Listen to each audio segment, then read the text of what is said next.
Granny's Family Classics. I'm Granny, and I'm so happy you're here with me today. Today's tale is Fairy Tales of Hans Christian Andersen. Andersen's fairy tales have been beloved for generations, and they are full of lessons. You may already be familiar with some of his famous stories, like The Little Mermaid, The Ugly Duckling, and The Princess and the Pea. These stories are full of whimsy and wonder, yet they also carry such deep, thoughtful messages.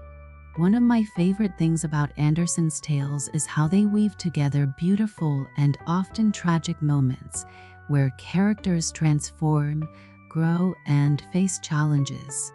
Each story is like a little treasure chest of wisdom wrapped in fairy dust. From the humble beginnings of a duckling that becomes a swan to a mermaid longing for love, there's a universal message in each one that speaks to the heart. Before we begin, here's a little question for you. Which character in Andersen's fairy tales undergoes a beautiful transformation, turning from something ugly into something magnificent?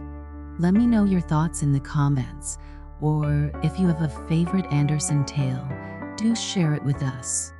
Alright, let's step into the enchanting world of Hans Christian Andersen's fairy tales and see what wonders await. Granny's Family Classics presents Fairy Tales of Hans Christian Andersen by H.C. Andersen. Read by Granny. Part 4. The Pea Blossom. There were once 5 peas in one shell. They were green, the shell was green, and so they believed that the whole world must be green also, which was a very natural conclusion. The shell grew, and the peas grew.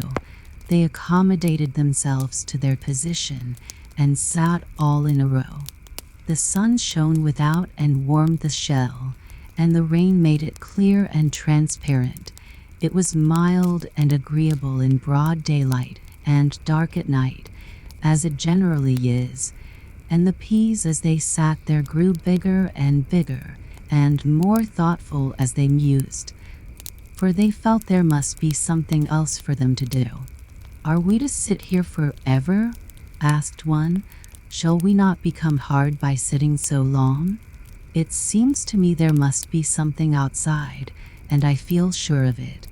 And as weeks passed by, the peas became yellow, and the shell became yellow. "All the world is turning yellow, I suppose," said they, and perhaps they were right. Suddenly they felt a pull at the shell.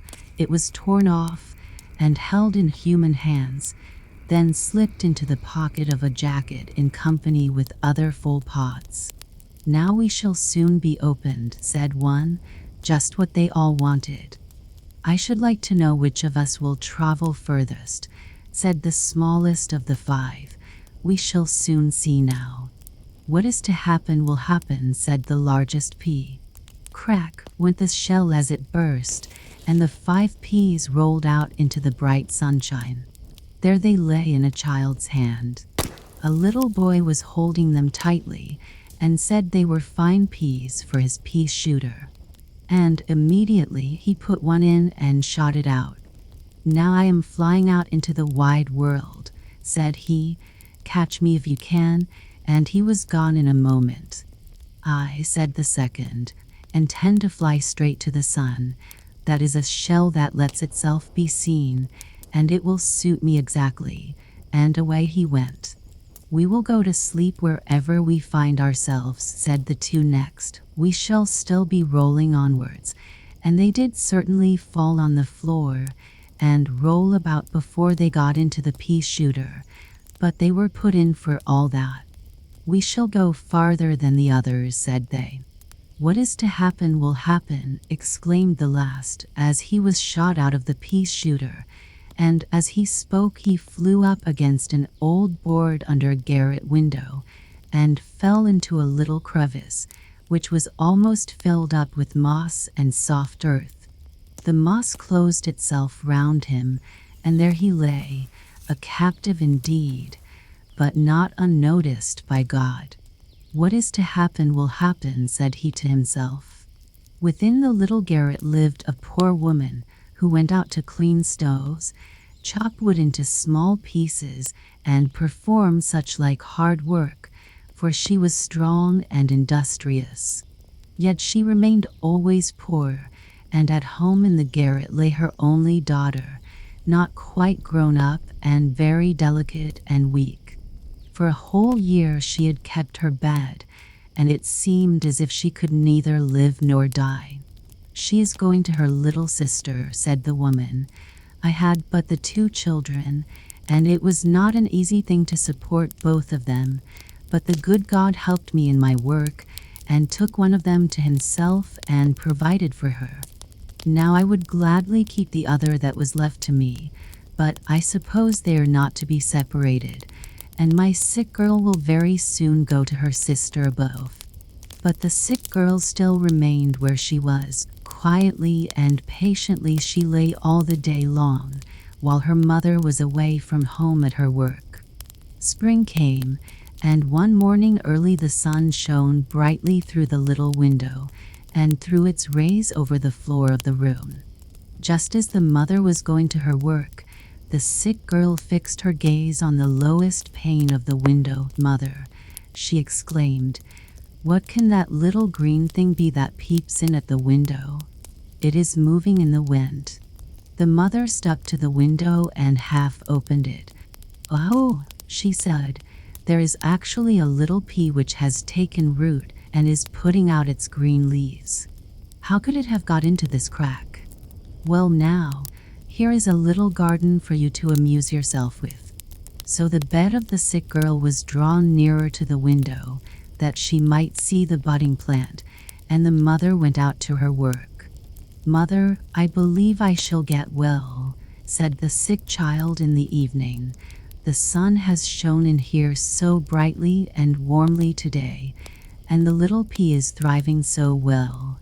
I shall get on better, too, and go out into the warm sunshine again." "God grant it," said the mother, but she did not believe it would be so. But she propped up with the little stick the green plant which had given her child such pleasant hopes of life, so that it might not be broken by the winds. She tied the piece of string to the window sill and to the upper part of the frame, so that the pea tendrils might twine round it when it shot up. And it did shoot up. Indeed, it might almost be seen to grow from day to day. "Now really here is a flower coming," said the old woman one morning, and now at last she began to encourage the hope that her sick daughter might really recover. She remembered that for some time the child had spoken more cheerfully, and during the last few days had raised herself in bed in the morning to look with sparkling eyes at her little garden, which contained only a single pea plant. A week after, the invalid sat up for the first time a whole hour, feeling quite happy by the open window in the warm sunshine, while outside grew the little plant, and on it a pink pea blossom in full bloom. The little maiden bent down and gently kissed the delicate leaves. This day was to her like a festival. Our Heavenly Father himself has planted that pea and made it grow and flourish, to bring joy to you and hope to me, my blessed child," said the happy mother, and she smiled at the flower as if it had been an angel from God. But what became of the other peas? Why, the one who flew out into the wide world and said, "Catch me if you can," fell into a gutter on the roof of a house and ended his travels in the crop of a pigeon. The 2 lazy ones were carried quite as far, for they also were eaten by pigeons, so they were at least of some use. But the 4th, who wanted to reach the sun, fell into a sink and lay there in the dirty water for days and weeks, till he had swelled to a great size.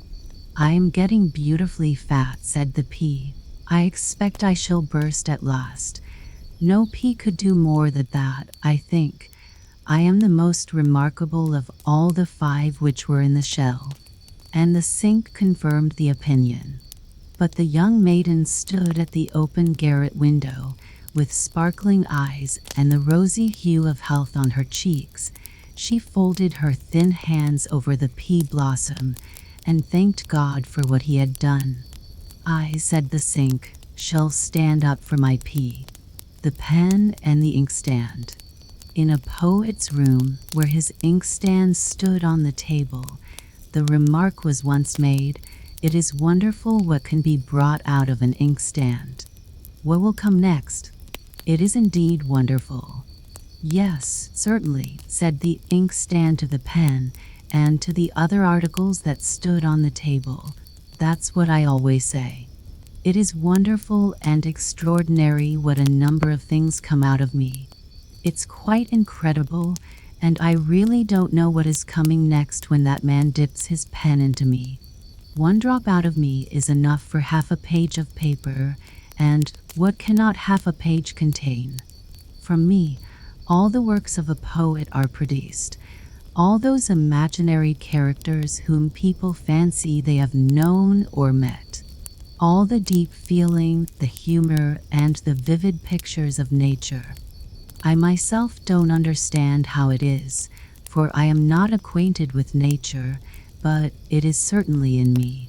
From me have gone forth to the world those wonderful descriptions of troops of charming maidens, and of brave knights on prancing steeds, of the halt and the blind, and I know not what more, for I assure you I never think of these things."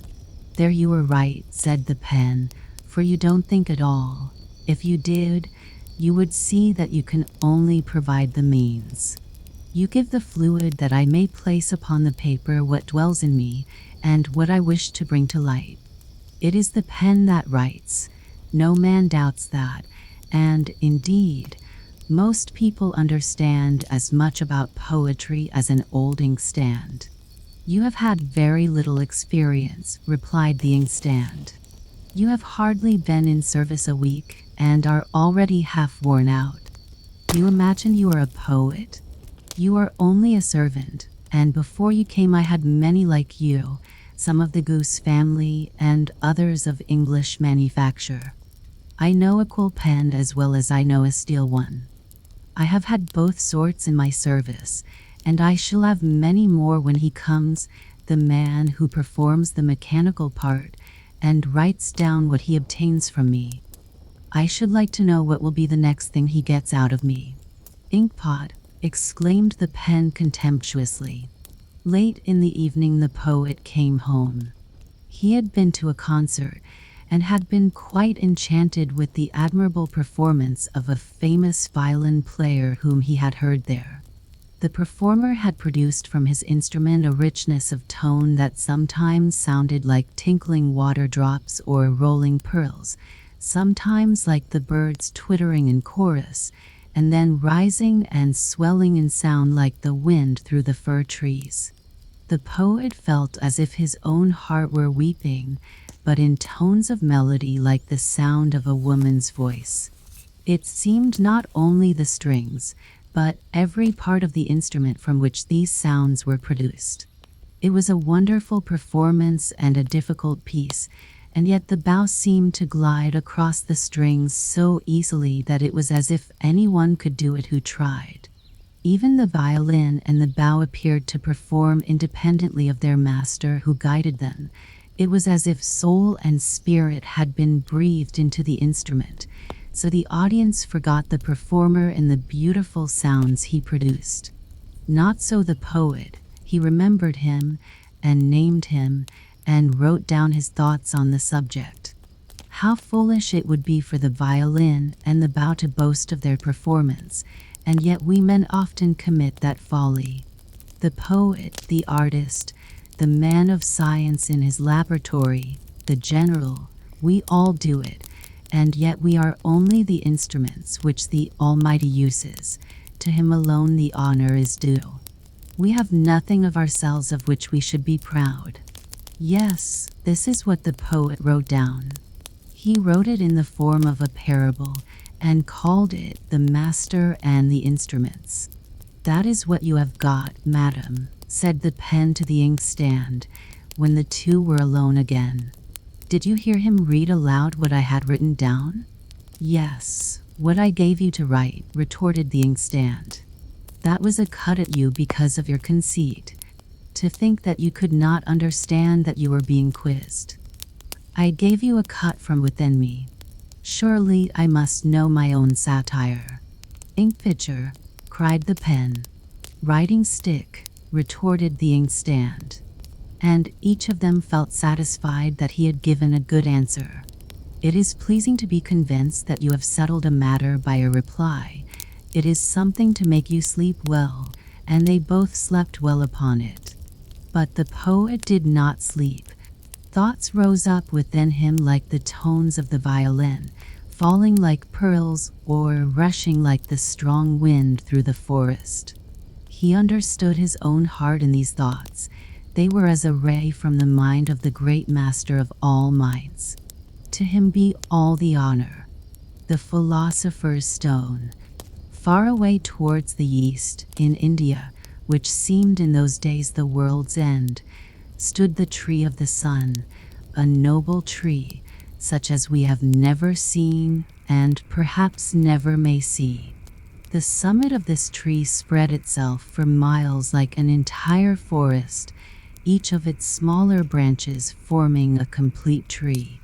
Palms, beech trees, pines, plane trees, and various other kinds, which are found in all parts of the world, were here like small branches shooting forth from the great tree, while the larger boughs, with their knots and curves, formed valleys and hills, clothed with velvety green and covered with flowers. Everywhere it was like a blooming meadow or a lovely garden. Here were birds from all quarters of the world assembled together, birds from the primeval forests of America, from the rose gardens of Damascus, and from the deserts of Africa, in which the elephant and the lion made boast of being the only rulers.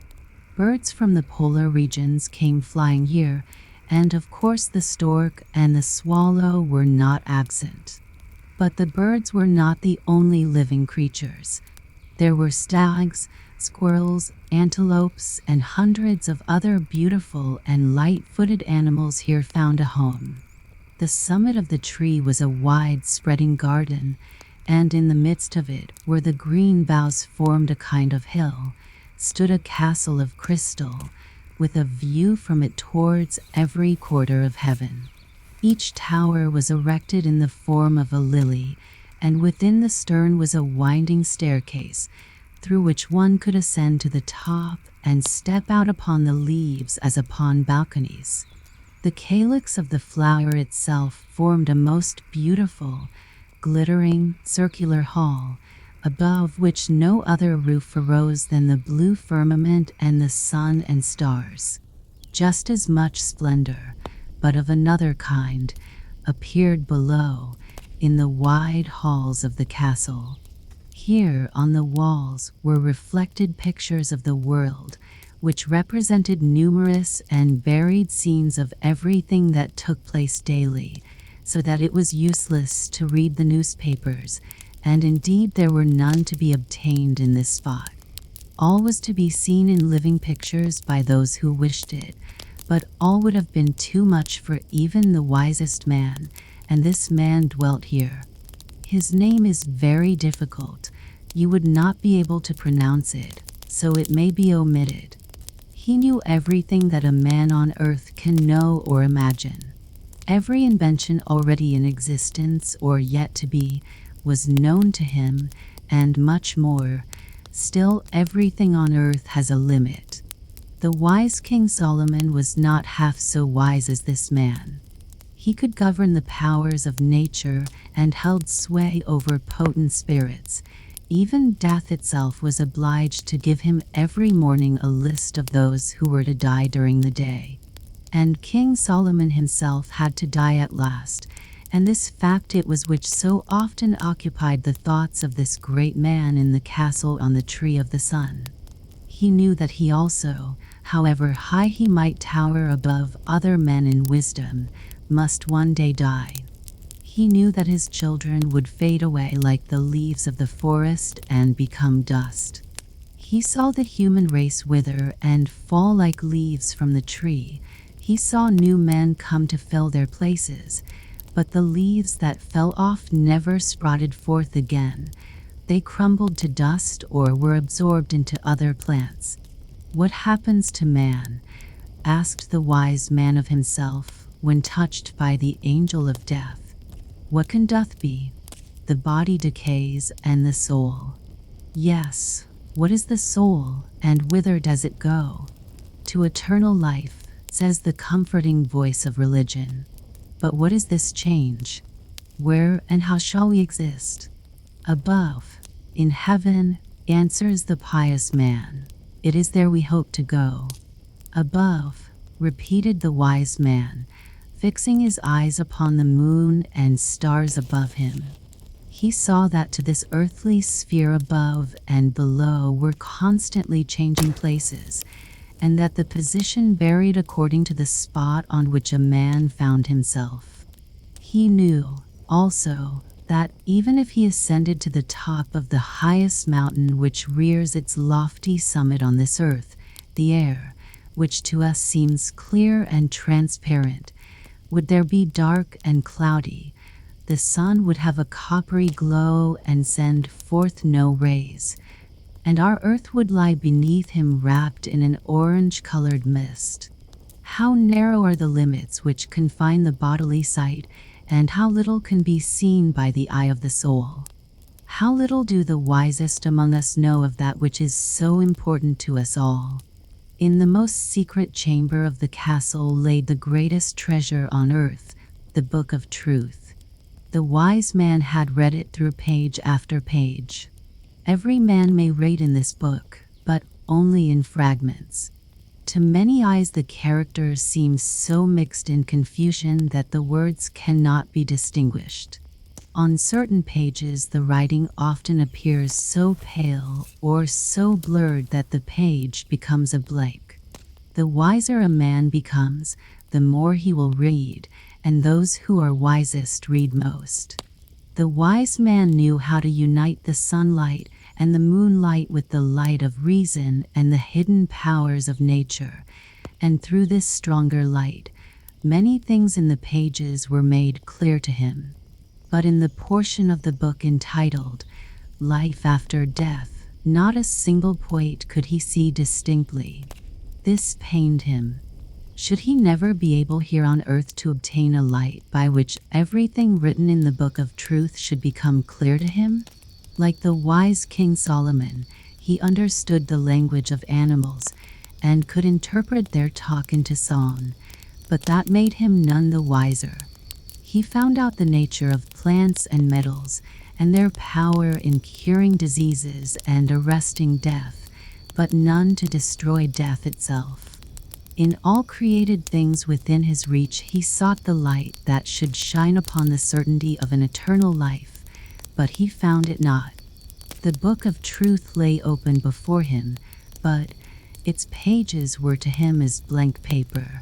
Christianity placed before him in the Bible a promise of eternal life, but he wanted to read it in his book, in which nothing on the subject appeared to be written. He had 5 children, 4 sons, educated as the children of such a wise father should be, and a daughter, fair, gentle, and intelligent, but she was blind. Yet this deprivation appeared as nothing to her. Her father and brothers were outward eyes to her, and a vivid imagination made everything clear to her mental sight. The sons had never gone farther from the castle than the branches of the trees extended, and the sister had scarcely ever left home. They were happy children in that home of their childhood, the beautiful and fragrant tree of the sun.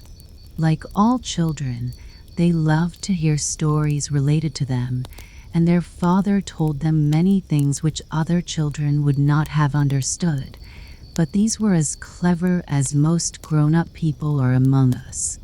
He explained to them what they saw in the pictures of life on the castle walls, the doings of man, and the progress of events in all the lands of the earth, and the sons often expressed a wish that they could be present and take a part in these great deeds. Then their father told them that in the world there was nothing but toil and difficulty, that it was not quite what it appeared to them, as they looked upon it in their beautiful home. He spoke to them of the true, the beautiful, and the good, and told them that these three held together in the world, and by that union they became crystallized into a precious jewel, clearer than a diamond of the first water, a jewel whose splendor had a value even in the sight of God, in whose brightness all things are dim. This jewel was called the Philosopher's Stone. He told them that, by searching, man could attain to a knowledge of the existence of God, and that it was in the power of every man to discover the certainty that such a jewel as the Philosopher's Stone really existed. This information would have been beyond the perception of other children, but these children understood, and others will learn to comprehend its meaning after a time. They questioned their father about the true, the beautiful, and the good, and he explained it to them in many ways. He told them that God, when he made man out of the dust of the earth, touched his work 5 times, leaving 5 intense feelings, which we call the 5 senses. Through these, the true, the beautiful, and the good are seen, understood, and perceived, and through these they are valued, protected, and encouraged. 5 senses have been given mentally and corporeally, inwardly and outwardly, to body and soul. The children thought deeply on all these things and meditated upon them day and night. Then the eldest of the brothers dreamt a splendid dream. Strange to say, not only the second brother, but also the third and fourth brothers all dreamt exactly the same thing, namely, that each went out into the world to find the Philosopher's Stone. Each dreamt that he found it, and that as he rode back on his swift horse in the morning dawn over the velvety green meadows to his home in the castle of his father, that the stone gleamed from his forehead like a beaming light, and threw such a bright radiance upon the pages of the book of truth that every word was illuminated which spoke of the life beyond the grave.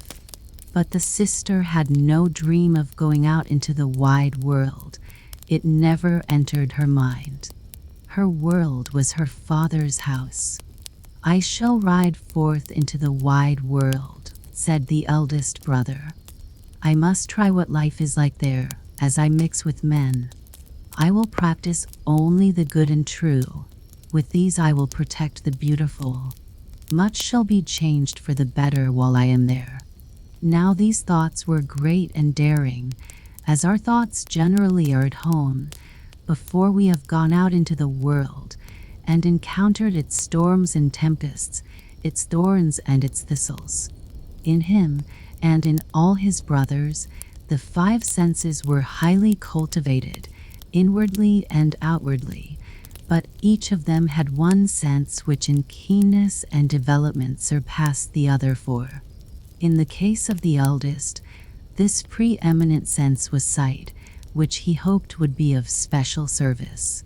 He had eyes for all times and all people, eyes that could discover in the depths of the earth hidden treasures and look into the hearts of men, as through a pane of glass.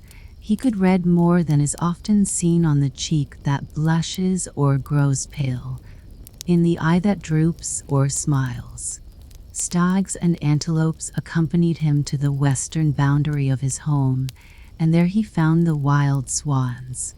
These he followed, and found himself far away in the north, far from the land of his father, which extended eastward to the ends of the earth. How he opened his eyes with astonishment! How many things were to be seen here! and so different to the mere representation of pictures such as those in his father's house. At first he nearly lost his eyes in astonishment at the rubbish and mockery brought forward to represent the beautiful, but he kept his eyes and soon found full employment for them. He wished to go thoroughly and honestly to work in his endeavor to understand the true, the beautiful, and the good. But how were they represented in the world? He observed that the wreath which rightly belonged to the beautiful was often given the hideous, that the good was often passed by unnoticed, while mediocrity was applauded when it should have been hissed. People look at the dress, not at the wearer, thought more of a name than of doing their duty, and trusted more to reputation than to real service. It was everywhere the same. "I see I must make a regular attack on these things," said he, and he accordingly did not spare them. But while looking for the truth, came the evil one, the father of lies, to intercept him. Gladly would the fiend have plucked out the eyes of the seer, but that would have been a too straightforward path for him. He works more cunningly. He allowed the young man to seek for and discover the beautiful and the good, but while he was contemplating them, the evil spirit blew one mote after another into each of his eyes, and such a proceeding would injure the strongest sight. Then he blew upon the motes, and they became beams, so that the clearness of his sight was gone, and the seer was like a blind man in the world, and had no longer any faith in it. He had lost his good opinion of the world, as well as of himself, and when a man gives up the world, and himself too, it is all over with him. "All over," said the wild swan, who flew across the sea to the east. "All over," twittered the swallows, who were also flying eastward towards the tree of the sun. It was no good news which they carried home. "I think the seer has been badly served," said the second brother, "but the hearer may be more successful." This one possessed the sense of hearing to a very high degree, so acute was the sense that it was said he could hear the grass grow. He took a fond leave of all at home and rode away, provided with good abilities and good intentions. The swallows escorted him, and he followed the swans till he found himself out in the world and far away from home. But he soon discovered that one may have too much of a good thing. His hearing was too fine. He not only heard the grass grow, but could hear every man's heart beat, whether in sorrow or in joy. The whole world was to him like a clockmaker's great workshop, in which all the clocks were going tick, tick, and all the turret clocks striking ding, dong. It was unbearable. For a long time his ears endured it, but at last all the noise and tumult became too much for one man to bear. There were rascally boys of 60 years old, for years do not alone make a man, who raised a tumult, which might have made the hearer laugh, but for the applause which followed, echoing through every street and house, and was even heard in country roads. Falsehood thrust itself forward and played the hypocrite. The bells on the fool's cap jingled, and declared they were church bells, and the noise became so bad for the hearer that he thrust his fingers into his ears. Still, he could hear false notes and bad singing, gossip and idle words, scandal and slander, groaning and moaning without and within. Heaven help us! He thrust his fingers farther and farther into his ears, till at last the drums burst. And now he could hear nothing more of the true, the beautiful, and the good, for his hearing was to have been the means by which he hoped to acquire his knowledge. He became silent and suspicious, and at last trusted no one, not even himself, and no longer hoping to find and bring home the costly jewel, he gave it up, and gave himself up too, which was worse than all. The birds in their flight towards the east carried the tidings, and the news reached the castle in the tree of the sun. "I will try now," said the third brother. "I have a keen nose." Now that was not a very elegant expression, but it was his way, and we must take him as he was. He had a cheerful temper and was, besides, a real poet. He could make many things appear poetical by the way in which he spoke of them, and ideas struck him long before they occurred to the minds of others. "I can smell," he would say, and he attributed to the sense of smelling, which he possessed in a high degree, a great power in the region of the beautiful. "I can smell," he would say, "and many places are fragrant or beautiful according to the taste of the frequenters. One man feels at home in the atmosphere of the tavern, among the flaring tallow candles, and when the smell of spirits mingles with the fumes of bad tobacco.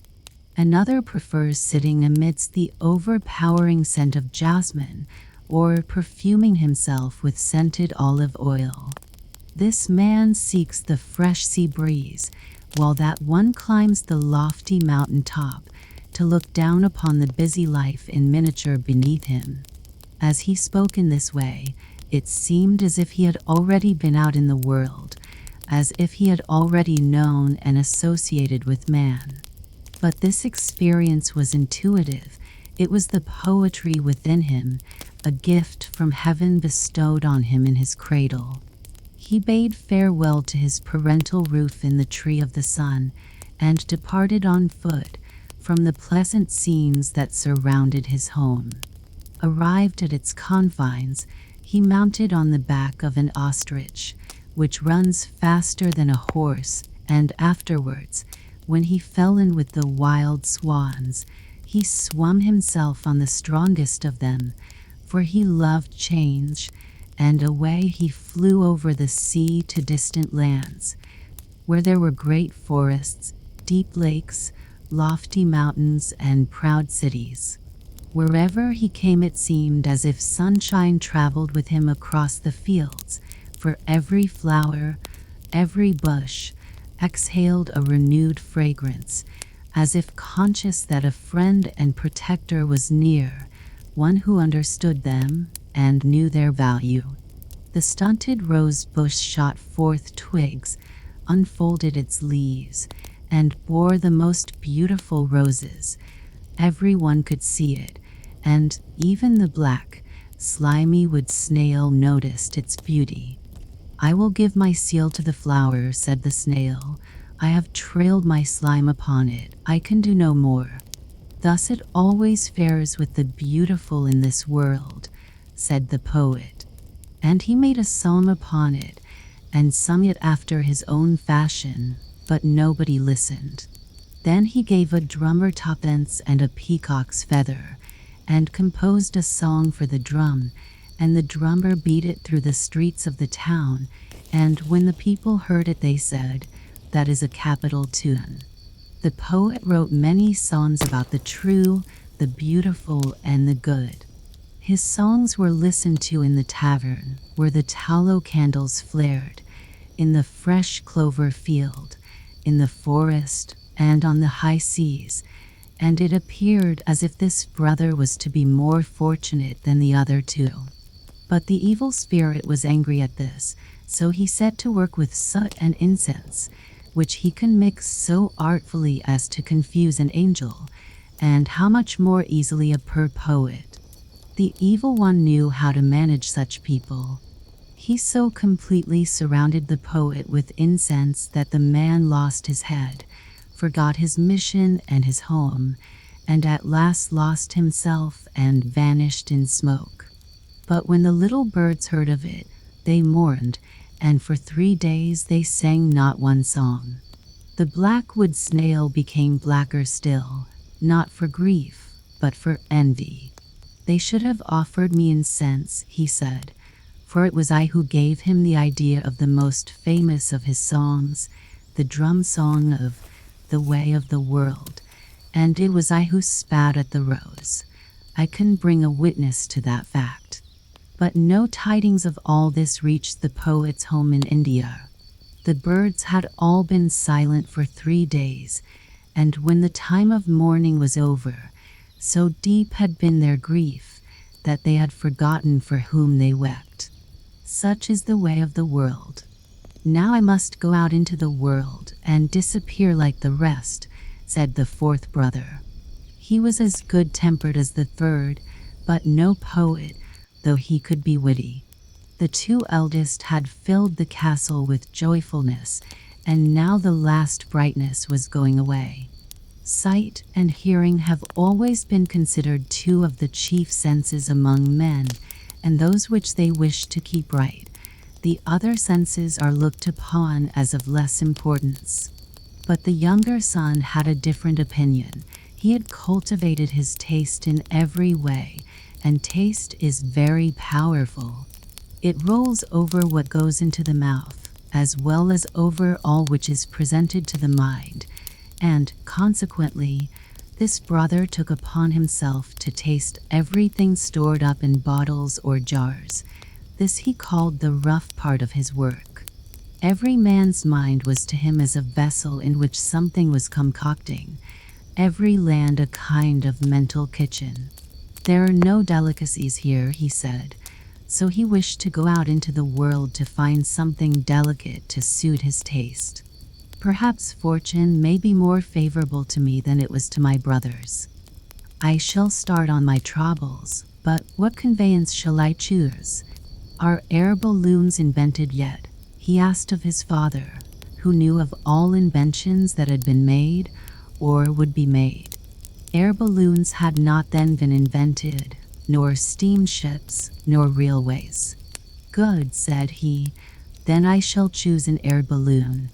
My father knows how they are to be made and guided. Nobody has invented one yet, and the people will believe that it is an aerial phantom. When I have done with the balloon, I shall burn it, and for this purpose, you must give me a few pieces of another invention, which will come next. I mean a few chemical matches. He obtained what he wanted and flew away. The birds accompanied him farther than they had the other brothers. They were curious to know how this flight would end. Many more of them came swooping down. They thought it must be some new bird, and he soon had a goodly company of followers. They came in clouds till the air became darkened with birds as it was with the cloud of locusts over the land of Egypt. And now he was out in the wide world. The balloon descended over one of the greatest cities, and the aeronaut took up his station at the highest point on the church steeple. The balloon rose again into the air, which it ought not to have done. What became of it is not known, neither is it of any consequence, for balloons had not then been invented.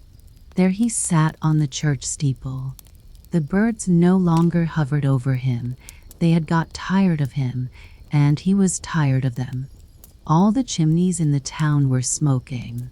There are altars erected to my honor, said the wind, who wished to say something agreeable to him as he sat there boldly looking down upon the people in the street. There was one stepping along, proud of his purse, another of the key he carried behind him, though he had nothing to lock up. Another took a pride in his moth-eaten coat, and another in his mortified body. Vanity, all vanity, he exclaimed. I must go down there by and by and touch and taste, but I shall sit here a little while longer, for the wind blows pleasantly at my back. I shall remain here as long as the wind blows and enjoy a little rest. It is comfortable to sleep late in the morning when one had a great deal to do, said the sluggard, so I shall stop here as long as the wind blows, for it pleases me. And there he stayed. But as he was sitting on the weathercock of the steeple, which kept turning round and round with him, he was under the false impression that the same wind still blew, and that he could stay where he was without expense. But in India, in the castle on the tree of the sun, all was solitary and still, since the brothers had gone away one after the other. "Nothing goes well with them," said the father. "They will never bring the glittering jewel home. It is not made for me. They are all dead and gone." Then he bent down over the book of truth and gazed on the page on which he should have read of the life after death, but for him there was nothing to be read or learned upon it.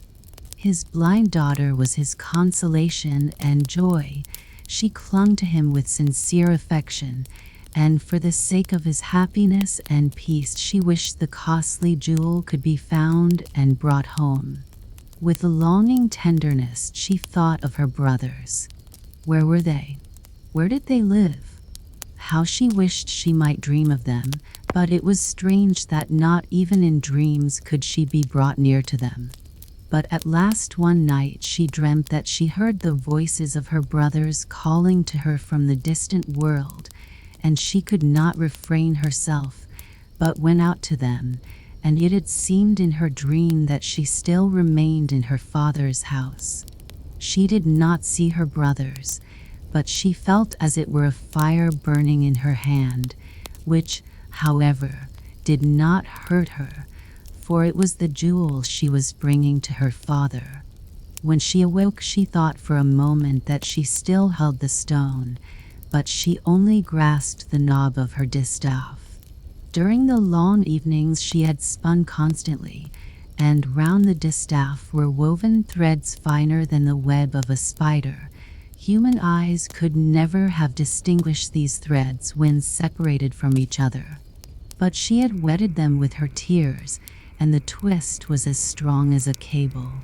She rose with the impression that her dream must be a reality, and her resolution was taken. It was still night, and her father slept. She pressed a kiss upon his hand, and then took her distaff and fastened the end of the thread to her father's house. But for this, blind as she was, she would never have found her way home again. To this thread she must hold fast, and trust not to others or even to herself. From the tree of the sun she broke 4 leaves, which she gave up to the wind and the weather, that they might be carried to her brothers as letters and a greeting, in case she did not meet them in the wide world. Poor blind child, what would become of her in those distant regions? But she had the invisible thread to which she could hold fast, and she possessed a gift which all the others lacked. This was a determination to throw herself entirely into whatever she undertook, and it made her feel as if she had eyes even at the tips of her fingers and could hear down into her very heart. Quietly she went forth into the noisy, bustling, wonderful world, and wherever she went the skies grew bright, and she felt the warm sunbeam, and a rainbow above in the blue heavens seemed to span the dark world. She heard the song of the birds, and smelt the scent of the orange groves and apple orchards so strongly that she seemed to taste it. Soft tones and charming songs reached her ear, as well as harsh sounds and rough words, thoughts and opinions in strange contradiction to each other. Into the deepest recesses of her heart penetrated the echoes of human thoughts and feelings. Now she heard the following words sadly sung. "Life is a shadow that flits away, in a night of darkness and woe." But then would follow brighter thoughts. "Life has the rose's sweet perfume, with sunshine, light, and joy." And if one stanza sounded painfully, "Each mortal thinks of himself alone," is a truth, alas, too clearly known. Then, on the other hand, came the answer, "Love, like a mighty flowing stream, fills every heart with its radiant gleam." She heard, indeed, such words as these. In the pretty turmoil here below, all is a vain and paltry show. Then came also words of comfort. Great and good are the actions done by many whose worth is never known. And if sometimes the mocking strain reached her, why not join in the jesting cry that contemns all gifts from the throne on high? In the blind girl's heart a stronger voice repeated, to trust in thyself and God is vast, in his holy will forever to rest. But the evil spirit could not see this and remain contented. He is more cleverness than 10,000 men, and he found means to compass his end. He betook himself to the marsh and collected a few little bubbles of stagnant water. Then he uttered over them the echoes of lying words that they might become strong. He mixed up together songs of praise with lying epitaphs, as many as he could find, boiled them in tears shed by envy, put upon them rouge, which he had scraped from faded cheeks, and from these he produced a maiden, in form and appearance like the blind girl, the angel of completeness, as men called her. The evil one's plot was successful. The world knew not which was the true, and indeed how should the world know? To trust in thyself and God is vast, in his holy will forever to rest. So sung the blind girl in full faith. She had entrusted the 4 green leaves from the tree of the sun to the winds as letters of greeting to her brothers, and she had full confidence that the leaves would reach them. She fully believed that the jewel which outshines all the glories of the world would yet be found, and that upon the forehead of humanity it would glitter even in the castle of her father. Even in my father's house, she repeated. Yes, the place in which this jewel is to be found is earth, and I shall bring more than the promise of it with me. I feel it glow and swell more and more in my closed hand. Every grain of truth which the keen wind carried up and whirled towards me I caught and treasured. I allowed it to be penetrated with the fragrance of the beautiful, of which there is so much in the world, even for the blind. I took the beatings of a heart engaged in a good action and added them to my treasure. All that I can bring is but dust. Still, it is a part of the jewel we seek, and there is plenty. My hand is quite full of it.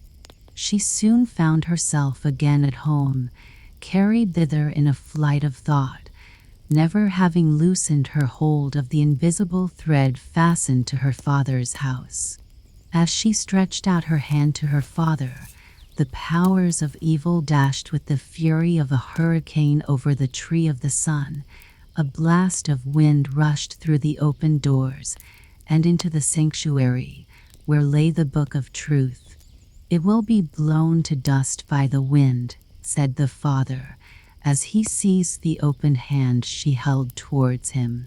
No, she replied, with quiet confidence, it is indestructible. I feel its beam warming my very soul.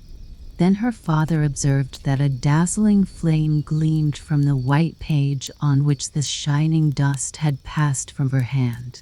It was there to prove the certainty of eternal life, and on the book glowed one shining word, and only one, the word believe. And soon the 4 brothers were again with the father and daughter. When the green leaf from home fell on the bosom of each, a longing had seized them to return. They had arrived, accompanied by the birds of passage, the stag, the antelope, and all the creatures of the forest who wished to take part in their joy. We have often seen, when a sunbeam bursts through a crack in the door into a dusty room, how a whirling column of dust seems to circle round. But this was not poor, insignificant, common dust, which the blind girl had brought. Even the rainbow's colors are dim when compared with the beauty which shone from the page on which it had fallen. The beaming word believe, from every grain of truth, had the brightness of the beautiful and the good, more bright than the mighty pillar of flame that led Moses and the children of Israel to the land of Canaan, and from the word believe arose the bridge of hope, reaching even to the unmeasurable love in the realms of the infinite. The phoenix bird. In the garden of paradise, beneath the tree of knowledge, bloomed a rose bush. Here, in the first rose, a bird was born. His flight was like the flashing of light, his plumage was beauteous, and his song ravishing. But when Eve plucked the fruit of the tree of knowledge of good and evil, when she and Adam were driven from paradise, there fell from the flaming sword of the cherub a spark into the nest of the bird, which blazed up forthwith. The bird perished in the flames, but from the red egg in the nest there fluttered aloft a new one, the one solitary phoenix bird. The fable tells that he dwells in Arabia, and that every 100 years he burns himself to death in his nest, but each time a new phoenix, the only one in the world, rises up from the red egg. The bird flutters round us, swift as light, beauteous in color, charming in song. When a mother sits by her infant's cradle, he stands on the pillow and, with his wings, forms a glory around the infant's head. He flies through the chamber of content and brings sunshine into it, and the violets on the humble tables smell doubly sweet. But the phoenix is not the bird of Arabia alone. He wings his way in the glimmer of the northern lights over the plains of Lapland, and hops among the yellow flowers in the short Greenland summer. Beneath the copper mountains of Fablin and England's coal mines, he flies, in the shape of a dusty moth, over the hymn book that rests on the knees of the pious miner. On a lotus leaf he floats down the sacred waters of the Ganges, and the eye of the Hindu maid gleams bright when she beholds him. The phoenix bird, dost thou not know him? The bird of paradise, the holy swan of song. On the car of Thespis he sat in the guise of a chattering raven, and flapped his black wings, smeared with the lees of wine. Over the sounding harp of Iceland swept the swan's red beak. On Shakespeare's shoulder he sat in the guise of Odin's raven, and whispered in the poet's ear immortality, and at the minstrel's feast he fluttered through the halls of the Wartburg. The phoenix bird, dost thou not know him? He sang to thee the Marseillaise, and now kissest the pen that fell from his wing. He came in the radiance of paradise, and perchance thou didst turn away from him towards the sparrow who sat with tinsel on his wings. The bird of paradise, renewed each century, born in flame, ending in flame. Thy picture, in a golden frame, hangs in the halls of the rich, but thou thyself often fliest around, lonely and disregarded, a myth, the phoenix of Arabia. In paradise, when thou wert born in the first rose, beneath the tree of knowledge, thou receivedst a kiss, and thy right name was given thee, thy name, poetry. The Portuguese duck. A duck once arrived from Portugal, but there were some who said she came from Spain, which is almost the same thing. At all events, she was called the Portuguese, and she laid eggs, was killed and cooked, and there was an end of her. But the ducklings which crept forth from the eggs were also called Portuguese, and about that there may be some question. But of all the family one only remained in the duck yard, which may be called a farmyard, as the chickens were admitted, and the cock strutted about in a very hostile manner. He annoys me with his loud crowing, said the Portuguese duck, but, still, he's a handsome bird. There's no denying that, although he's not a drake. He ought to moderate his voice, like those little birds who are singing in the lime trees over there in our neighbor's garden. but that is an art only acquired in polite society. How sweetly they sing there. It is quite a pleasure to listen to them. I call it Portuguese singing. If I had only such a little singing bird, I'd be kind and good as a mother to him, for it's in my nature, in my Portuguese blood. While she was speaking, one of the little singing birds came tumbling head over heels from the roof into the yard. The cat was after him, but he had escaped from her with a broken wing, and so came tumbling into the yard. "That's just like the cat, she's a villain," said the Portuguese duck. "I remember her ways when I had children of my own. How can such a creature be allowed to live and wander about upon the roofs? I don't think they allow such things in Portugal." She petted the little singing bird, and so did all the other ducks who were not Portuguese. "Poor little creature," they said, one after another as they came up. "We can't sing, certainly, but we have a sounding board, or something of the kind, within us. We can feel that, though we don't talk about it." "But I can talk," said the Portuguese duck, "and I'll do something for the little fellow. It's my duty." And she stepped into the water trough and beat her wings upon the water so strongly that the bird was nearly drowned by a shower bath, but the duck meant it kindly. "That is a good deed," she said. "I hope the others will take example by it." "Tweet, tweet," said the little bird. For one of his wings being broken, he found it difficult to shake himself, but he quite understood that the bath was meant kindly, and he said, "You are very kind-hearted, madam," but he did not wish for a second bath.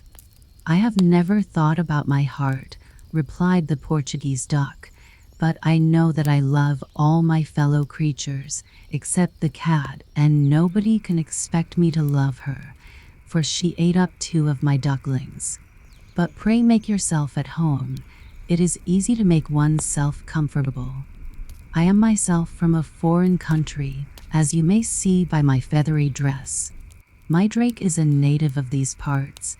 He's not of my race, but I am not proud on that account. If anyone here can understand you, I may say positively I am that person." "She's quite full of portulac," said a little common duck who was witty. All the common ducks considered the word portulac a good joke, for it sounded like Portugal. They nudged each other and said, "Quack." That was witty. Then the other ducks began to notice the little bird. The Portuguese had certainly a great flow of language. They said to the little bird, "For our part, we don't care to fill our beaks with such long words, but we sympathize with you quite as much. If we don't do anything else, we can walk about with you everywhere, and we think that is the best thing we can do." "You have a lovely voice," said one of the eldest ducks. "It must be great satisfaction to you to be able to give so much pleasure as you do." "I am certainly no judge of your singing, so I keep my beak shut, which is better than talking nonsense, as others do." "Don't plague him so," interposed the Portuguese duck. "He requires rest and nursing. My little singing bird, do you wish me to prepare another bath for you?" "Oh, no, no. Pray let me dry," implored the little bird. "The water cure is the only remedy for me when I am not well," said the Portuguese. "Amusement, too, is very beneficial. The fowls from the neighborhood will soon be here to pay you a visit. There are 2 Cochin Chinese amongst them. They wear feathers on their legs and are well educated. They have been brought from a great distance, and consequently I treat them with greater respect than I do the others." Then the fowls arrived, and the cock was polite enough today to keep from being rude. "You are a real songster," he said. "You do as much with your little voice as it is possible to do, but there requires more noise and shrillness in anyone who wishes it to be known who he is." The two Chinese were quite enchanted with the appearance of the singing bird. His feathers had been much ruffled by his bath, so that he seemed to them quite like a tiny Chinese fowl. "He's charming," they said to each other, and began a conversation with him in whispers, using the most aristocratic Chinese dialect. "We are of the same race as yourself," they said. "The ducks, even the Portuguese, are all aquatic birds, as you must have noticed. You do not know us yet. Very few know us or give themselves the trouble to make our acquaintance. Not even any of the fowls, though we are born to occupy a higher grade in society than most of them. But that does not disturb us. We quietly go on in our own way among the rest, whose ideas are certainly not ours, for we look at the bright side of things and only speak what is good, although that is sometimes very difficult to find where none exists. Except ourselves and the cock, there is not one in the yard who can be called talented or polite. It cannot even be said of the ducks, and we warn you, little bird, not to trust that one yonder, with the short tail feathers, for she is cunning. That curiously marked one, with the crooked stripes on her wings, is a mischief maker, and never lets anyone have the last word, though she is always in the wrong. That fat duck yonder speaks evil of every one, and that is against our principles. If we have nothing good to tell, we close our beaks. The Portuguese is the only one who has had any education, and with whom we can associate, but she is passionate and talks too much about Portugal. I wonder what those two Chinese are whispering about," whispered one duck to another. "They're always doing it, and it annoys me. We never speak to them." Now the drake came up, and he thought the little singing bird was a sparrow. "Well, I don't understand the difference," he said. "It appears to me all the same. He's only a plaything, and if people will have playthings, why let them, I say." "Don't take any notice of what he says," whispered the Portuguese. "He's very well in matters of business, and with him business is placed before everything. But now I shall lie down and have a little rest. It is a duty we owe to ourselves that we may be nice and fat when we come to be embalmed with sage and onions and apples." So she laid herself down in the sun and winked with one eye. She had a very comfortable place, and felt so comfortable that she fell asleep. The little singing bird busied himself for some time with his broken wing, and at last he laid down, too, quite close to his protectress. The sun shone warm and bright, and he found out that it was a very good place. But the fowls of the neighborhood were all awake, and, to tell the truth, they had paid a visit to the duck yard, simply and solely to find food for themselves. The Chinese were the first to leave, and the other fowls soon followed them. The witty little duck said of the Portuguese that the old lady was getting quite a doting ducky. All the other ducks laughed at this. "Doting ducky," they whispered. "Oh, that's too witty." And then they repeated the former joke about Portulac and declared it was most amusing. Then they all lay down to have a nap. They had been lying asleep for some time, when suddenly something was thrown into the yard for them to eat. It came down with such a bang that the whole company started up and clapped their wings. The Portuguese awoke too, and rushed over to the other side. In so doing, she trod upon the little singing bird. "Tweet," he cried, "you trod very hard upon me, madam." "Well, then, why do you lie in my way?" she retorted. "You must not be so touchy." "I have nerves of my own, but I do not cry, Tweet." "Don't be angry," said the little bird. "The tweet slipped out of my beak unawares." The Portuguese did not listen to him, but began eating as fast as she could and made a good meal. When she had finished, she lay down again, and the little bird, who wished to be amiable, began to sing, chirp and twitter. The dewdrops glitter in the hours of sunny spring. I'll sing my best till I go to rest, with my head behind my wing. Now I want rest after my dinner, said the Portuguese. You must conform to the roles of the house while you're here. I want to sleep now.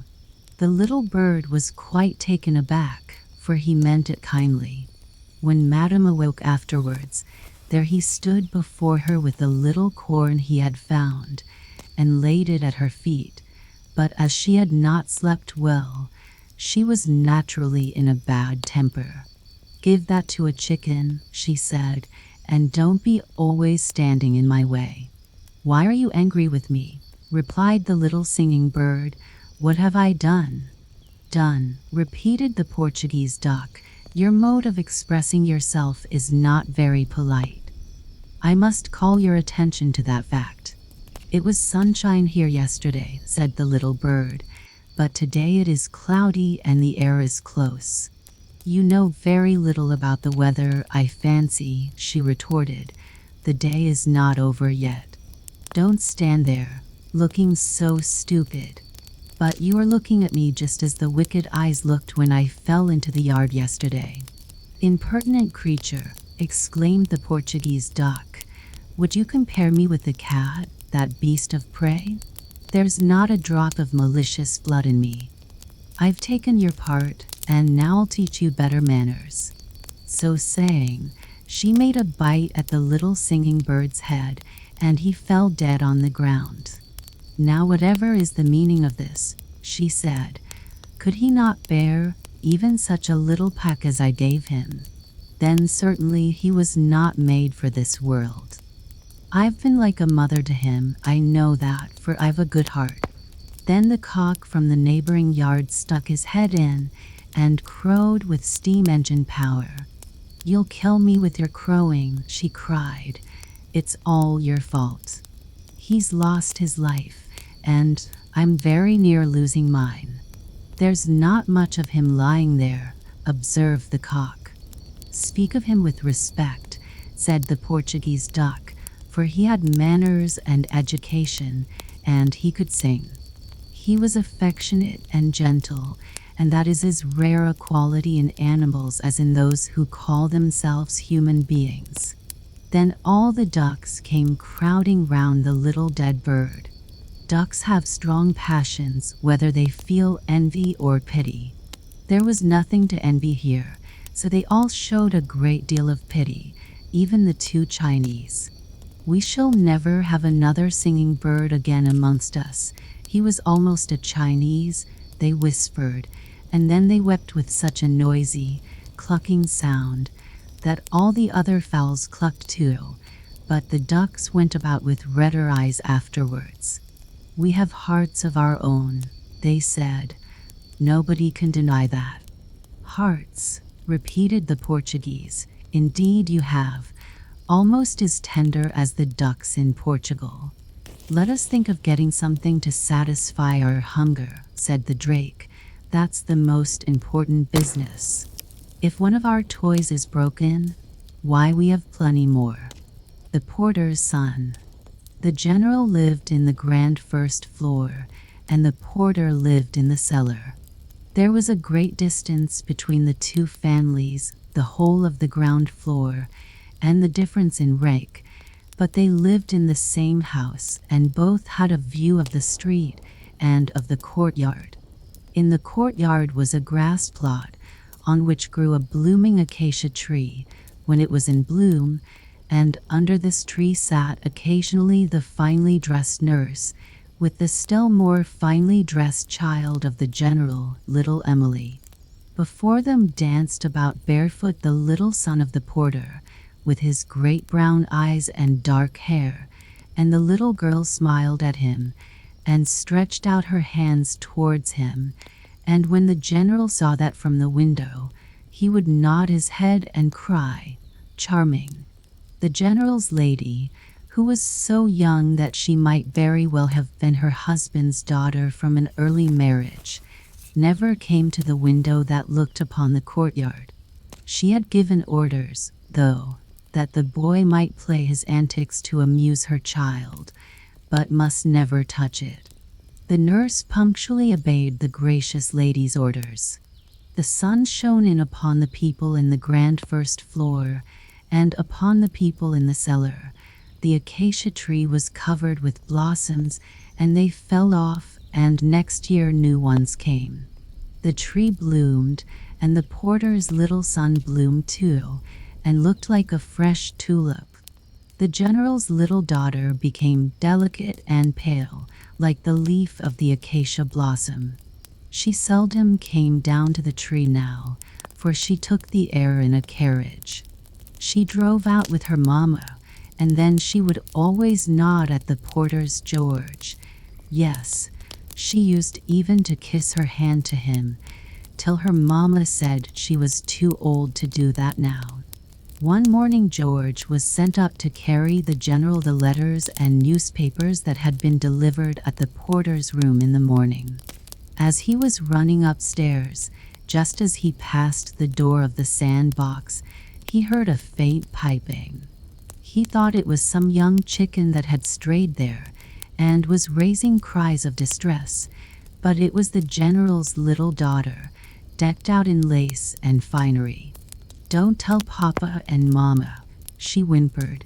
"They would be angry." "What's the matter, little missy?" asked George. "It's all on fire," she answered. "It's burning with a bright flame."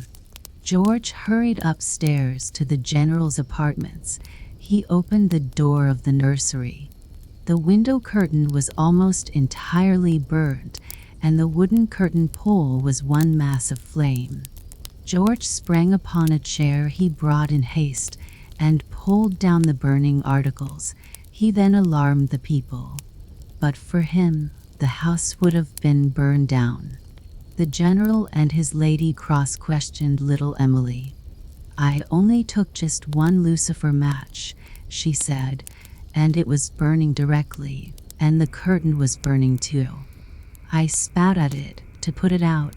I spat at it as much as ever I could, but I could not put it out, so I ran away and hid myself, for Papa and Mama would be angry." "I spat," cried the general's lady. "What an expression! Did you ever hear your Papa and Mama talk about spitting? You must have got that from downstairs." And George had a penny given him. But this penny did not go to the baker's shop, but into the savings box, and soon there were so many pennies in the savings box that he could buy a paint box and color the drawings he made, and he had a great number of drawings. They seemed to shoot out of his pencil and out of his fingers' ends. His first colored pictures he presented to Emily. "Charming," said the general, and even the general's lady acknowledged that it was easy to see what the boy had meant to draw. "He has genius." Those were the words that were carried down into the cellar. The general and his gracious lady were grand people.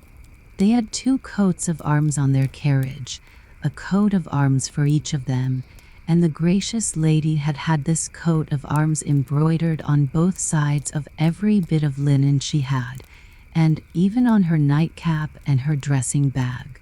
One of the coats of arms, the one that belonged to her, was a very dear one. It had been bought for hard cash by her father, for he had not been born with it, nor had she. She had come into the world too early, 7 years before the coat of arms, and most people remembered the circumstance. But the family did not remember it. A man might well have a bee in his bonnet when he had such a coat of arms to carry as that, let alone having to carry 2, and the general's wife had a bee in hers when she drove to the court ball, as stiff and as proud as you please. The general was old and gray, but he had a good seat on horseback, and he knew it, and he rode out every day, with the groom behind him at a proper distance. When he came to a party, he looked somehow as if he were riding into the room upon his high horse, and he had orders, too, such a number that no one would have believed it, but that was not his fault. As a young man, he had taken part in the great autumn reviews which were held in those days. He had an anecdote that he told about those days, the only one he knew. A subaltern under his orders had cut off one of the princes and taken him prisoner, and the prince had been obliged to ride through the town with a little band of captured soldiers, himself a prisoner behind the general. This was an ever-memorable event, and was always told over and over again every year by the general, who, moreover, always repeated the remarkable words he had used when he returned his sword to the prince. Those words were, "Only my subaltern could have taken your highness prisoner. I could never have done it." And the prince had replied, "You are incomparable." In a real war the general had never taken part. When war came into the country, he had gone on a diplomatic career to foreign courts. He spoke the French language so fluently that he had almost forgotten his own. He could dance well, he could ride well, and orders grew on his coat in an astounding way. The sentries presented arms to him. One of the most beautiful girls presented arms to him and became the general's lady, and in time they had a pretty, charming child that seemed as if it had dropped from heaven. It was so pretty, and the porter's son danced before it in the courtyard as soon as it could understand it, and gave her all his colored pictures, and little Emily looked at them and was pleased, and tore them to pieces. She was pretty and delicate indeed. "My little Roseleaf," cried the general's lady, "thou art born to wed a prince." The prince was already at the door, but they knew nothing of it. People don't see far beyond the threshold. "The day before yesterday our boy divided his bread and butter with her," said the porter's wife. "There was neither cheese nor meat upon it, but she liked it as well as if it had been roast beef." There would have been a fine noise if the general and his wife had seen the feast, but they did not see it. George had divided his bread and butter with little Emily, and he would have divided his heart with her if it would have pleased her. He was a good boy, brisk and clever, and he went to the night school in the academy now to learn to draw properly. Little Emily was getting on with her education too, for she spoke French with her bonne and had a dancing master. "George will be confirmed at Easter," said the porter's wife, for George had got so far as this. "It would be the best thing now to make an apprentice of him," said his father. "It must be to some good calling, and then he would be out of the house." "He would have to sleep out of the house," said George's mother.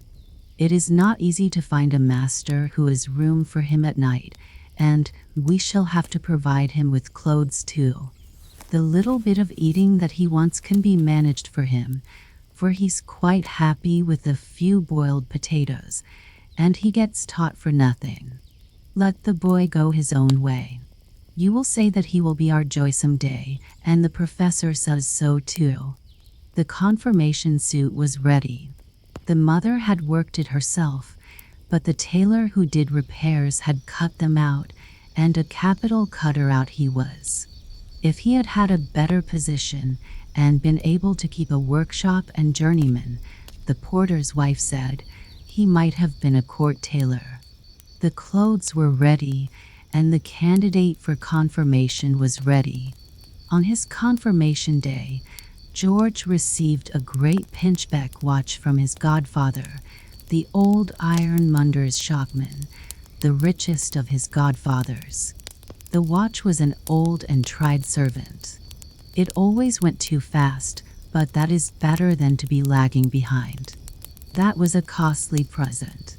And from the general's apartment there arrived to him book bound in Morocco, sent by the little lady to whom George had given pictures.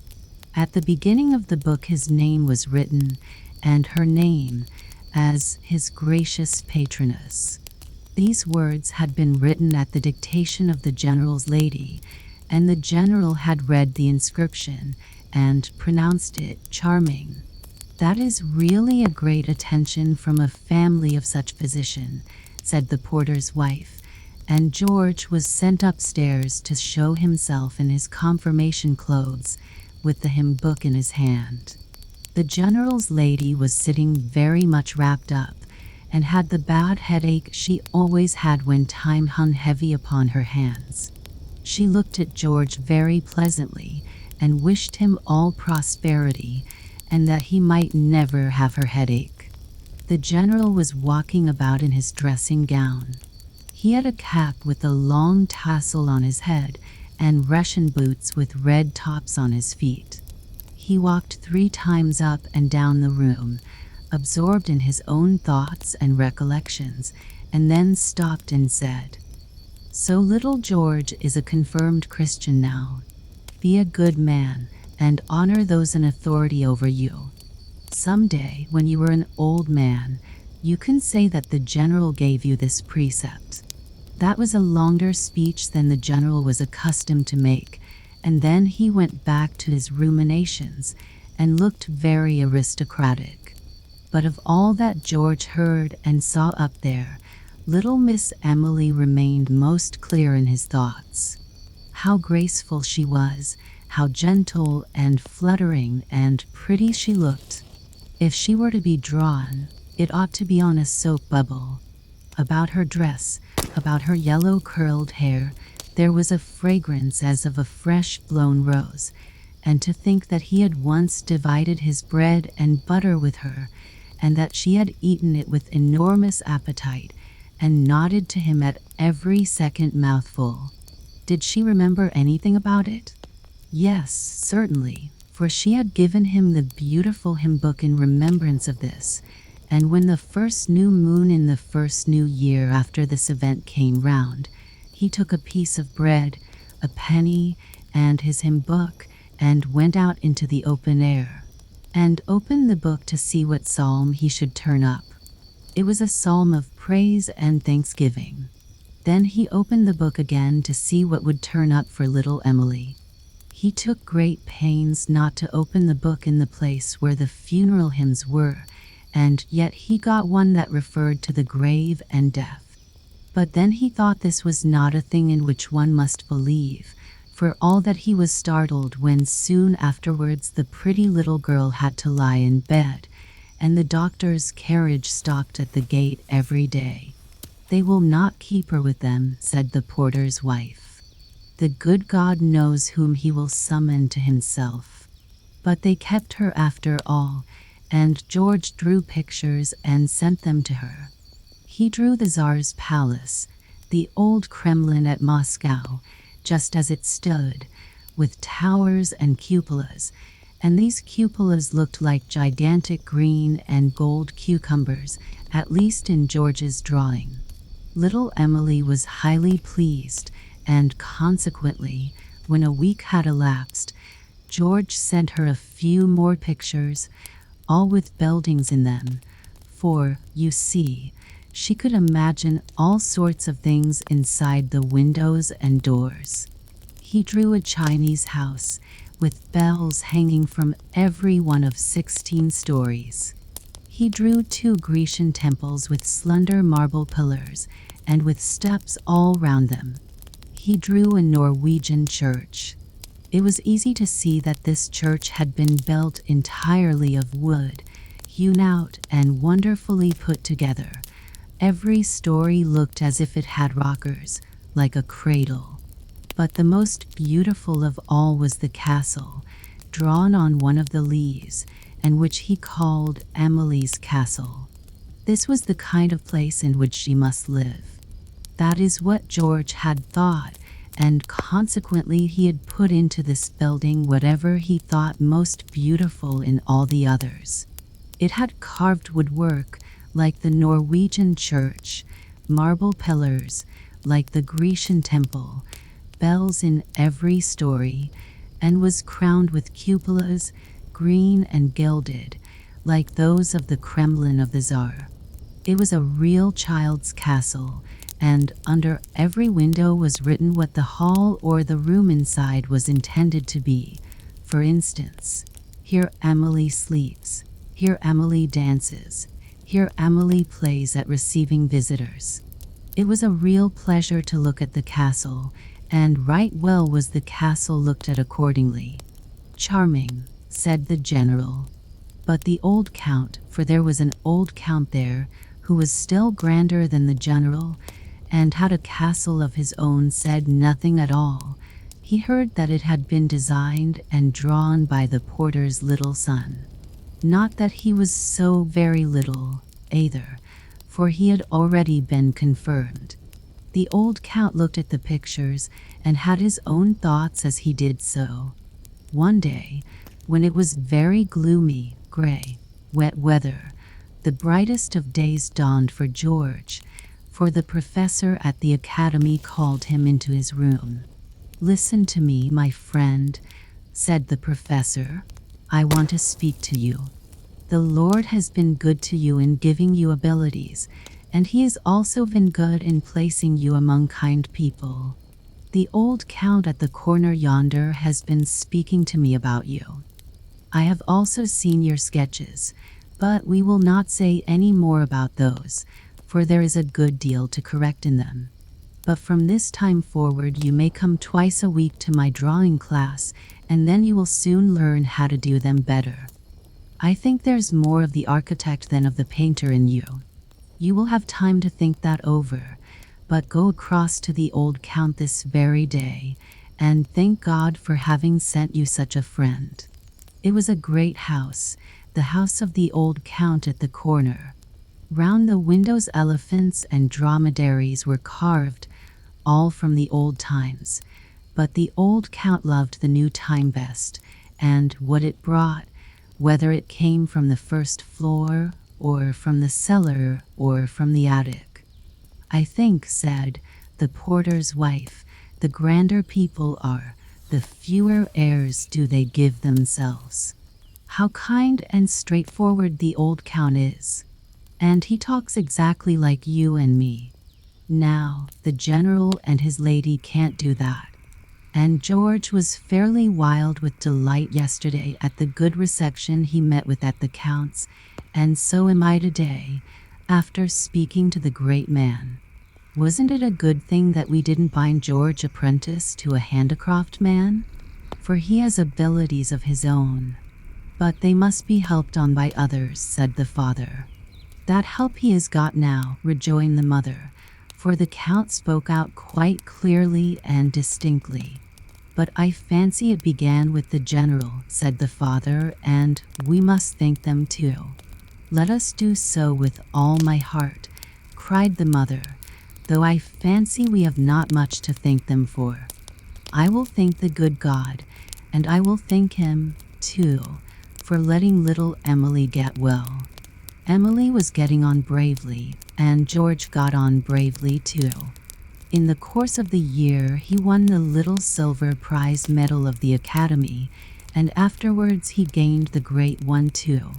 It would have been better, after all, if he had been apprenticed to a handicraftsman, said the porter's wife, weeping, for then we could have kept him with us. What is he to do in Rome? I shall never get a sight of him again, not even if he comes back, but that he won't do, the dear boy. It is fortune and fame for him, said the father. Yes, thank you, my friend, said the mother. You are saying what you do not mean. You are just as sorrowful as I am. And it was all true about the sorrow and the journey. But everybody said it was a great piece of good fortune for the young fellow. And he had to take leave, and of the general too. The general's lady did not show herself, for she had her bad headache. On this occasion the general told his only anecdote about what he had said to the prince, and how the prince had said to him, "You are incomparable." And he held out a languid hand to George. Emily gave George her hand too, and looked almost sorry, and George was the most sorry of all. Time goes by when one has something to do, and it goes by, too, when one has nothing to do. The time is equally long, but not equally useful. It was useful to George, and did not seem long at all, except when he happened to be thinking of his home. How might the good folks be getting on upstairs and downstairs? Yes, there was writing about that, and many things can be put into a letter: bright sunshine and dark, heavy days. Both of these were in the letter which brought the news that his father was dead and that his mother was alone now. She wrote that Emily had come down to see her and had been to her like an angel of comfort, and concerning herself, she added that she had been allowed to keep her situation as porteress. The general's lady kept a diary, and in this diary was recorded every ball she attended and every visit she received. The diary was illustrated by the insertion of the visiting cards of the diplomatic circle and of the most noble families, and the general's lady was proud of it. The diary kept growing through a long time, and amid many severe headaches, and through a long course of half-nights, that is to say, of court balls. Emily had now been to a court ball for the first time.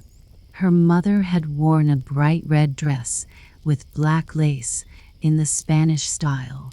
The daughter had been attired in white, fair and delicate. Green silk ribbons fluttered like flag leaves among her yellow locks, and on her head she wore a wreath of water lilies. Her eyes were so blue and clear, her mouth was so delicate and red, she looked like a little water spirit, as beautiful as such a spirit can be imagined. The princes danced with her, one after another of course, and the general's lady had not a headache for a week afterwards. But the first ball was not the last, and Emily could not stand it. It was a good thing, therefore, that summer brought with it rest and exercise in the open air. The family had been invited by the old count to visit him at him castle. That was a castle with a garden which was worth seeing. Part of this garden was laid out quite in the style of the old days, with stiff green hedges. You walked as if between green walls with peep-holes in them. Box trees and yew trees stood there trimmed into the form of stars and pyramids, and water sprang from fountains in large grottos lined with shells. All around stood figures of the most beautiful stone that could be seen in their clothes as well as in their faces. Every flower bed had a different shape and represented a fish, or a coat of arms, or a monogram. That was the French part of the garden, and from this part the visitor came into what appeared like the green, fresh forest, where the trees might grow as they chose, and accordingly they were great and glorious. The grass was green and beautiful to walk on, and it was regularly cut and rolled and swept and tended. That was the English part of the garden. Old time and new time, said the count, here they run well into one another. In 2 years the building itself will put on a proper appearance. There will be a complete metamorphosis in beauty and improvement. I shall show you the drawings, and I shall show you the architect, for he is to dine here today. Charming, said the general. 'Tis like paradise here, said the general's lady, and yonder you have a knight's castle. That's my poultry house, observed the count. The pigeons live in the tower, the turkeys in the first floor, but old Elsie rolls in the ground floor. She has apartments on all sides of her. The sitting hens have their own room, and the hens with chickens have theirs, and the ducks have their own particular door leading to the water. Charming, repeated the general, and all sailed forth to see these wonderful things. Old Elsie stood in the room on the ground floor, and by her side stood Architect George. He and Emily now met for the first time after several years, and they met in the poultry house. Yes, there he stood, and was handsome enough to be looked at. His face was frank and energetic. He had black shining hair, and a smile about his mouth, which said, "I have a brownie that sits in my ear and knows every one of you, inside and out." Old Elsie had pulled off her wooden shoes and stood there in her stockings to do honor to the noble guests. The hens clucked and the cocks crowed, and the ducks waddled to and fro and said, "Quack, quack." But the fair, pale girl, the friend of his childhood, the daughter of the general, stood there with a rosy blush on her usually pale cheeks, and her eyes opened wide, and her mouth seemed to speak without uttering a word. And the greeting he received from her was the most beautiful greeting a young man can desire from a young lady, if they are not related, or have not danced many times together, and she and the architect had never danced together. The Count shook hands with him and introduced him. "He is not altogether a stranger, our young friend George." The general's lady bowed to him, and the general's daughter was very nearly giving him her hand, but she did not give it to him. "Our little Master George," said the general. "Old friends. Charming. You have become quite an Italian," said the general's lady, "and I presume you speak the language like a native?" "My wife sings the language, but she does not speak it," observed the general. At dinner, George sat at the right hand of Emily, whom the general had taken down, while the Count led in the general's lady. Mr. George talked and told of his travels, and he could talk well, and was the life and soul of the table, though the old Count could have been it too. Emily sat silent, but she listened, and her eyes gleamed, but she said nothing. In the veranda, among the flowers, she and George stood together. The rose bushes concealed them, and George was speaking again, for he took the lead now. "Many thanks for the kind consideration you showed my old mother," he said. "I know that you went down to her on the night when my father died, and you stayed with her till his eyes were closed. My heartiest thanks." He took Emily's hand and kissed it. He might do so on such an occasion. She blushed deeply, but pressed his hand and looked at him with her dear blue eyes. "Your mother was a dear soul," she said. "How fond she was of her son. And she let me read all your letters, so that I almost believe I know you. How kind you were to me when I was little girl. You used to give me pictures." "Which you tore in two," said George. "No, I have still your drawing of the castle." "I must build the castle in reality now," said George, and he became quite warm at his own words. The general and the general's lady talked to each other in their room about the porter's son, how he knew how to behave, and to express himself with the greatest propriety. "He might be a tutor," said the general. "Intellect," said the general's lady, but she did not say anything more. During the beautiful summer time, Mr. George several times visited the Count at his castle, and he was missed when he did not come. "How much the good God has given you that he has not given to us poor mortals," said Emily to him. "Are you sure you are very grateful for it?"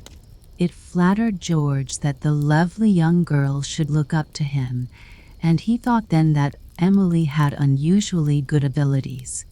And the general felt more and more convinced that George was no cellar child. "His mother was a very good woman," he observed. It is only right I should do her that justice now she is in her grave. The summer passed away, and the winter came. Again there was talk about Mr. George. He was highly respected and was received in the first circles. The general had met him at a court ball, and now there was a ball to be given in the general's house for Emily, and could Mr. George be invited to it? He whom the king invites can be invited by the general also, said the general, and drew himself up till he stood quite an inch higher than before. Mr. George was invited, and he came. Princes and counts came, and they danced, one better than the other. But Emily could only dance one dance, the first, for she made a false step, nothing of consequence, but her foot hurt her, so that she had to be careful and leave off dancing and look at the others. So she sat and looked on, and the architect stood by her side. I suppose you are giving her the whole history of St. Peter's, said the general, as he passed by, and smiled, like the personification of patronage. With the same patronizing smile, he received Mr. George a few days afterwards. The young man came, no doubt, to return thanks for the invitation to the ball. What else could it be? But indeed there was something else, something very astonishing and startling. He spoke words of sheer lunacy, so that the general could hardly believe his own ears. It was the height of rhodomantade, an offer, quite an inconceivable offer. Mr. George came to ask the hand of Emily in marriage. Man, cried the general, and his brain seemed to be boiling. I don't understand you at all. What is it you say? What is it you want? I don't know you. Sir, man, what possesses you to break into my house? And am I to stand here and listen to you? He stepped backwards into his bedroom, locked the door behind him, and left Mr. George standing alone. George stood still for a few minutes and then turned round and left the room. Emily was standing in the corridor. My father has answered, she said, and her voice trembled. George pressed her hand. He has escaped me, he replied, but a better time will come.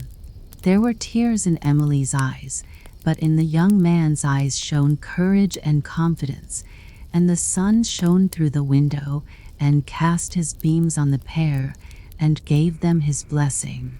The general sat in his room, bursting hot. Yes, he was still boiling, until he boiled over in the exclamation, lunacy. Porter, madness. Not an hour was over before the general's lady knew it out of the general's own mouth. She called Emily and remained alone with her. You poor child, she said, to insult you so. To insult us so. There are tears in your eyes too, but they become you well. You look beautiful in tears. You look as I looked on my wedding day. Weep on, my sweet Emily. Yes, that I must, said Emily, if you and my father do not say yes. Child, screamed the general's lady, you are ill. You are talking wildly, and I shall have a most terrible headache. Oh, what a misfortune is coming upon our house. Don't make your mother die, Emily, or you will have no mother. And the eyes of the general's lady were wet, for she could not bear to think of her own death. In the newspapers there was an announcement. Mr. George has been elected professor of the 5th class, number 8. It's a pity that his parents are dead and cannot read it, said the new Porter people, who now lived in the cellar under the general's apartments. They knew that the professor had been born and grown up within their 4 walls. Now he'll get a salary, said the man. Yes, that's not much for a poor child, said the woman. $18 a year, said the man. Why, it's a good deal of money. "No, I mean the honor of it," replied the wife. "Do you think he cares for the money? Those few dollars he can earn 100 times over, and most likely he'll get a rich wife into the bargain. If we had children of our own, husband, our child should be an architect and a professor too." George was spoken well of in the cellar, and he was spoken well of in the first floor. The old count took upon himself to do that. The pictures he had drawn in his childhood gave occasion for it. But how did the conversation come to turn on these pictures?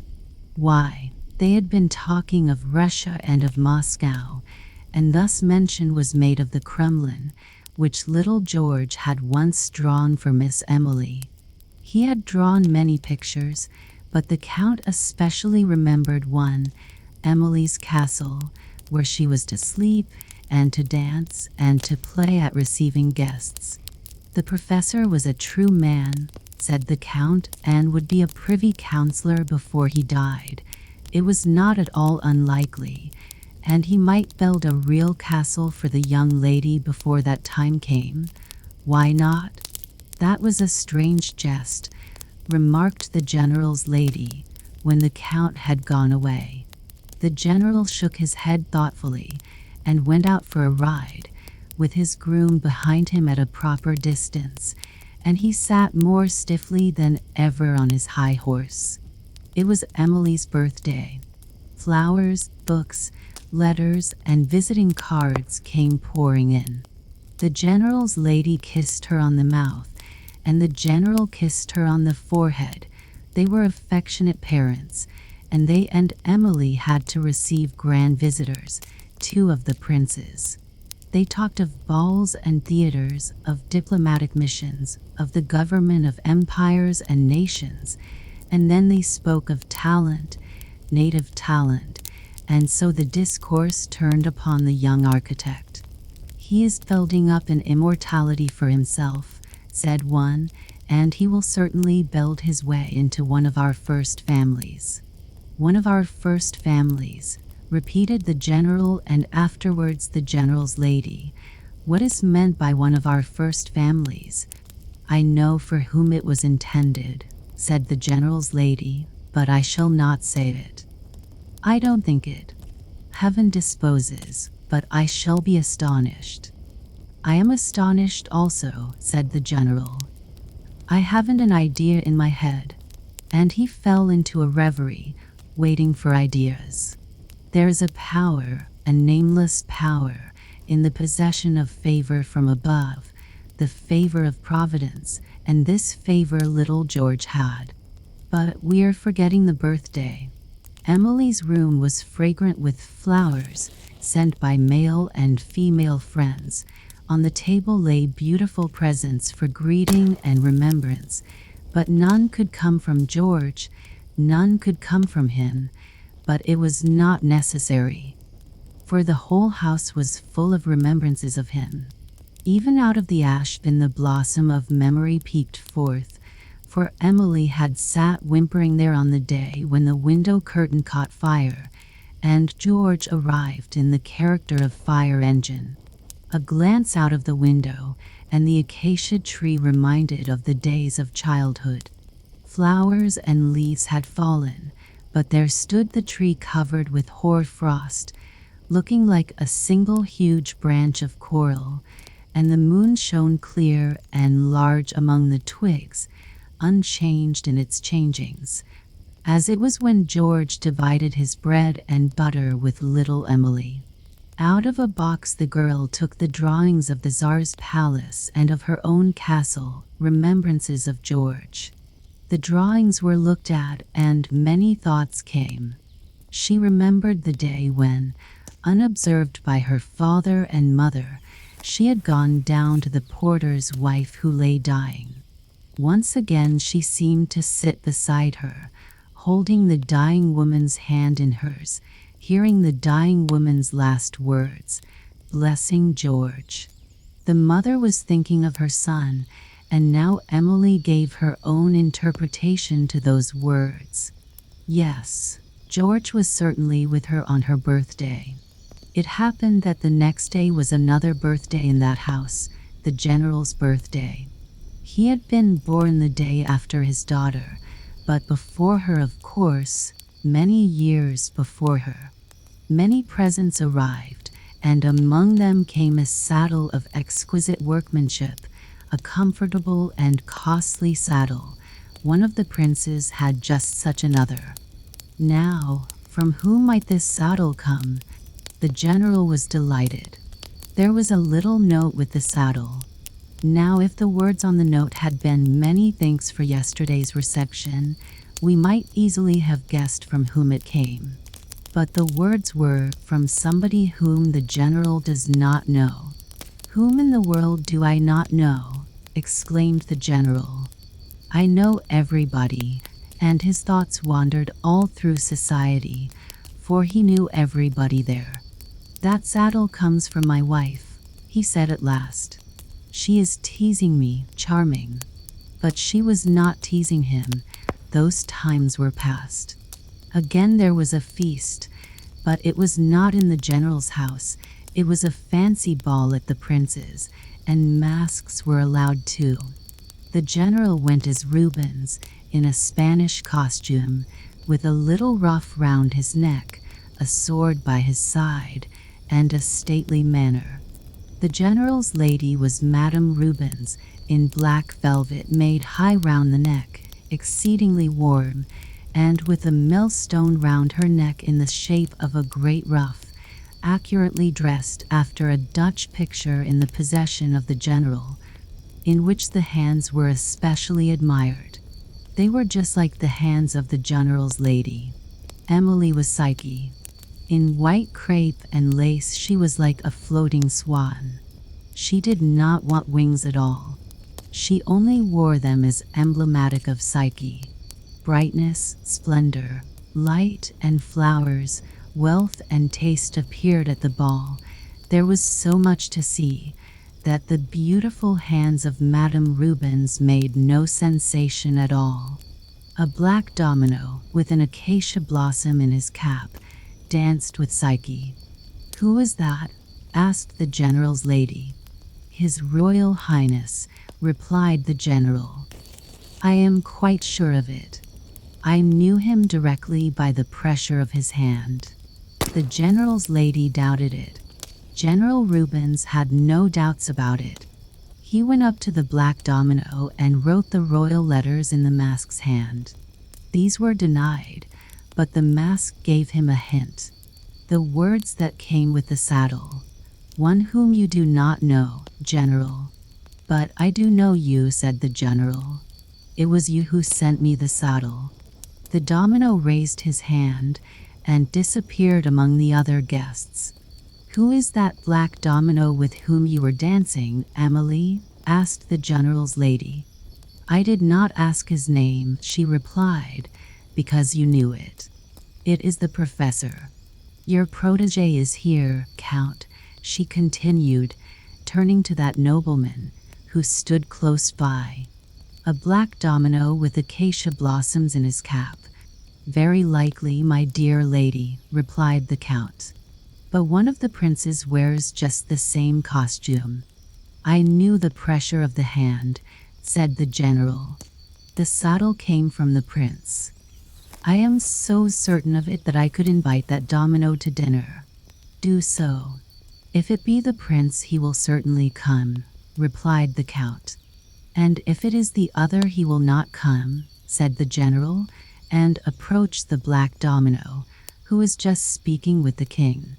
The general gave a very respectful invitation that they might make each other's acquaintance, and he smiled in his certainty concerning the person he was inviting. He spoke loud and distinctly. The domino raised his mask, and it was George. "Do you repeat your invitation, General?" he asked. The general certainly seemed to grow an inch taller, assumed a more stately demeanor, and took 2 steps backward and 1 step forward, as if he were dancing a minuet. And then came as much gravity and expression into the face of the general as the general could contrive to infuse into it. but he replied, "I never retract my words. You're invited, Professor," and he bowed with a glance at the king, who must have heard the whole dialogue. Now, there was a company to dinner at the general's, but only the old count and his protege were invited. "I have my foot under his table," thought George. "That's laying the foundation stone." And the foundation stone was really laid, with great ceremony, at the house of the general and of the general's lady. The man had come, and had spoken quite like a person in good society, and had made himself very agreeable, so that the general had often to repeat his "charming." The general talked of this dinner, talked of it even to a court lady, and this lady, one of the most intellectual persons about the court, asked to be invited to meet the professor the next time he should come. So he had to be invited again, and he was invited and came, and was charming again. He could even play chess. "He's not out of the cellar," said the general. "He's quite a distinguished person." There are many distinguished persons of that kind, and it's no fault of his. The professor, who was received in the king's palace, might very well be received by the general, but that he could ever belong to the house was out of the question. Only the whole town was talking of it. He grew and grew. The dew of favor fell from above, so no one was surprised after all that he should become a privy councillor, and Emily a privy councillor's lady. "Life is either a tragedy or a comedy," said the general. "In tragedies they die, in comedies they marry one another.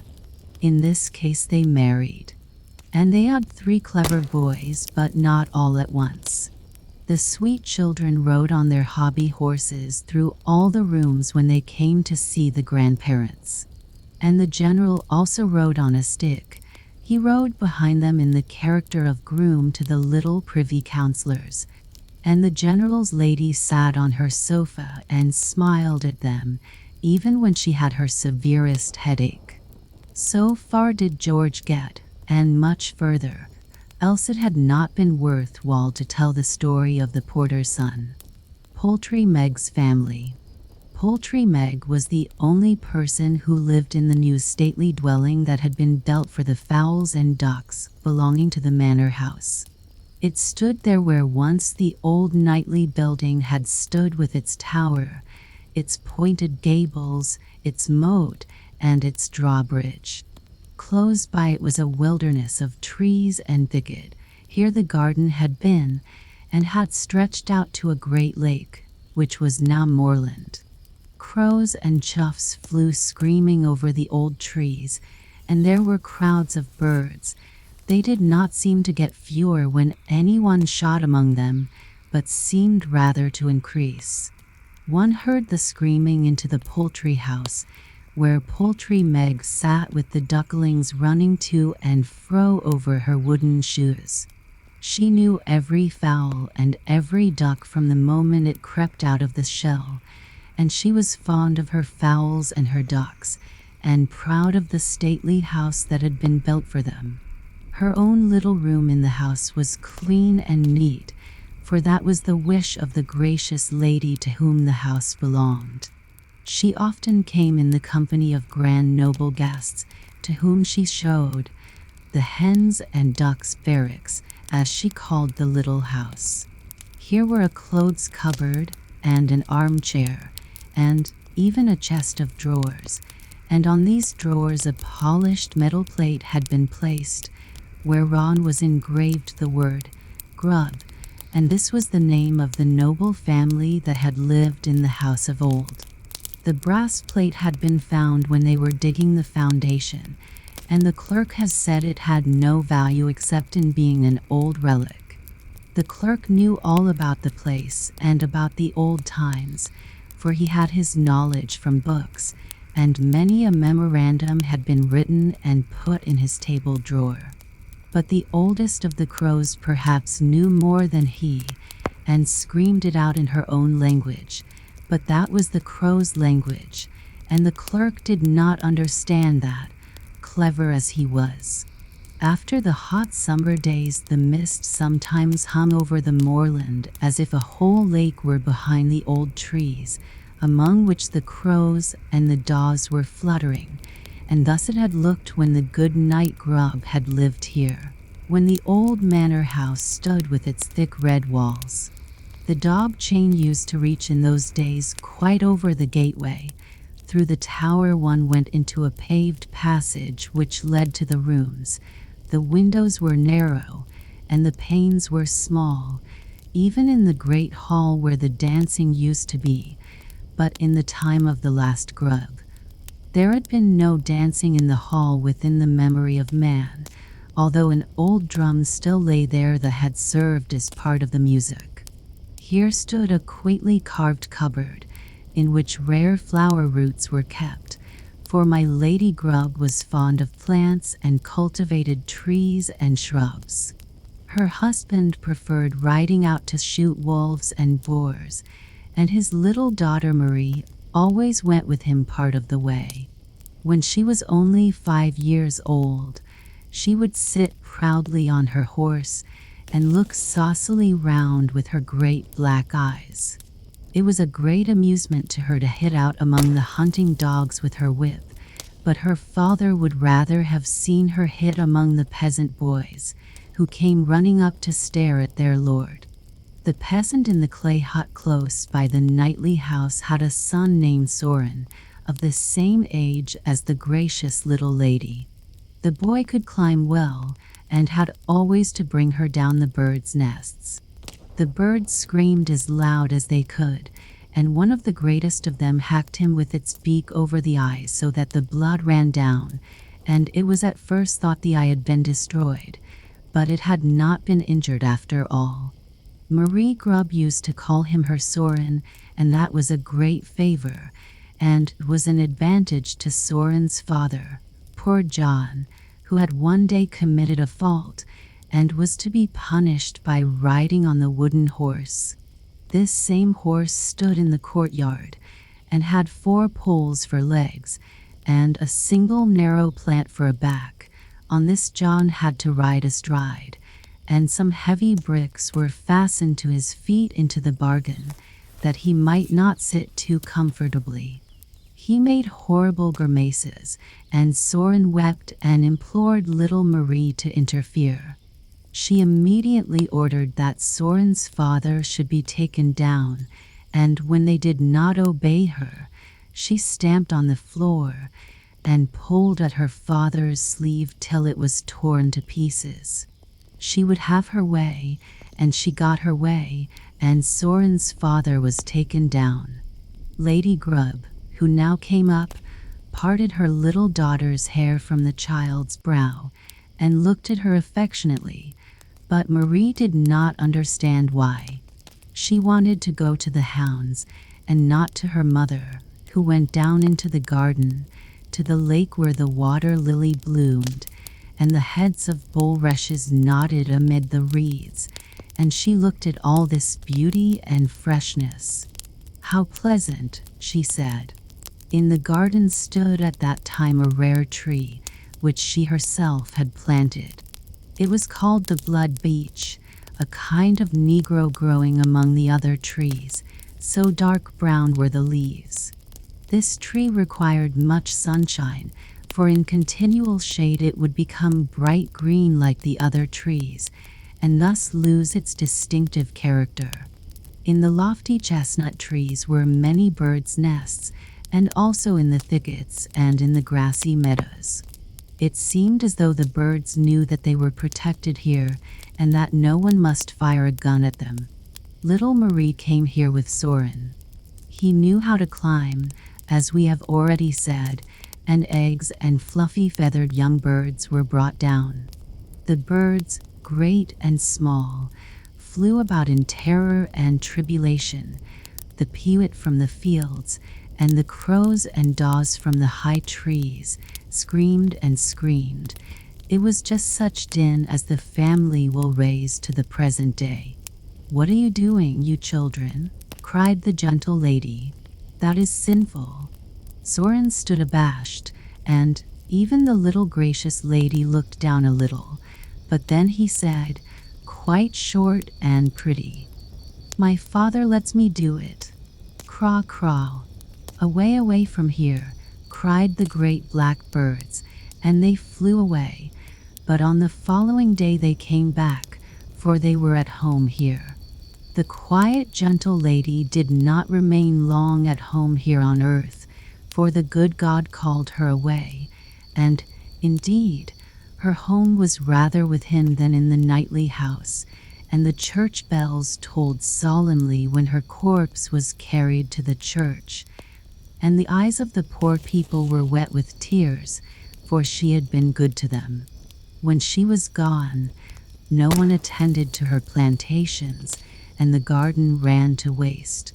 Grub the knight was a hard man, they said, but his daughter, young as she was, knew how to manage him.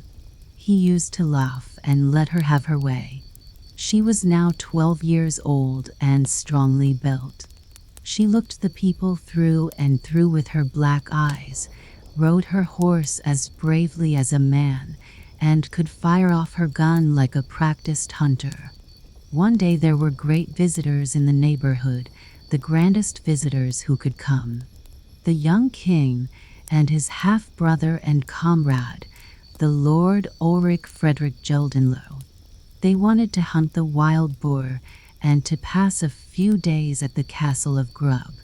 Geldenlow sat at table next to Marie Grub, and he took her by the hand and gave her a kiss, as if she had been a relation, but she gave him a box on the ear, and told him she could not bear him, at which there was great laughter, as if that had been a very amusing thing. And perhaps it was very amusing, for 5 years afterwards, when Marie had fulfilled her 17th year, a messenger arrived with a letter in which Lord Geldenlow proposed for the hand of the noble young lady. "There was a thing for you. He is the grandest and most gallant gentleman in the whole country," said Grub the knight. "That is not a thing to despise." "I don't care so very much about him," said Marie Grub, but she did not despise the grandest man of all the country, who sat by the king's side. Silver plate and fine linen and woolen went off to Copenhagen in a ship, while the bride made the journey by land in 10 days. But the outfit met with contrary winds, or with no winds at all, for 4 months passed before it arrived, and when it came, my Lady Geldenlow was gone. "I'd rather lie on coarse sacking than lie in his silken beds," she declared. "I'd rather walk barefoot than drive with him in a coach." Late one evening in November, 2 women came riding into the town of Aarhus. They were the gracious Lady Geldenlow, Marie Grub, and her maid. They came from the town of Weil, whither they had come in a ship from Copenhagen. They stopped at Lord Grub's stone mansion in Aarhus. Grub was not well pleased with this visit. Marie was accosted in hard words, but she had a bedroom given her, and got her beer soup of a morning, but the evil part of her father's nature was aroused against her, and she was not used to that. She was not of a gentle temper, and we often answer as we are addressed. She answered openly, and spoke with bitterness and hatred of her husband, with whom she declared she would not live. She was too honorable for that. A year went by, but it did not go by pleasantly. There were evil words between the father and the daughter, and that ought never to be. Bad words bear bad fruit. What could be the end of such a state of things? "We two cannot live under the same roof," said the father one day. "Go away from here to our old manor house, but you had better bite your tongue off than spread any lies among the people." And so the two parted. She went with her maid to the old castle where she had been born, and near which the gentle, pious lady, her mother, was lying in the church vault. An old cowherd lived in the courtyard and was the only other inhabitant of the place. In the rooms, heavy black cobwebs hung down, covered with dust. In the garden, everything grew just as it would. Hops and climbing plants ran like a net between the trees and bushes, and the hemlock and nettle grew larger and stronger. The blood beech had been outgrown by other trees, and Nos stood in the shade, and its leaves were green like those of the common trees, and its glory had departed.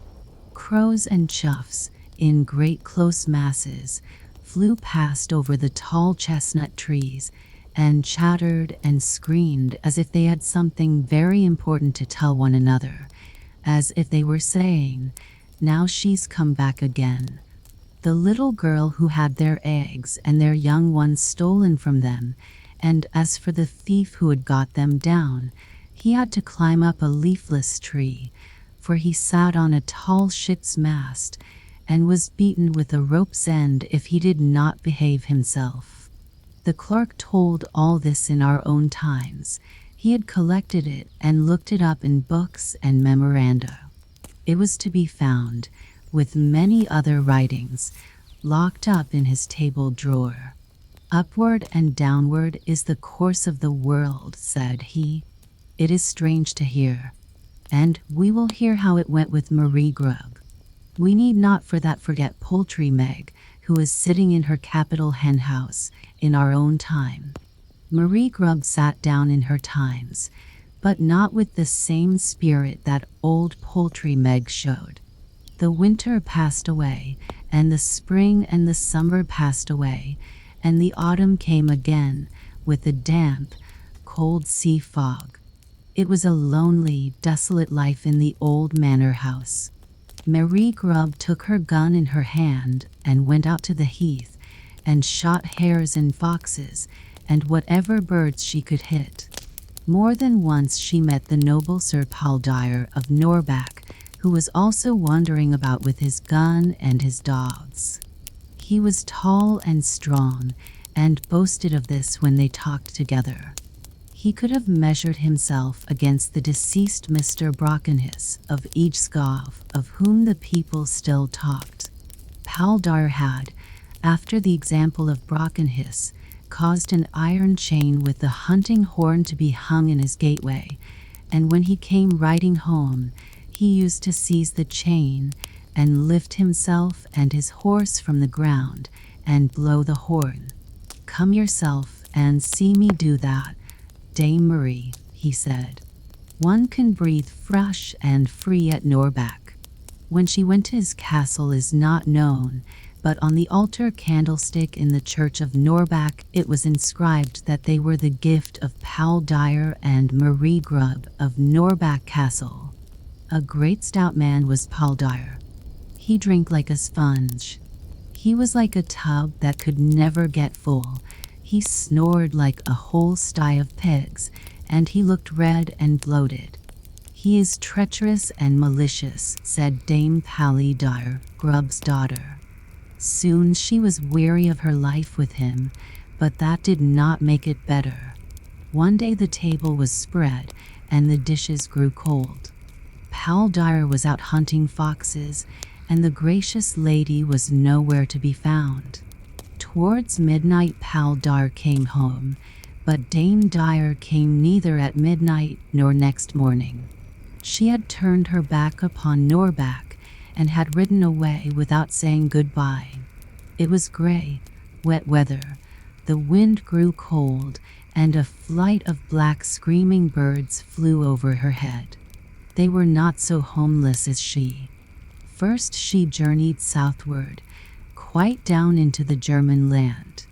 A couple of golden rings with costly stones were turned into money, and then she turned to the east, and then she turned again and went towards the west. She had no food before her eyes, and murmured against everything, even against the good God himself, so wretched was her soul.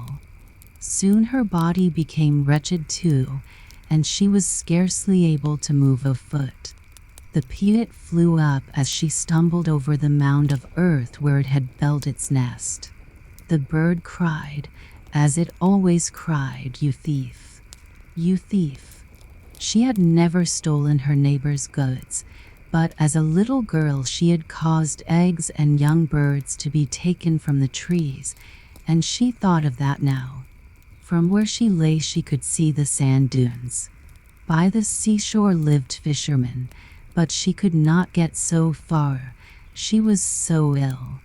The great white sea mews flew over her head and screamed as the crows and daws screamed at home in the garden of the manor house. The birds flew quite close to her, and at last it seemed to her as if they became black as crows, and then all was night before her eyes. When she opened her eyes again, she was being lifted and carried. A great strong man had taken her up in his arms, and she was looking straight into his bearded face. He had a scar over one eye, which seemed to divide the eyebrow into two parts. Weak as she was, he carried her to the ship, where he got a rating for it from the captain. The next day the ship sailed away. Madame Grub had not been put ashore, so she sailed away with it. But she will return, will she not? Yes, but where and when? The clerk could tell about this too, and it was not a story which he patched together himself. He had the whole strange history out of an old authentic book, which we ourselves can take out and read. The Danish historian, Ludwig Holberg, who has written so many useful books and merry comedies, from which we can get such a good idea of his times and their people, tells in his letters of Marie Grub, where and how he met her.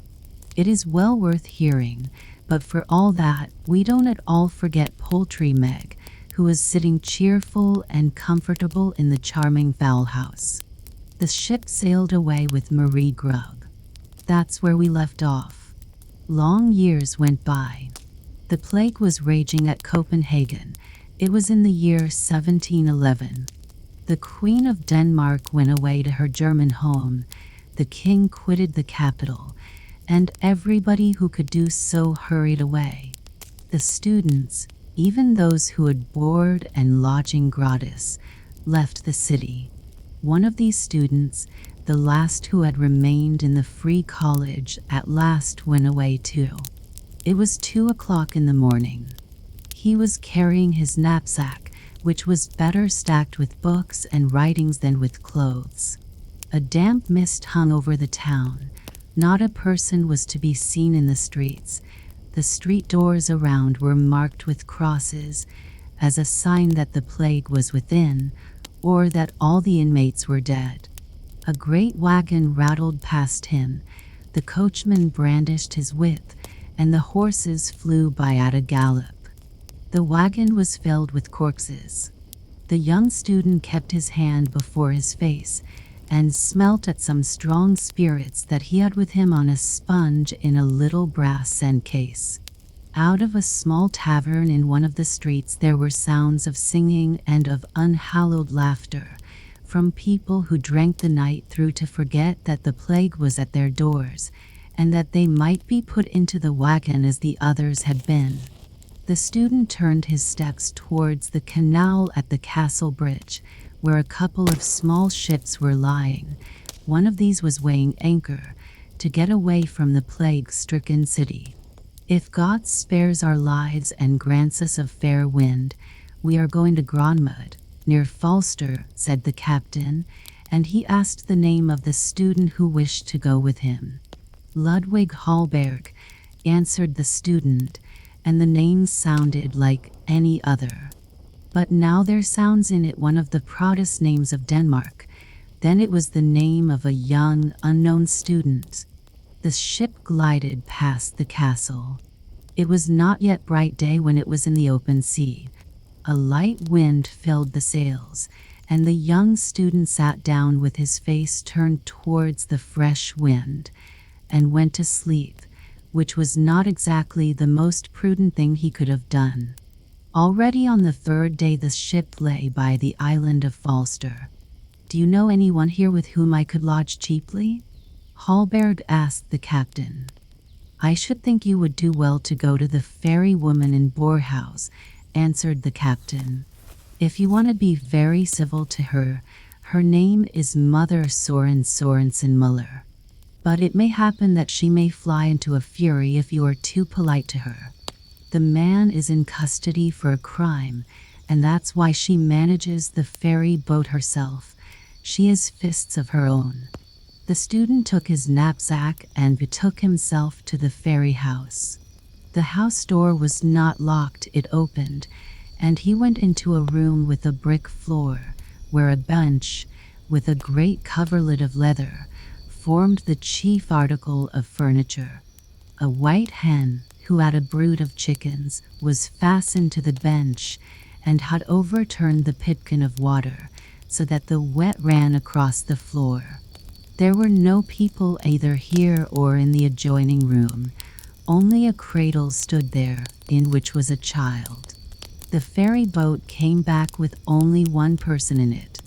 Whether that person was a man or a woman was not an easy matter to determine. The person in question was wrapped in a great cloak and wore a kind of hood. Presently the boat lay to. It was a woman who got out of it and came into the room. She looked very stately when she straightened her back. Two proud eyes looked forth from beneath her black eyebrows. It was Mother Soren, the fairy wife. The crows and daws might have called out another name for her, which we know better. She looked morose, and did not seem to care to talk, but this much was settled, that the student should board in her house for an indefinite time, while things looked so bad in Copenhagen. This or that honest citizen would often come to the ferry house from the neighboring little town. There came Frank the cutler and Sivert the exide man. They drank a mug of beer in the ferry house and used to converse with the student, for he was a clever young man who knew his practica, as they called it. He could read Greek and Latin and was well up in learned subjects. "The less one knows, the less it presses upon one," said Mother Soren. "You have to work hard," said Hallberg one day, when she was dipping clothes in the strong soapy water, and was obliged herself to split the logs for the fire. "That's my affair," she replied. "Have you been obliged to toil in this way from your childhood?" "You can read that from my hands," she replied, and held out her hands, that were small indeed, but hard and strong, with bitten nails. "You are learned and can read." At Christmas time it began to snow heavily. The cold came on, the wind blew sharp, as if there were vitriol in it to wash the people's faces. Mother Soren did not let that disturb her. She threw her cloak around her and drew her hood over her head. Early in the afternoon, it was already dark in the house. She laid wood and turf on the hearth, and then she sat down to darn her stockings, for there was no one to do it for her. Towards evening she spoke more words to the student than it was customary with her to use. She spoke of her husband. He killed a sailor of Drager by mischance, and for that he has to work for 3 years in irons. He's only a common sailor, and therefore the law must take its course. The law is there for people of high rank, too, said Hallberg. Do you think so? Said Mother Soren. Then she looked into the fire for a while, but after a time she began to speak again. Have you heard of Kai Leakey, who caused a church to be pulled down, and when the clergyman, Master Martin, thundered from the pulpit about it, he had him put in irons and sat in judgment upon him and condemned him to death? Yes, and the clergyman was obliged to bow his head to the stroke. And yet Kai Leakey went scot-free. He had a right to do as he did in those times, said Hallberg. but now we have left those times behind us. You may get a fool to believe that, cried Mother Soren, and she got up and went into the room where the child lay. She lifted up the child and laid it down more comfortably. Then she arranged the bed place of the student. He had the green coverlet, for he felt the cold more than she, though he was born in Norway. On New Year's morning it was a bright sunshiny day. The frost had been so strong, and was still so strong, that the fallen snow had become a hard mass and one could walk upon it. The bells of the little town were tolling for church. Student Hallberg wrapped himself up in his woolen cloak and wanted to go to the town. Over the fairy house the crows and daws were flying with loud cries. One could hardly hear the church bells for their screaming. Mother Soren stood in front of the house, filling a brass pot with snow, which she was going to put on the fire to get drinking water. She looked up to the crowd of birds and thought her own thoughts. Student Hallberg went to church. On his way there and on his return he passed by the house of tax collector Sivert, by the town gate. Here he was invited to take a mug of brown beer with treacle and sugar. The discourse fell upon Mother Soren, but the tax collector did not know much about her, and, indeed, few knew much about her. She did not belong to the island of Falster, he said. She had a little property of her own at one time.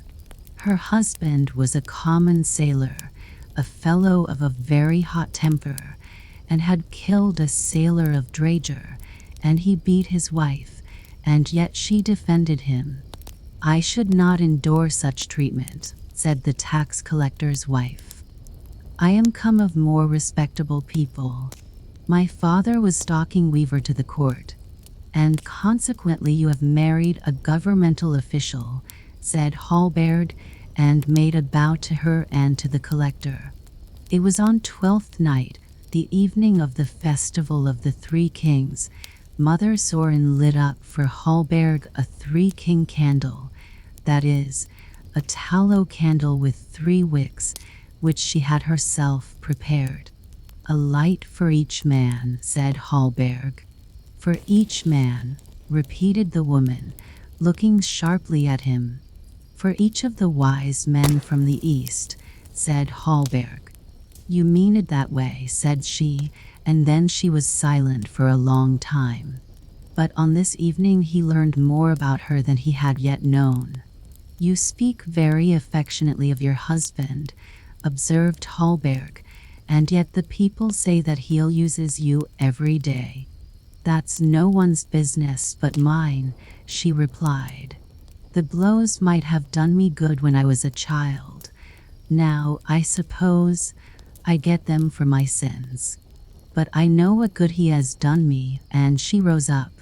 When I lay sick upon the desolate heath, and no one would have pity on me, and no one would have anything to do with me, except the crows and daws, which came to peck me to bits, he carried me in his arms, and had to bear hard words because of the burden he brought on board ship. It's not in my nature to be sick, and so I got well. Every man has his own way, and Soren has his, but the horse must not be judged by the halter.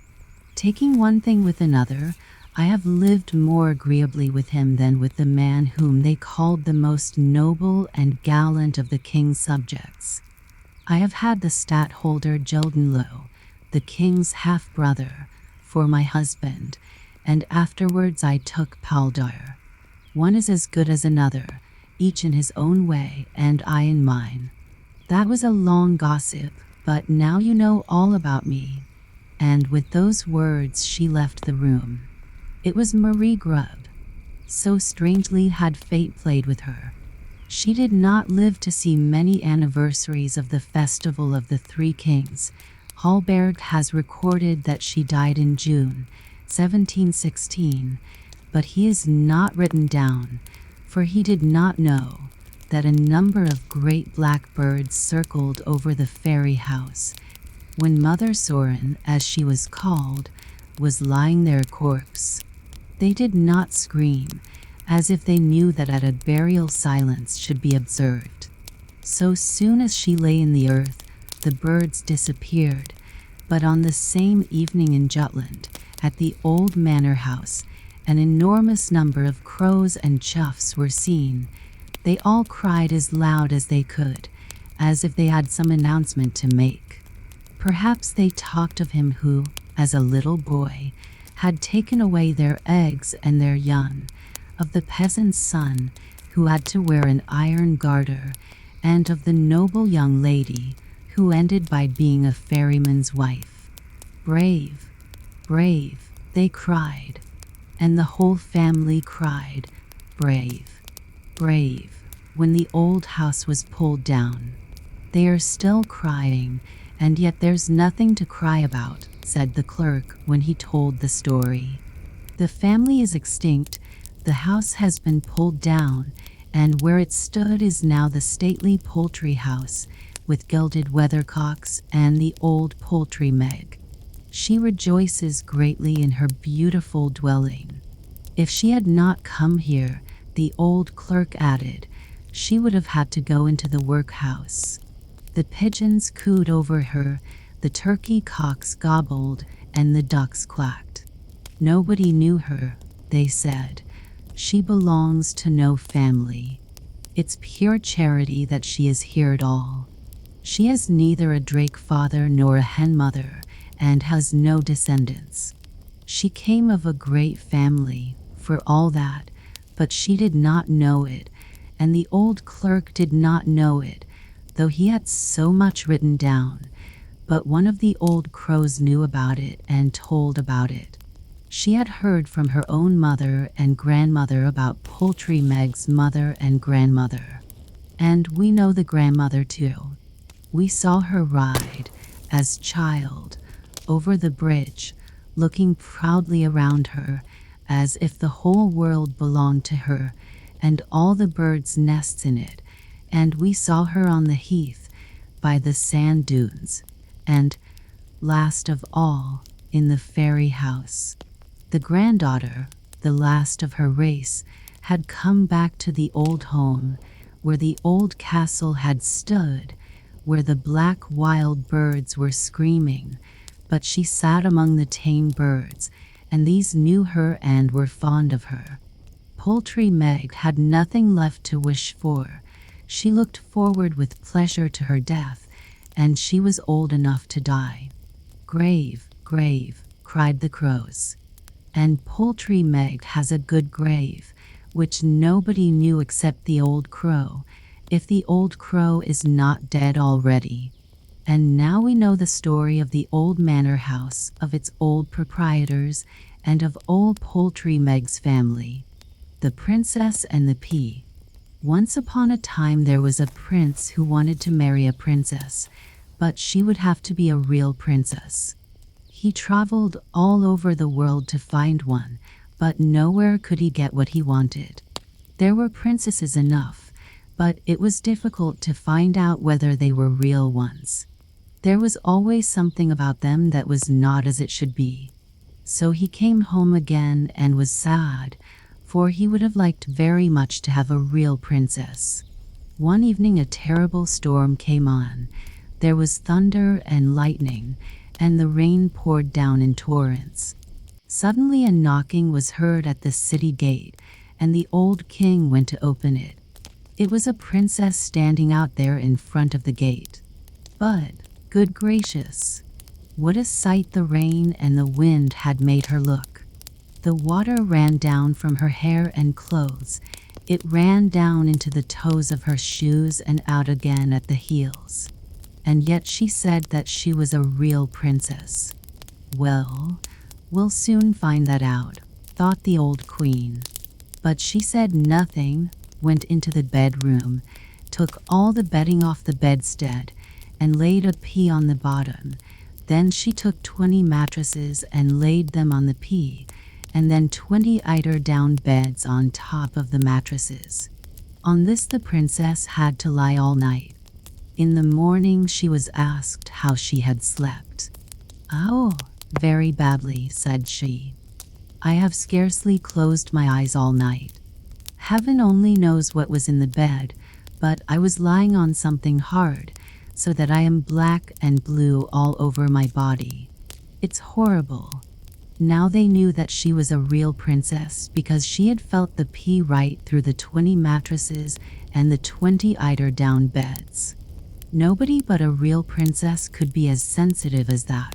So the prince took her for his wife, for now he knew that he had a real princess, and the pea was put in the museum, where it may still be seen, if no one has stolen it. There, that is a true story. The Psyche.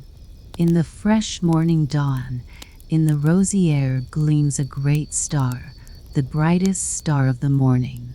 His rays tremble on the white wall, as if he wished to write down on it what he can tell, what he has seen there and elsewhere during thousands of years in our rolling world. Let us hear one of his stories. A short time ago, the stars, short time ago, is called among men. Centuries ago, my rays followed a young artist. It was in the city of the popes, in the world city Rome. Much has been changed there in the course of time, but the changes have not come so quickly as the change from youth to old age. Then already the palace of the Caesars was a ruin, as it is now. Fig trees and laurels grew among the fallen marble columns, and in the desolate bathing halls, where the gilding still clings to the wall, the Colosseum was a gigantic ruin. The church bells sounded. The incense sent up its fragrant cloud, and through the streets marched processions with flaming tapers and glowing canopies. Holy Church was there, and art was held as a high and holy thing. In Rome lived the greatest painter in the world, Raphael. There also dwelt the first of sculptors, Michelangelo. Even the Pope paid homage to these two, and honored them with a visit. Art was recognized and honored, and was rewarded also. But, for all that, everything great and splendid was not seen and known. In a narrow lane stood an old house. Once it had been a temple. A young sculptor now dwelt there. He was young and quite unknown. He certainly had friends, young artists, like himself, young in spirit, young in hopes and thoughts. They told him he was rich in talent and an artist, but that he was foolish for having no faith in his own power, for he always broke what he had fashioned out of clay and never completed anything, and a work must be completed if it is to be seen and to bring money. "You are a dreamer," they went on to say to him, "and that's your misfortune. But the reason of this is that you have never lived, you have never tasted life, you have never enjoyed it in great wholesome draughts, as it ought to be enjoyed. In youth one must mingle one's own personality with life, that they may become one. Look at the great master Raphael, whom the Pope honors and the world admires. He's no despiser of wine and bread, and he even appreciates the baker's daughter, the pretty Fornerina," added Angelo, one of the merriest of the young friends. Yes, they said a good many things of the kind, according to their age and their reason. They wanted to draw the young artist out with them into the merry wild life, the mad life as it might also be called, and at certain times he felt an inclination for it. He had warm blood, a strong imagination, and could take part in the merry chat and laugh aloud with the rest, but what they called Raphael's merry life disappeared before him like a vapor when he saw the divine radiance that beamed forth from the pictures of the great master, and when he stood in the Vatican, before the forms of beauty which the masters had hewn out of marble thousands of years since. His breast swelled, and he felt within himself something high, something holy, something elevating, great, and good, and he wished that he could produce similar forms from the blocks of marble. He wished to make a picture of that which was within him, stirring upward from his heart to the realms of the infinite. But how and in what form? The soft clay was fashioned under his fingers into forms of beauty, but the next day he broke what he had fashioned, according to his wont. One day he walked past one of those rich palaces of which Rome has many to show. He stopped before the great open portal and beheld a garden surrounded by cloistered walks. The garden bloomed with a goodly show of the fairest roses.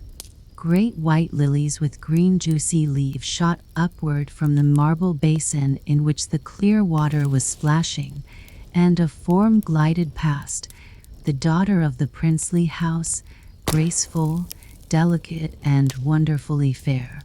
Such a form of female loveliness he had never before beheld, yet stay, he had seen it, painted by Raphael, painted as a Psyche, in one of the Roman palaces.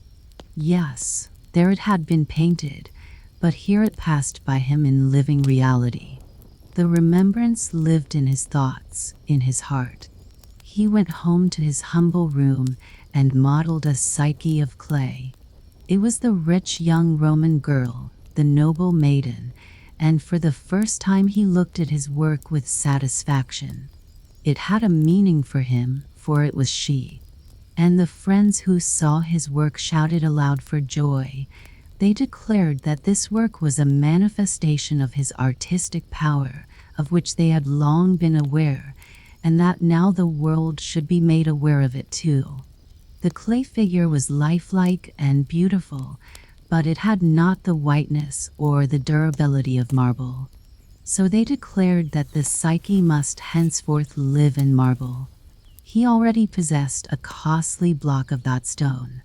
It had been lying for years, the property of his parents, in the courtyard. Fragments of glass, climbing weeds, and remains of artichokes had gathered about it and sullied its purity, but under the surface the block was as white as the mountain snow, and from this block the Psyche was to arise. Now, it happened one morning. The bright star tells nothing about this, but we know it occurred, that a noble Roman company came into the narrow lane.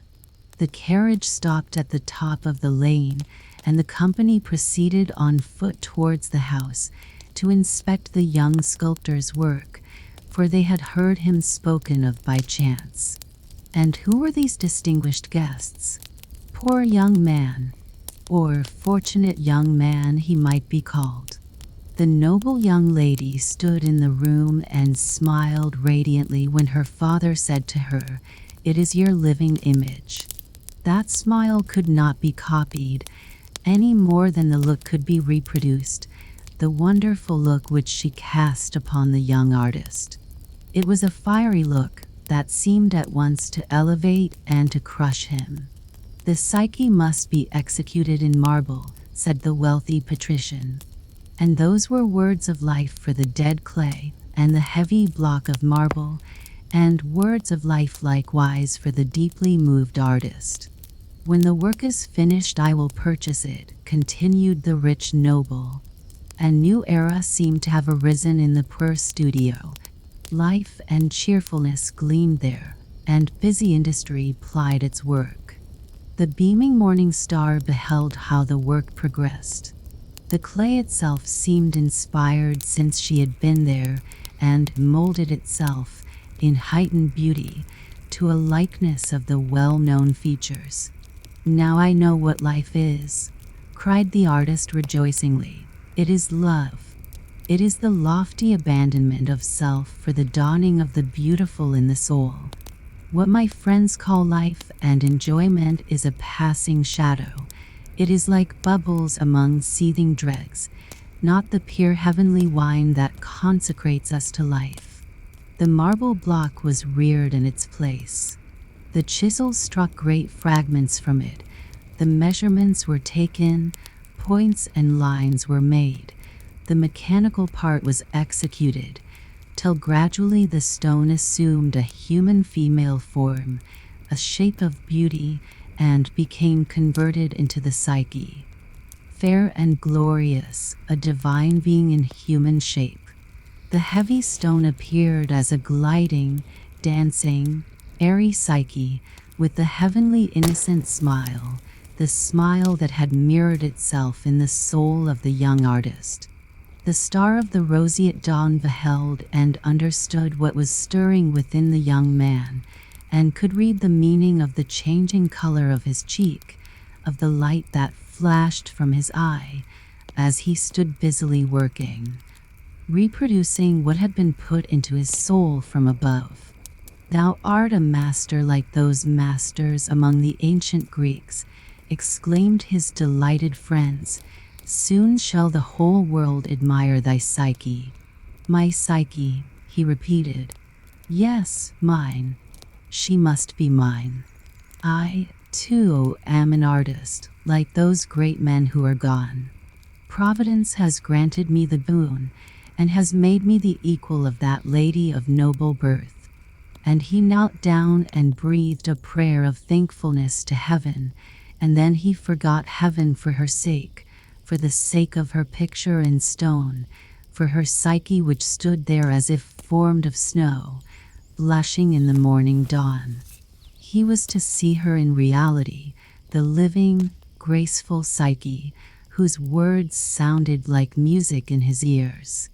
He could now carry the news into the rich palace that the marble Psyche was finished. He betook himself thither, strode through the open courtyard where the waters ran splashing from the dolphins' jaws into the marble basins, where the snowy lilies and the fresh roses bloomed in abundance. He stepped into the great lofty hall, whose walls and ceilings shone with gilding and bright colors and heraldic devices. Gaily dressed serving men, adorned with trappings like sleigh horses, walked to and fro, and some reclined at their ease upon the carved oak seats, as if they were the masters of the house. He told them what had brought him to the palace, and was conducted up this shining marble staircase, covered with soft carpets and adorned with many a statue. Then he went on through richly furnished chambers over mosaic floors, amid gorgeous pictures.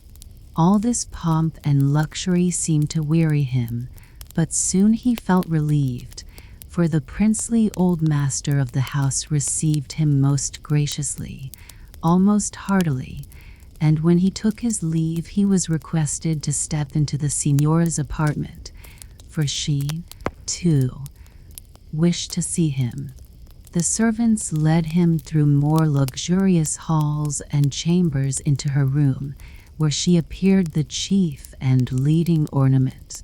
She spoke to him. No hymn of supplication, no holy chant, could melt his soul like the sound of her voice. He took her hand and lifted it to his lips.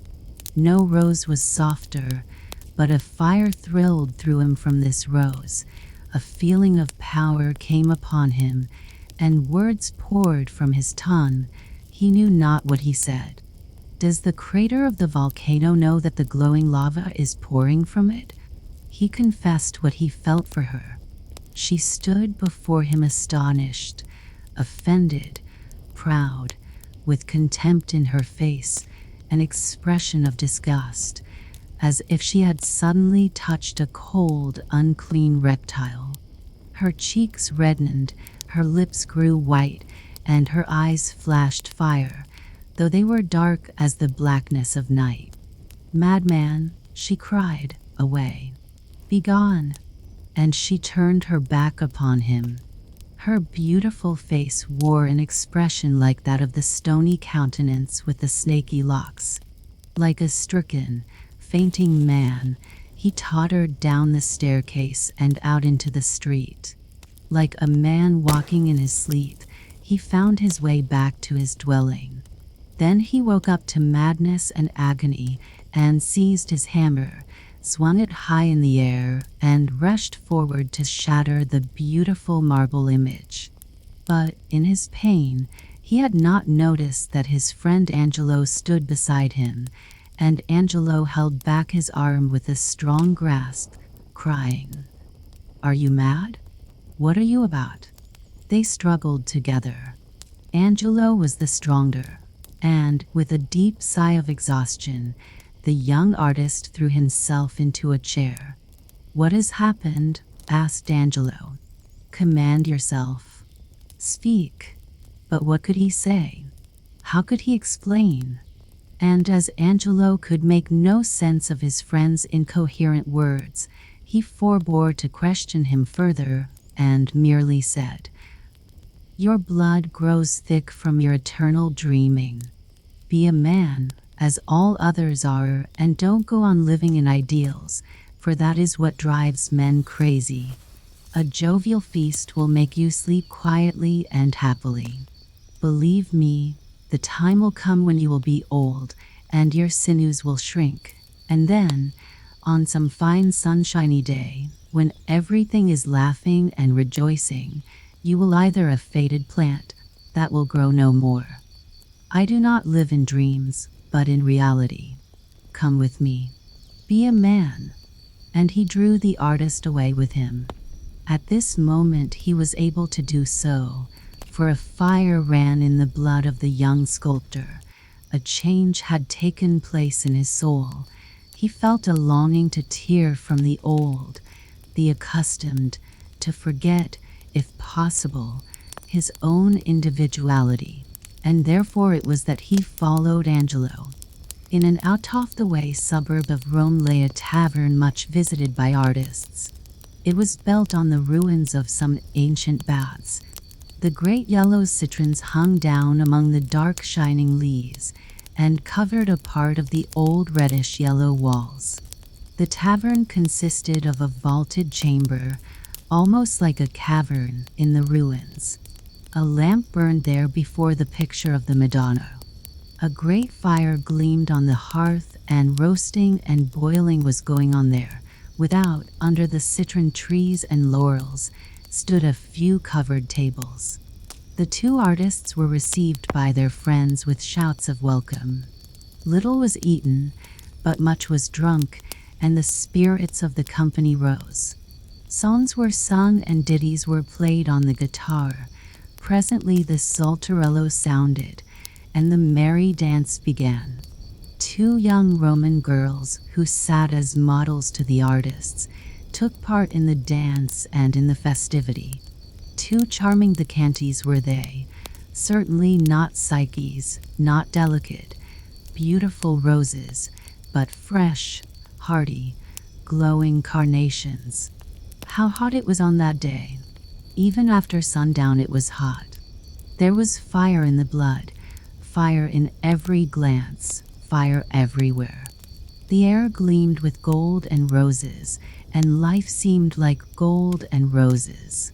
"At last you have joined us, for once," said his friends. "Now let yourself be carried by the waves within and around you." "Never yet have I felt so well, so merry," cried the young artist. "You are right, you are all of you right. I was a fool, a dreamer. Man belongs to reality and not to fancy." With songs and with sounding guitars the young people returned that evening from the tavern, through the narrow streets. The two glowing carnations, daughters of the Campagna, went with them. In Angelo's room, among a litter of colored sketches, studies, and glowing pictures, the voices sounded mellower, but not less merrily.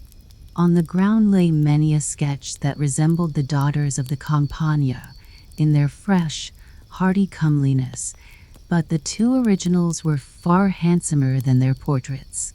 All the burners of the six-armed lamp flared and flamed, and the human flamed up from within and appeared in the glare as if it were divine. Apollo, Jupiter, I feel myself raised to our heaven, to your glory. I feel as if the blossom of life were unfolding itself in my veins at this moment. Yes, the blossom unfolded itself and then burst and fell, and an evil vapor arose from it, blinding the sight, leading astray the fancy. The firework of the senses went out, and it became dark. He was again in his own room. There he sat down on his bed and collected his thoughts. "Fie on thee." These were the words that sounded out of his mouth from the depths of his heart.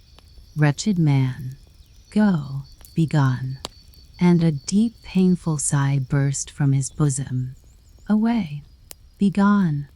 These, her words, the words of the living psyche, echoed through his heart, escaped from his lips. He buried his head in the pillows, his thoughts grew confused, and he fell asleep. In the morning dawn he started up and collected his thoughts anew. What had happened? Had all the past been a dream? The visit to her, the feast at the tavern, the evening with the purple carnations of the Campagna? No, it was all real, a reality he had never before experienced. In the purple air gleamed the bright star, and its beams fell upon him and upon the marble psyche. He trembled as he looked at that picture of immortality, and his glance seemed impure to him. He threw the cloth over the statue, and then touched it once more to unveil the form, but he was not able to look again at his own work. Gloomy, quiet, absorbed in his own thoughts, he sat there through the long day. He heard nothing of what was going on around him, and no man guessed what was passing in this human soul. And days and weeks went by, but the nights passed more slowly than the days. The flashing star beheld him one morning as he rose, pale and trembling with fever, from his sad couch. Then he stepped towards the statue, threw back the covering, took one long, sorrowful gaze at his work, and then, almost sinking beneath the burden, he dragged the statue out into the garden. In that place was an old dry well, now nothing but a hole. Into this he cast the psyche, threw earth in above her, and covered up the spot with twigs and nettles. "Away, be gone." Such was the short epitaph he spoke. The star beheld all this from the pink morning sky, and its beam trembled upon two great tears upon the pale, feverish cheeks of the young man, and soon it was said that he was sick unto death, and he lay stretched upon a bed of pain. The convent brother Ignatius visited him as a physician and a friend, and brought him words of comfort, of religion, and spoke to him of the peace and happiness of the church, of the sinfulness of man, of rest and mercy to be found in heaven. And the words fell like warm sunbeams upon a teeming soil. The soil smoked and sent up clouds of mist, fantastic pictures, pictures in which there was reality, and from these floating islands he looked across at human life. He found it vanity and delusion, and vanity and delusion it had been to him. They told him that art was a sorcerer, betraying us to vanity and to earthly lusts, that we are false to ourselves, unfaithful to our friends, unfaithful towards heaven, and that the serpent was always repeating within us, "Eat, and thou shalt become as God." And it appeared to him as if now, for the first time, he knew himself and had found the way that leads to truth and to peace. In the church was the light and the brightness of God. In the monk's cell, he should find the rest through which the tree of human life might grow on into eternity. Brother Ignatius strengthened his longings, and the determination became firm within him. A child of the world became a servant of the church. The young artist renounced the world and retired into the cloister. The brothers came forward affectionately to welcome him, and his inauguration was as a Sunday feast. Heaven seemed to him to dwell in the sunshine of the church and to beam upon him from the holy pictures and from the cross.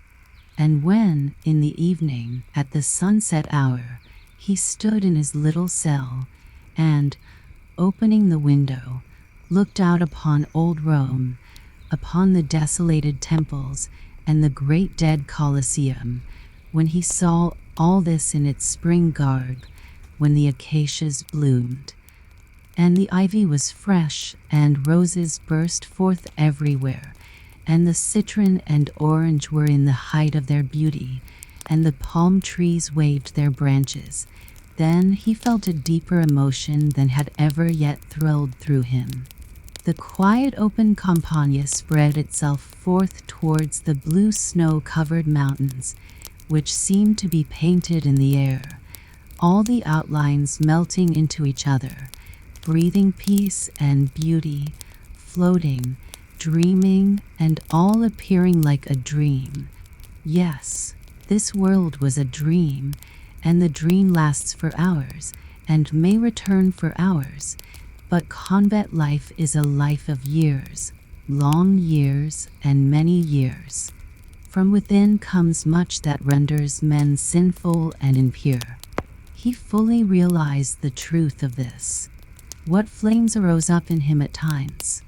What a source of evil, of that which we would not, welled up continually. He mortified his body, but the evil came from within. One day, after the lapse of many years, he met Angelo, who recognized him. "Man," exclaimed Angelo, "yes, it is thou. Art thou happy now? Thou hast sinned against God, and cast away his boon from thee, hast neglected thy mission in this world. Read the parable of the entrusted talent. The master who spoke that parable spoke the truth. What hast thou gained? What hast thou found? Dost thou not fashion for thyself a religion and a dreamy life after thine own idea, as almost all do? Suppose all this is a dream, a fair delusion. Get thee away from me, Satan," said the monk, and he quitted Angelo. "There is a devil, a personal devil. This day I have seen him," said the monk to himself. "Once I extended a finger to him, and he took my whole hand. But now," he sighed, "the evil is within me, and it is in yonder man, but it does not bow him down. He goes abroad with head erect, and enjoys his comfort, and I grasped at comfort in the consolations of religion. If it were nothing but a consolation? Supposing everything here were, like the world I have quitted, only a beautiful fancy, a delusion like the beauty of the evening clouds, like the misty blue of the distant hills. When you approach them, they are very different. O eternity, thou actest like the great calm ocean that beckons us and fills us with expectation, and when we embark upon thee, we sink, disappear, and cease to be.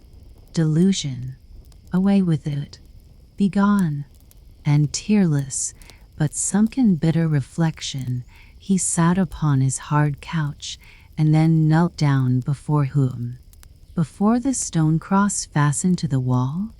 No, it was only habit that made him take this position. The more deeply he looked into his own heart, the blacker did the darkness seem.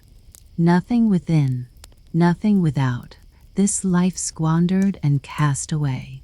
And this thought rolled and grew like a snowball until it seemed to crush him. I can confide my griefs to none. I may speak to none of the gnawing worm within. My secret is my prisoner. If I let the captive escape, I shall be his. And the godlike power that dwelt within him suffered and strove. "O Lord, my Lord," he cried, in his despair, "be merciful and grant me faith." I threw away the gift thou hadst vouchsafed to me. I left my mission unfulfilled. I lacked strength, and strength thou didst not give me.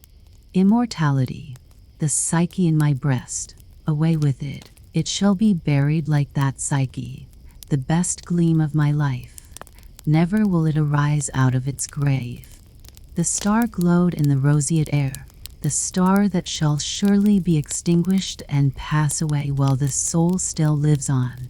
Its trembling beam fell upon the white wall, but it wrote nothing thereupon being made perfect in God, nothing of the hope of mercy, of the reliance on the divine love that thrills through the heart of the believer. The psyche within can never die. Shall it live in consciousness? Can the incomprehensible happen? Yes, yes. My being is incomprehensible. Thou art unfathomable, O Lord. Thy whole world is incomprehensible, a wonder work of power, of glory, and of love. His eyes gleamed and then closed in death. The tolling of the church bell was the last sound that echoed above him, above the dead man, and they buried him, covering him with earth that had been brought from Jerusalem, and in which was mingled the dust of many of the pious dead. When years had gone by, his skeleton was dug up, as the skeletons of the monks who had died before him had been. It was clad in a brown frock, a rosary was put into the bony hand, and the form was placed among the ranks of other skeletons in the cloisters of the convent. And the sun shone without, while within the censers were waved, and the Mass was celebrated. And years rolled by. The bones fell asunder and became mingled with others. Skulls were piled up till they formed an outer wall around the church, and there lay also his head in the burning sun, for many dead were there, and no one knew their names, and his name was forgotten also. And see, something was moving in the sunshine, in the sightless, cavernous eyes. What might that be? A sparkling lizard moved about in the skull, gliding in and out through the sightless holes. The lizard now represented all the life left in that head, in which once great thoughts, bright dreams, the love of art and of the glorious had arisen, whence hot tears had rolled down, where hope and immortality had had their being. The lizard sprang away and disappeared, and the skull itself crumbled to pieces and became dust among dust. Centuries passed away. The bright star gleamed unaltered, radiant and large, as it had gleamed for thousands of years, and the air glowed red with tints fresh as roses, crimson like blood. There, where once had stood the narrow lane containing the ruins of the temple, a nunnery was now built. A grave was being dug in the convent garden for a young nun who had died, and was to be laid in the earth this morning. The spade struck against a hard substance. It was a stone that shone dazzling white. A block of marble soon appeared, a rounded shoulder was laid bare, and now the spade was plied with a more careful hand, and presently a female head was seen, and butterflies' wings. Out of the grave in which the young nun was to be laid they lifted, in the rosy morning, a wonderful statue of a Psyche carved in white marble. "How beautiful, how perfect it is," cried the spectators. A relic of the best period of art.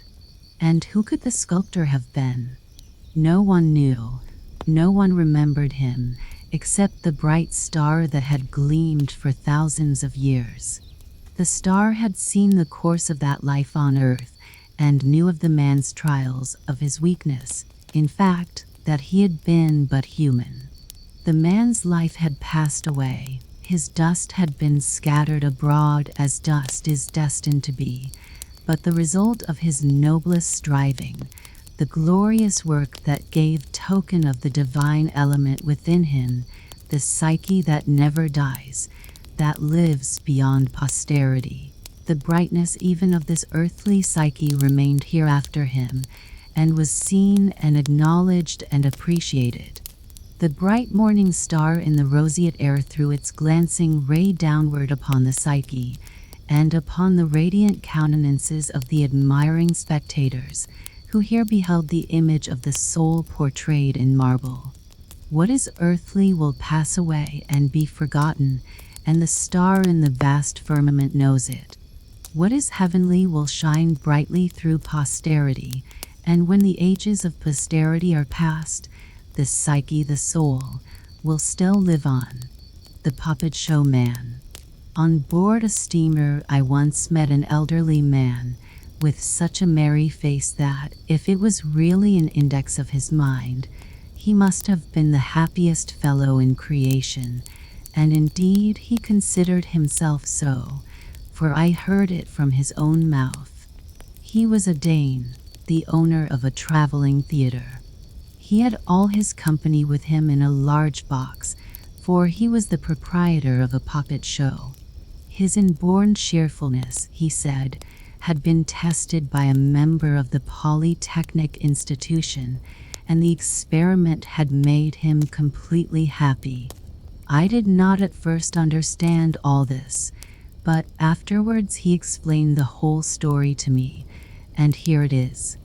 I was giving a representation, he said, in the hall of the posting house in the little town of Slajos. There was a splendid audience, entirely juvenile excepting two respectable matrons.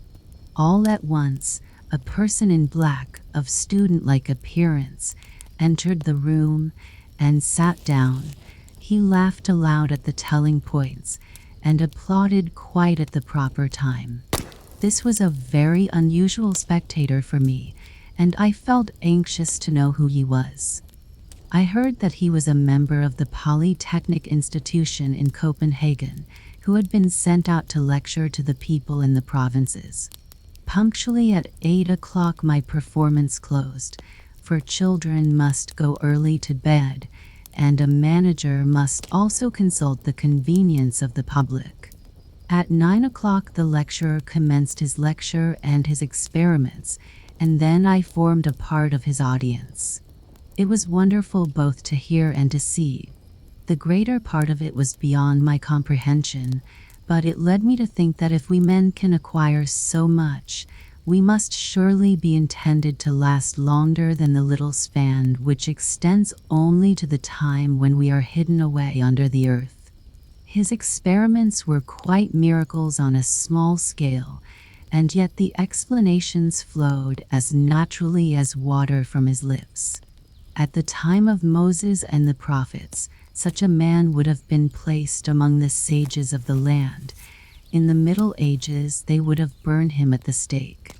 All night long I could not sleep, and the next evening when I gave another performance and the lecturer was present, I was in one of my best moods. I once heard of an actor who, when he had to act the part of a lover, always thought of one particular lady in the audience. He only played for her and forgot all the rest of the house, and now the Polytechnic lecturer was my she, my only auditor, for whom alone I played. When the performance was over and the puppets removed behind the curtain, the Polytechnic lecturer invited me into his room to take a glass of wine. He talked of my comedies, and I of his science, and I believe we were both equally pleased. But I had the best of it, for there was much in what he did that he could not always explain to me. For instance, why a piece of iron which is rubbed on a cylinder should become magnetic. How does this happen? The magnetic sparks come to it, but how? It is the same with people in the world. They are rubbed about on the spherical globe till the electric spark comes upon them, and then we have a Napoleon or a Luther or someone of the kind. The whole world is but a series of miracles, said the lecturer, but we are so accustomed to them that we call them everyday matters. And he went on explaining things to me till my skull seemed lifted from my brain, and I declared that were I not such an old fellow, I would at once become a member of the Polytechnic Institution, that I might learn to look at the bright side of everything. Although I was one of the happiest of men, one of the happiest, said the lecturer, as if the idea pleased him. "Are you really happy?" "Yes," I replied, "for I am welcomed in every town when I arrive with my company, but I certainly have one wish which sometimes weighs upon my cheerful temper like a mountain of lead. I should like to become the manager of a real theater and the director of a real troupe of men and women." "I understand," he said. "You would like to have life breathed into your puppets, so that they might be living actors, and you their director. And would you then be quite happy?" I said I believed so. But he did not, and we talked it over in all manner of ways, yet could not agree on the subject. However, the wine was excellent, and we clanked our glasses together as we drank. There must have been magic in it, or I should most certainly become tipsy, but that did not happen, for my mind seemed quite clear, and, indeed, a kind of sunshine filled the room and beamed from the eyes of the Polytechnic lecturer. It made me think of the old stories when the gods, in their mortal youth, wandered upon this earth and paid visits to mankind. I said so to him, and he smiled, and I could have sworn that he was one of these ancient deities in disguise, or, at all events, that he belonged to the race of the gods. The result seemed to prove I was right in my suspicions, for it was arranged that my highest wish should be granted, that my puppets were to be gifted with life, and that I was to be the manager of a real company. We drank to my success and clinked our glasses. Then he packed all my dolls into the box and fastened it on my back, and I felt as if I were spinning round in a circle, and presently found myself lying on the floor. I remember that quite well. And then the whole company sprang from the box. The spirit had come upon us all. The puppets had become distinguished actors at least, so they said themselves, and I was their director. When all was ready for the first representation, the whole company requested permission to speak to me before appearing in public.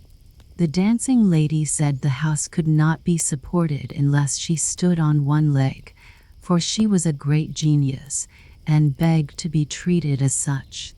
The lady who acted the part of the queen expected to be treated as a queen off the stage, as well as on it, or else she said she should get out of practice. The man whose duty it was to deliver a letter gave himself as many airs as he who took the part of first lover in the piece. He declared that the inferior parts were as important as the great ones, and deserving equal consideration, as parts of an artistic whole. The hero of the piece would only play in a part containing points likely to bring down the applause of the house. The prima donna would only act when the lights were red, for she declared that a blue light did not suit her complexion. It was like a company of flies in a bottle, and I was in the bottle with them, for I was their director. My breath was taken away, my head whirled, and I was as miserable as a man could be. It was quite a novel, strange set of beings among whom I now found myself. I only wished I had them all in my box again, and that I had never been their director. So I told them roundly that, after all, they were nothing but puppets, and then they killed me. After a while I found myself lying on my bed in my room, but how I got there, or how I got away at all from the Polytechnic professor, he may perhaps know, I don't. The moon shone upon the floor, the box lay open, and the dolls were all scattered about in great confusion, but I was not idle. I jumped off the bed, and into the box they all had to go, some on their heads, some on their feet. Then I shut down the lid, and seated myself upon the box. "Now I love to stay," said I, "and I shall be cautious how I wish you flesh and blood again." I felt quite light, my cheerfulness had returned, and I was the happiest of mortals. The Polytechnic professor had fully cured me. I was as happy as a king and went to sleep on the box. Next morning, correctly speaking, it was noon, for I slept remarkably late that day. I found myself still sitting there, in happy consciousness that my former wish had been a foolish one. I inquired for the Polytechnic professor, but he had disappeared like the Greek and Roman gods. From that time I have been the happiest man in the world. I am a happy director, for none of my company ever grumble, nor the public either, for I always make them merry. I can arrange my pieces just as I please. I choose out of every comedy what I like best, and no one is offended. Plays that are neglected nowadays by the great public were ran after 30 years ago, and listened to till the tears ran down the cheeks of the audience. These are the pieces I bring forward. I place them before the little ones, who cry over them as Papa and Mama used to cry 30 years ago. But I make them shorter, for the youngsters don't like long speeches, and if they have anything mournful, they like it to be over quickly. The races. A prize, or rather 2 prizes, a great one and a small one, had been awarded for the greatest swiftness in running, not in a single race, but for the whole year. I obtained the first prize, said the hare. Justice must still be carried out, even when one has relations and good friends among the prize committee, but that the snail should have received the second prize, I consider almost an insult to myself. No, said the fence rail, who had been a witness at the distribution of prizes, there should be some consideration for industry and perseverance. I have heard many respectable people say so, and I can quite understand it. The snail certainly took half a year to get over the threshold of the door, but he injured himself and broke his collarbone by the haste he made. He gave himself up entirely to the race and ran with his house on his back, which was all, of course, very praiseworthy, and therefore he obtained the second prize. I think I ought to have had some consideration too, said the swallow. I should imagine no one can be swifter in soaring and flight than I am, and how far I have been. Far, far away. Yes, that is your misfortune, said the fence rail. You are so fickle, so unsettled. You must always be traveling about into foreign lands when the cold commences here. You have no love of fatherland in you. There can be no consideration for you. But now, if I have been lying the whole winter in the moor, said the swallow, and suppose I slept the whole time, would that be taken into account? Bring a certificate from the old moor hen, said he, that you have slept away half your time in fatherland. Then you will be treated with some consideration.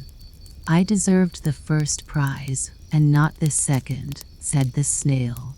I know so much, at least, that the hare only ran from cowardice, and because he thought there was danger in delay. I, on the other hand, made running the business of my life, and have become a cripple in the service. If anyone had a first prize, it ought to have been myself. But I do not understand chattering and boasting. On the contrary, I despise it. And the snail spat at them with contempt. I am able to affirm with word of oath that each prize, at least, those for which I voted, was given with just and proper consideration, said the old boundary post in the wood, who was a member of the committee of judges. I always act with due order, consideration, and calculation. 7 times have I already had the honor to be present at the distribution of the prizes, and to vote, but today is the first time I've been able to carry out my will. I always reckon the first prize by going through the alphabet from the beginning, and the second by going through from the end. These so kind as to give me your attention, and I will explain to you how I reckon from the beginning. The eighth letter from A is H, and there we have H for hare. Therefore I awarded to the hare the first prize. The eighth letter from the end of the alphabet is S, and therefore the snail received the second prize. Next year, the letter I will have its turn for the first prize, and the letter R for the second. I should really have voted for myself, said the mule, if I had not been one of the judges on the committee. Not only the rapidity with which advance is made, but every other quality should have due consideration, as, for instance, how much weight a candidate is able to draw. But I have not brought this quality forward now, nor the sagacity of the hare in his flight, nor the cunning with which he suddenly springs aside and doubles, to lead people on a false track, thinking he has concealed himself. No, there is something else on which more stress should be laid, and which ought not be left unnoticed. I mean that which mankind call the beautiful. It is on the beautiful that I particularly fix my eyes. I observed the well-grown ears of the hare. It is a pleasure to me to observe how long they are. It seemed as if I saw myself again in the days of my childhood, and so I voted for the hare. Buzz, said the fly. There, I'm not going to make a long speech, but I wish to say something about hares. I have really overtaken more than one hare when I have been seated on the engine in front of a railway train. I often do so. One can then so easily judge of one's own swiftness. Not long ago, I crushed the hind legs of a young hare. He had been running a long time before the engine. He had no idea that I was traveling there. At last he had to stop in his career, and the engine ran over his hind legs and crushed them, for I sat upon it.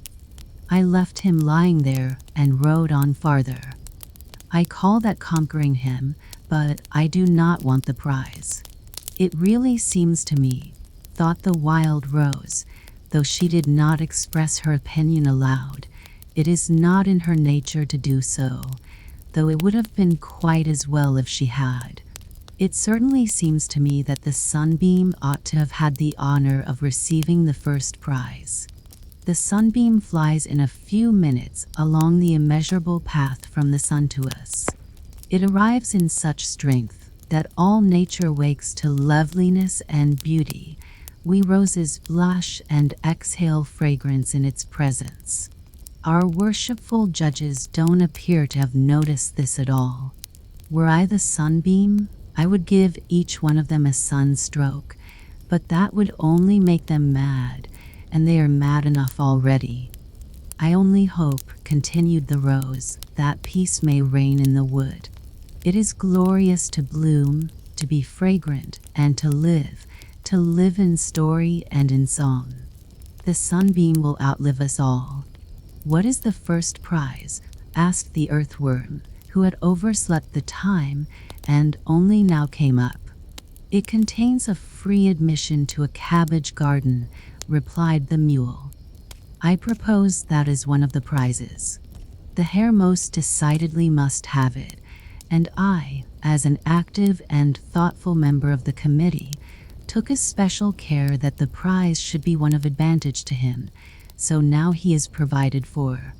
The snail can now sit on the fence and lick up moss and sunshine. He has also been appointed one of the first judges of swiftness in racing. It is worth much to know that one of the numbers is a man of talent in the thing men call a committee. I must say I expect much in the future. We have already made such a good beginning. The red shoes. Once upon a time there was little girl, pretty and dainty.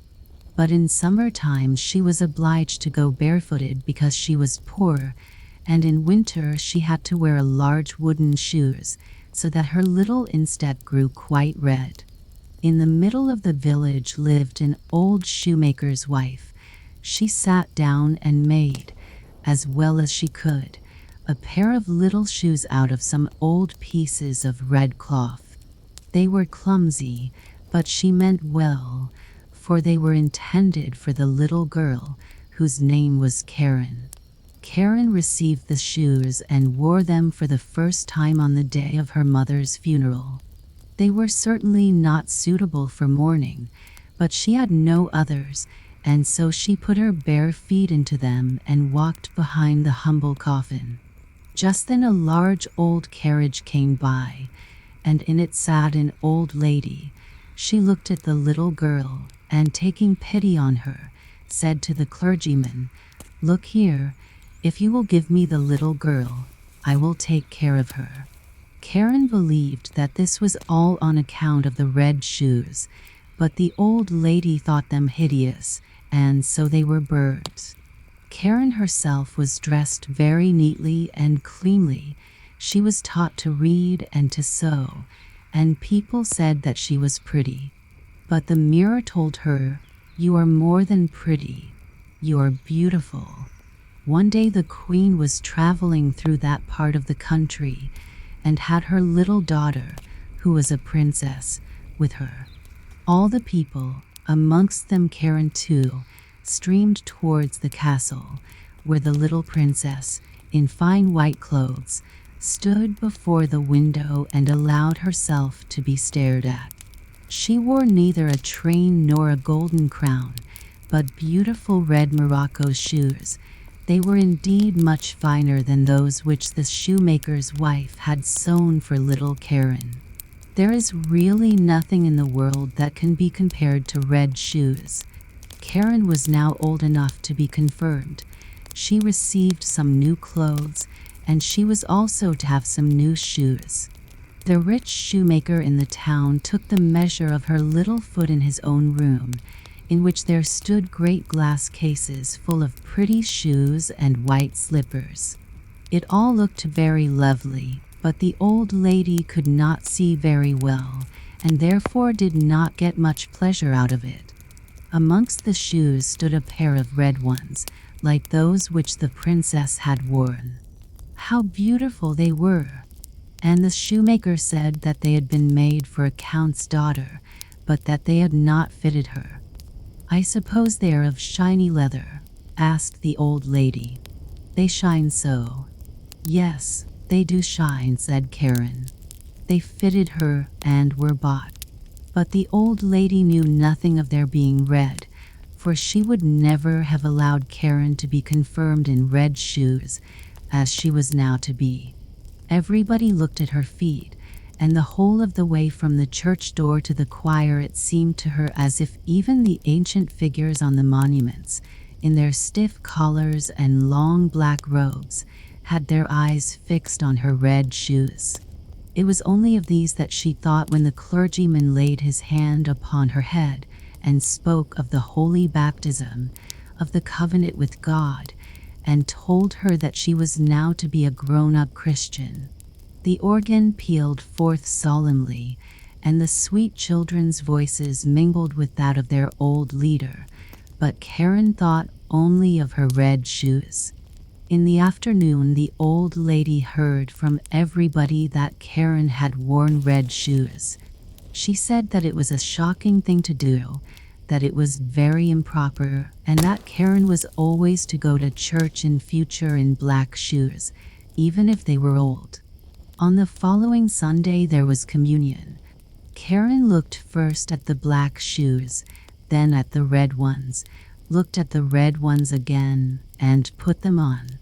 The sun was shining gloriously, so Karen and the old lady went along the footpath through the corn, where it was rather dusty.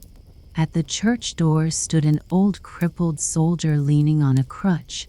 He had a wonderfully long beard, more red than white, and he bowed down to the ground and asked the old lady whether he might wipe her shoes. Then Karen put out her little foot too. "Dear me, what pretty dancing shoes," said the soldier. "Sit fast when you dance," said he, addressing the shoes and slapping the soles with his hand. The old lady gave the soldier some money and then went with Karen into the church. And all the people inside looked at Karen's red shoes, and all the figures gazed at them, When Karen knelt before the altar and put the golden goblet to her mouth, she thought only of the red shoes. It seemed to her as though they were swimming about in the goblet, and she forgot to sing the psalm, forgot to say the Lord's Prayer. Now everyone came out of church, and the old lady stepped into her carriage. But just as Karen was lifting up her foot to get in too, the old soldier said, "Dear me, what pretty dancing shoes," and Karen could not help it. She was obliged to dance a few steps, and when she had once begun, her legs continued to dance. It seemed as if the shoes had got power over them. She danced round the church corner, for she could not stop. The coachman had to run after her and seize her. He lifted her into the carriage, but her feet continued to dance, so that she kicked the good old lady violently. At last they took off her shoes, and her legs were at rest. At home the shoes were put into the cupboard, but Karen could not help looking at them. Now the old lady fell ill, and it was said that she would not rise from her bed again. She had to be nursed and waited upon, and this was no one's duty more than Karen's. But there was a grand ball in the town, and Karen was invited. She looked at the red shoes, saying to herself that there was no sin in doing that. She put the red shoes on, thinking there was no harm in that either, and then she went to the ball and commenced to dance. But when she wanted to go to the right, the shoes danced to the left, and when she wanted to dance up the room, the shoes danced down the room, down the stairs through the street, and out through the gates of the town. She danced, and was obliged to dance, far out into the dark wood. Suddenly something shone up among the trees, and she believed it was the moon, for it was a face. But it was the old soldier with the red beard. He sat there nodding his head and said, "Dear me, what pretty dancing shoes." She was frightened and wanted to throw the red shoes away, but they stuck fast. She tore off her stockings, but the shoes had grown fast to her feet. She danced and was obliged to go on dancing over field and meadow, in rain and sunshine, by night and by day, but by night it was most horrible. She danced out into the open churchyard, but the dead there did not dance. They had something better to do than that.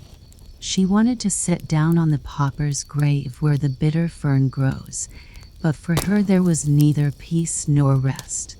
And as she danced past the open church door, she saw an angel there in long white robes, with wings reaching from his shoulders down to the earth. His face was stern and grave, and in his hand he held a broad, shining sword. "Dance you shall," said he. "Dance in your red shoes till you are pale and cold, till your skin shrivels up and you are a skeleton. Dance you shall, from door to door, and where proud and wicked children live you shall knock, so that they may hear you and fear you. Dance you shall, dance." "Mercy," cried Karen. But she did not hear what the angel answered, for the shoes carried her through the gate into the fields, along highways and byways, and unceasingly she had to dance. One morning she danced past a door that she knew well. They were singing a psalm inside, and a coffin was being carried out covered with flowers. Then she knew that she was forsaken by everyone and damned by the angel of God. She danced, and was obliged to go on dancing through the dark night. The shoes bore her away over thorns and stumps till she was all torn and bleeding. She danced away over the heath to a lonely little house. Here, she knew, lived the executioner, and she tapped with her finger at the window and said, "Come out, come out." "I cannot come in, for I must dance." And the executioner said, "I don't suppose you know who I am." I strike off the heads of the wicked, and I notice that my axe is tingling to do so. Don't cut off my head, said Karen, for then I could not repent of my sin. But cut off my feet with the red shoes. And then she confessed all her sin, and the executioner struck off her feet with the red shoes. But the shoes danced away with the little feet across the field into the deep forest. And he carved her a pair of wooden feet and some crutches, and taught her a psalm which is always sung by sinners. She kissed the hand that guided the axe, and went away over the heath. Now I have suffered enough for the red shoes, she said. I will go to church so that people can see me. And she went quickly up to the church door, but when she came there, the red shoes were dancing before her, and she was frightened and turned back. During the whole week she was sad and wept many bitter tears. But when Sunday came again, she said, Now I have suffered and striven enough. I believe I am quite as good as many of those who sit in church and give themselves airs. And so she went boldly on, but she had not got farther than the churchyard gate when she saw the red shoes dancing along before her. Then she became terrified and turned back and repented right heartily of her sin. She went to the parsonage and begged that she might be taken into service there. She would be industrious, she said, and do everything that she could. She did not mind about the wages as long as she had a roof over her and was with good people. The pastor's wife had pity on her and took her into service. And she was industrious and thoughtful. She sat quiet and listened when the pastor read aloud from the Bible in the evening. All the children liked her very much, but when they spoke about dress and grandeur and beauty, she would shake her head. On the following Sunday, they all went to church, and she was asked whether she wished to go too. But, with tears in her eyes, she looked sadly at her crutches. And then the others went to hear God's word, but she went alone into her little room. This was only large enough to hold the bed and a chair. Here she sat down with her hymn book, and as she was reading it with a pious mind, the wind carried the notes of the organ over to her from the church, and in tears she lifted up her face and said, "O God, help me." Then the sun shone so brightly, and right before her stood an angel of God in white robes. It was the same one whom she had seen that night at the church door. He no longer carried the sharp sword, but a beautiful green branch full of roses. With this he touched the ceiling, which rose up very high, and where he had touched it there shone a golden star. He touched the walls, which opened wide apart, and she saw the organ which was pealing forth. She saw the pictures of the old pastors and their wives, and the congregation sitting in the polished chairs and singing from their hymn books. The church itself had come to the poor girl in her narrow room, or the room had gone to the church. She sat in the pew with the rest of the pastor's household, and when they had finished the hymn and looked up, they nodded and said, "It was right of you to come, Karen." "It was mercy," said she. The organ played, and the children's voices in the choir sounded soft and lovely. The bright, warm sunshine streamed through the window into the pew where Karen sat, and her heart became so filled with it, so filled with peace and joy, that it broke. Her soul flew on the sunbeams to heaven, and no one was there who asked after the red shoes. Everything in the right place. It is more than 100 years ago. At the border of the wood, near a large lake, stood the old mansion. Deep ditches surrounded it on every side, in which reeds and bulrushes grew. Close by the drawbridge, near the gate, there was an old willow tree, which bent over the reeds. From the narrow pass came the sound of bugles and the trampling of horses' feet. Therefore a little girl who was watching the geese hastened to drive them away from the bridge. Before the whole hunting party came galloping up, they came, however, so quickly that the girl, in order to avoid being run over, placed herself on one of the high cornerstones of the bridge. She was still half a child and very delicately built. She had bright blue eyes and a gentle, sweet expression. But such things the Baron did not notice. While he was riding past the little goose girl, he reversed his hunting crop, and in rough play gave her such a push with it that she fell backward into the ditch. "Everything in the right place," he cried. "Into the ditch with you." Then he burst out laughing, for that he called fun. The others joined in. The whole party shouted and cried, while the hounds barked. While the poor girl was falling, she happily caught one of the branches of the willow tree, by the help of which she held herself over the water, and as soon as the Baron with his company and the dogs had disappeared through the gate, the girl endeavored to scramble up. But the branch broke off, and she would have fallen backward among the rushes, had not a strong hand from above seized her at this moment. It was the hand of a peddler. He had witnessed what had happened from a short distance, and now hastened to assist her. "Everything in the right place," he said, imitating the noble Baron and pulling the little maid up to the dry ground. He wished to put the branch back in the place it had been broken off, but it is not possible to put everything in the right place. Therefore, he stuck the branch into the soft ground. "Grow and thrive if you can, and produce a good flute for them yonder at the mansion," he said. It would have given him great pleasure to see the noble Baron and his companions well thrashed. Then he entered the castle, but not the banqueting hall. He was too humble for that. No, he went to the servants' hall.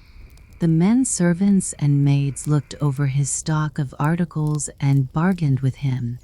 Loud crying and screaming were heard from the master's table above.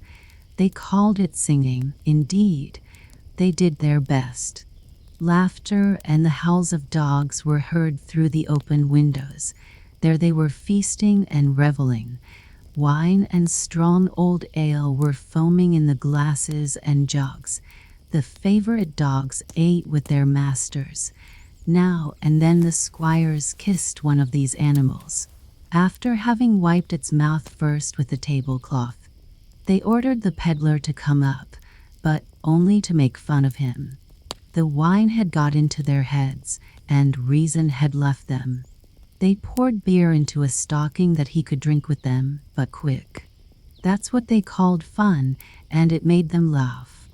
Then meadows, peasants, and farmyards were staked on one card and lost. "Everything in the right place," the peddler said when he had at last safely got out of Sodom and Gomorrah, as he called it. "The open high road is my right place. Up there I did not feel at ease." The little maid, who was still watching the geese, nodded kindly to him as he passed through the gate. Days and weeks passed, and it was seen that the broken willow branch which the peddler had stuck into the ground near the ditch remained fresh and green. Nay, it even put forth fresh twigs. The little goose girl saw that the branch had taken root, and was very pleased. The tree, so she said, was now her tree. While the tree was advancing, everything else of the castle was going backward, through feasting and gambling, for these are two rollers upon which nobody stands safely. Less than 6 years afterwards the Baron passed out of his castle gate a poor beggar, while the baronial seat had been bought by a rich tradesman. He was the very peddler they had made fun of and poured beer into a stocking for him to drink. But honesty and industry bring one forward, And now the peddler was the possessor of the baronial estate. From that time forward, no card playing was permitted there. "That's a bad pastime," he said. When the devil saw the Bible for the first time, he wanted to produce a caricature in opposition to it, and invented card playing. The new proprietor of the estate took a wife, and whom did he take? The little goose girl, who had always remained good and kind, and who looked as beautiful in her new clothes as if she had been a lady of high birth. And how did all this come about? That would be too long a tale to tell in our busy time, but it really happened, and the most important events have yet to be told. It was pleasant and cheerful to live in the old place now. The mother superintended the household, and the father looked after things out of doors, and they were indeed very prosperous. Where honesty leads the way, prosperity is sure to follow. The old mansion was repaired and painted. The ditches were cleaned and fruit trees planted. All was homely and pleasant, and the floors were as white and shining as a pasteboard. In the long winter evenings, the mistress and her maid sat at the spinning wheel in the large hall. Every Sunday the counselor, this title the peddler had obtained, although only in his old days, read aloud a portion from the Bible. The children, for they had children, all received the best education, but they were not all equally clever, as is the case in all families. In the meantime, the willow tree near the drawbridge had grown up into a splendid tree, and stood there, free, and was never clipped. "It is our genealogical tree," said the old people to their children, "and therefore it must be honored." 100 years had elapsed. It was in our own days. The lake had been transformed into marshland. The whole baronial seat had, as it were, disappeared. A pool of water near some ruined walls was the only remainder of the deep ditches, and here stood a magnificent old tree with overhanging branches. That was the genealogical tree. Here it stood, and showed how beautiful a willow can look if one does not interfere with it. The trunk, it is true, was cleft in the middle from the root to the crown. The storms had bent it a little, but it still stood there, and out of every crevice and cleft, in which wind and weather had carried mold, blades of grass and flowers sprang forth. Especially above, where the large boughs parted, there was quite a hanging garden, in which wild raspberries and heart's tongue ferns throve, and even a little mistletoe had taken root and grew gracefully in the old willow branches, which were reflected in the dark water beneath when the wind blew the chickweed into the corner of the pool. A footpath which led across the fields passed close by the old tree. High up on the woody hillside stood the new mansion. It had a splendid view, and was large and magnificent. Its window panes were so clear that one might have thought there were none there at all. The large flight of steps which led to the entrance looked like a bower covered with roses and broad-leaved plants. The lawn was as green as if each blade of grass was cleaned separately morning and evening. Inside, in the hall, valuable oil paintings were hanging on the walls. Here stood chairs and sofas covered with silk and velvet, which could be easily rolled about on casters. There were tables with polished marble tops, and books bound in morocco with gilt edges. Indeed, well-to-do and distinguished people lived here. It was the dwelling of the baron and his family. Each article was in keeping with its surroundings. "Everything in the right place" was the motto according to which they also acted here, and therefore all the paintings which had once been the honor and glory of the old mansion were now hung up in the passage which led to the servants' rooms.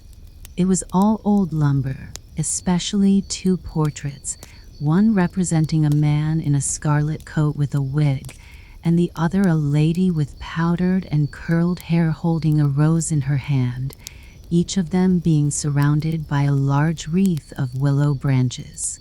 Both portraits had many holes in them because the Baron's sons used the two old people as targets for their crossbows. They represented the counselor and his wife, from whom the whole family descended. "But they did not properly belong to our family," said one of the boys. "He was a peddler and she kept the geese. They were not like Papa and Mama." The portraits were old lumber and everything in its right place. That was why the great-grandparents had been hung up in the passage leading to the servants' rooms. The son of the village pastor was tutor at the mansion. One day he went for a walk across the fields with his young pupils and their elder sister, who had lately been confirmed. They walked along the road which passed by the old willow tree, and while they were on the road, she picked a bunch of field flowers. Everything in the right place, and indeed the bunch looked very beautiful. At the same time she listened to all that was said, and she very much liked to hear the pastor's son speak about the elements and of the great men and women in history. She had a healthy mind, noble in thought and deed, and with a heart full of love for everything that God had created. They stopped at the old willow tree, as the youngest of the Baron's sons wished very much to have a fruit from it, such as had been cut for him from other willow trees. The pastor's son broke a branch off. "Oh, pray do not do it," said the young lady. But it was already done. "That is our famous old tree. I love it very much. They often laugh at me at home about it, but that does not matter. There is a story attached to this tree." And now she told him all that we already know about the tree, the old mansion, the peddler, and the goose girl who had met there for the first time, and had become the ancestors of the noble family to which the young lady belonged. "They did not like to be knighted, the good old people," she said. "Their motto was everything in the right place, and it would not be right, they thought, to purchase a title for money. My grandfather, the first Baron, was their son. They say he was a very learned man, a great favorite with the princes and princesses, and was invited to all court festivities. The others at home love him best, but I do not know why. There seemed to me to be something about the old couple that attracts my heart. How homely, how patriarchal. It must have been in the old mansion, where the mistress sat at the spinning wheel with her maids, while her husband read aloud out of the Bible. They must have been excellent, sensible people," said the pastor's son. And with this the conversation turned naturally to noblemen and commoners. From the manner in which the tutor spoke about the significance of being noble, it seemed almost as if he did not belong to a commoner's family. It is good fortune to be of a family who have distinguished themselves, and to possess as it were a spur in oneself to advance to all that is good. It is a splendid thing to belong to a noble family, whose name serves as a card of admission to the highest circles. Nobility is a distinction. It is a gold coin that bears the stamp of its own value. It is the fallacy of the time, and many poets express it, to say that all that is noble is bad and stupid, and that, on the contrary, the lower one goes among the poor, the more brilliant virtues one finds. I do not share this opinion, for it is wrong. In the upper classes one sees many touchingly beautiful traits. My own mother has told me of such, and I could mention several. One day she was visiting a nobleman's house in town. My grandmother, I believe, had been the lady's nurse when she was a child. My mother and the nobleman were alone in the room when he suddenly noticed an old woman on crutches come limping into the courtyard. She came every Sunday to carry a gift away with her. "There is the poor old woman," said the nobleman. "It is so difficult for her to walk."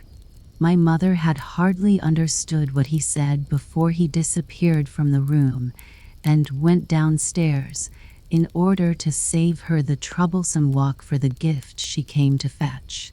Of course, this is only a little incident, but it has its good sound, like the poor widow's two mites in the Bible, the sound which echoes in the depth of every human heart. And this is what the poet ought to show and point out. More especially in our own time, he ought to sing of this. It does good, it mitigates and reconciles. But when a man, simply because he is of noble birth and possesses a genealogy, stands on his hind legs and neighs in the street like an Arabian horse, and says when a commoner has been in a room, "Some people from the street have been here," their nobility is decaying. It has become a mask of the kind that Thespis created, and it is amusing when such a person is exposed in satire. Such was the tutor's speech. It was a little long, but while he delivered it, he had finished cutting the flute. There was a large party at the mansion. Many guests from the neighborhood and from the capital had arrived. There were ladies with tasteful and with tasteless dresses. The big hall was quite crowded with people. The clergymen stood humbly together in a corner and looked as if they were preparing for a funeral, but it was a festival, only the amusement had not yet begun. A great concert was to take place, and that is why the Baron's young son had brought his willow flute with him, but he could not make it sound, nor could his father, and therefore the flute was good for nothing. There was music and songs of the kind which delight most those that perform them, otherwise quite charming. "Are you an artist?" said a cavalier, the son of his father. "You play on the flute, you have made it yourself. It is genius that rolls, the place of honor is due to you." "Certainly not. I only advance with the time, and that of course one can't help. I hope you will delight us all with the little instrument, will you not?" Thus saying, he handed to the tutor the flute which had been cut from the willow tree by the pool, and then announced in a loud voice that the tutor wished to perform a solo on the flute. They wished to tease him, that was evident, and therefore the tutor declined to play, although he could do so very well.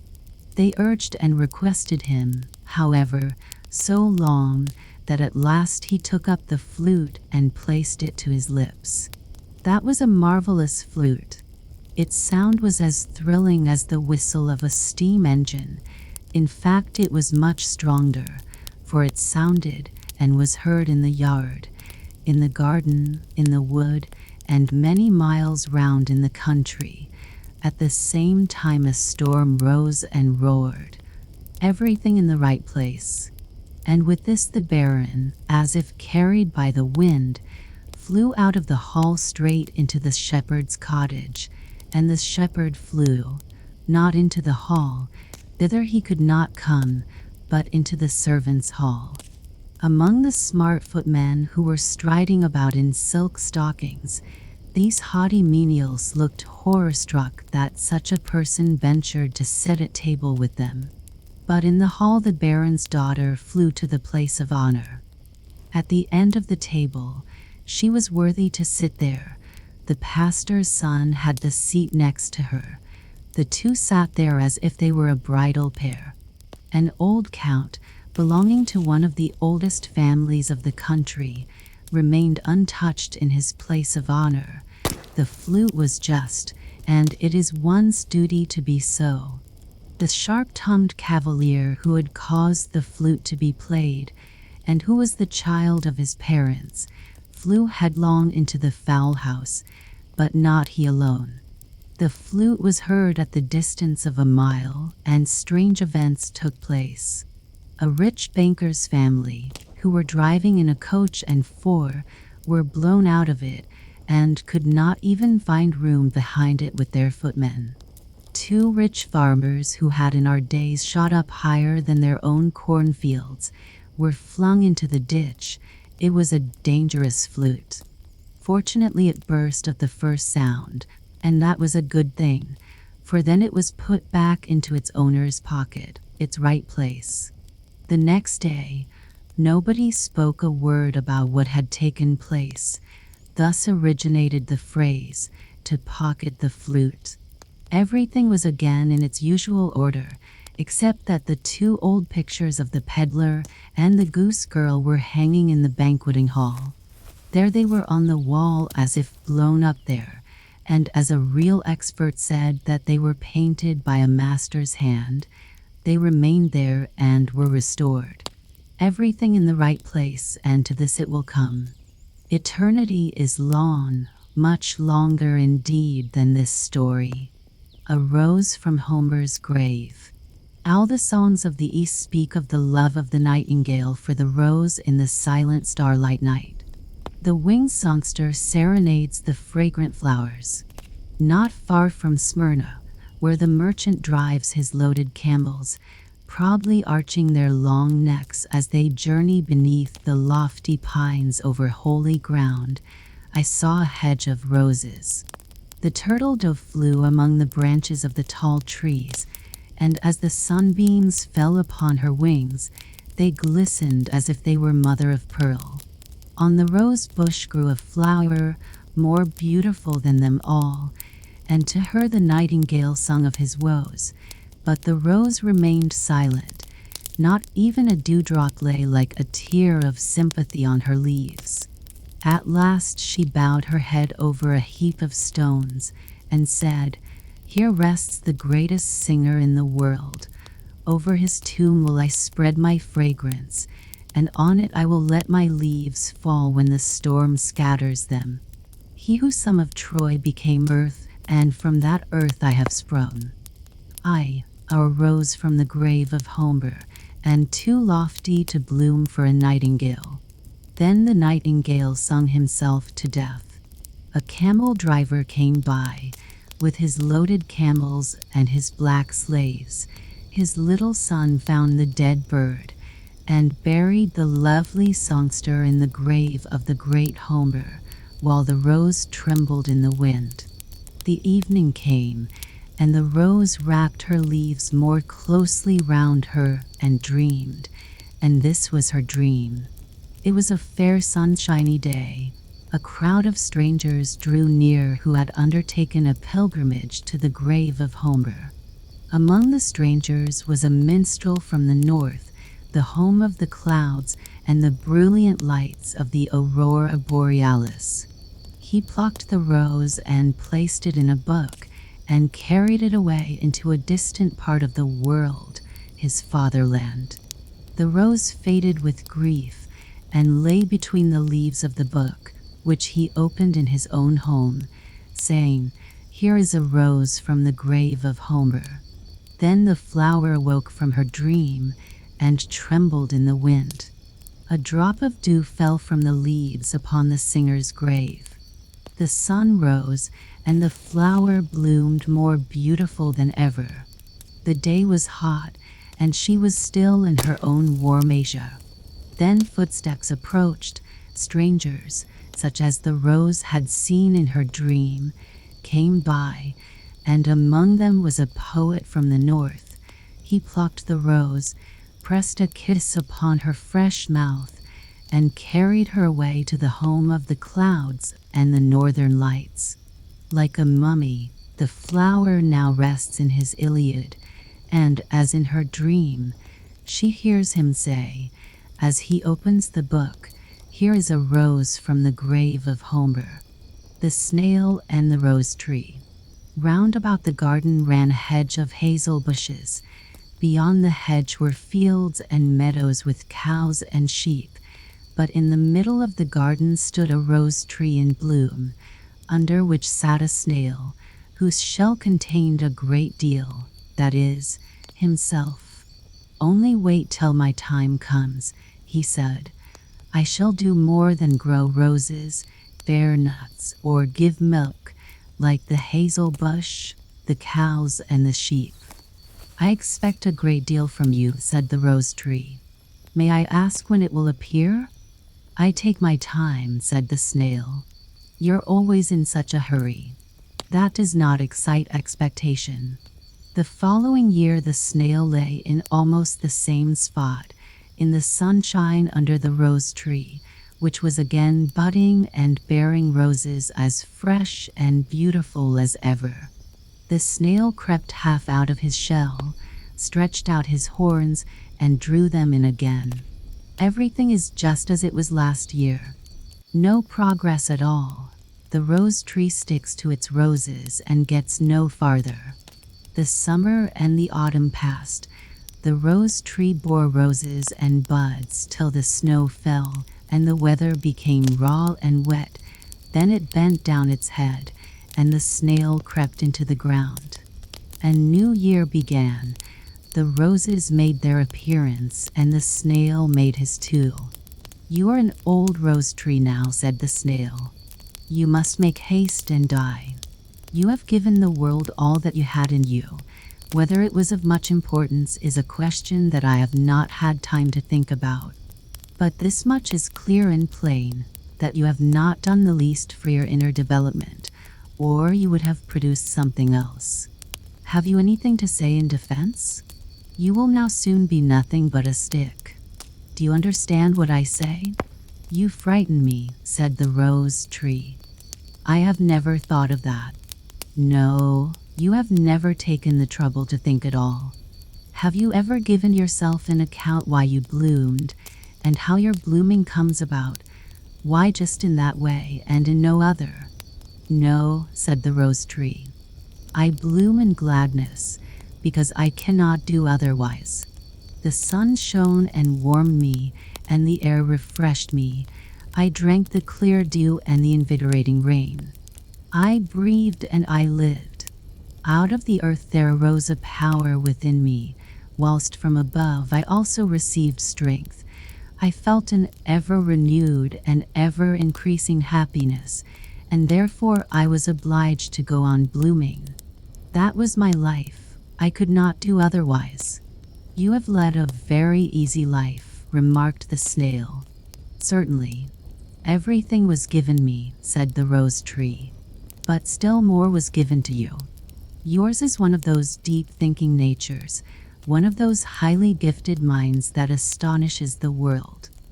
I have not the slightest intention of doing so, said the snail. The world is nothing to me. What have I to do with the world? I have enough to do with myself and enough in myself.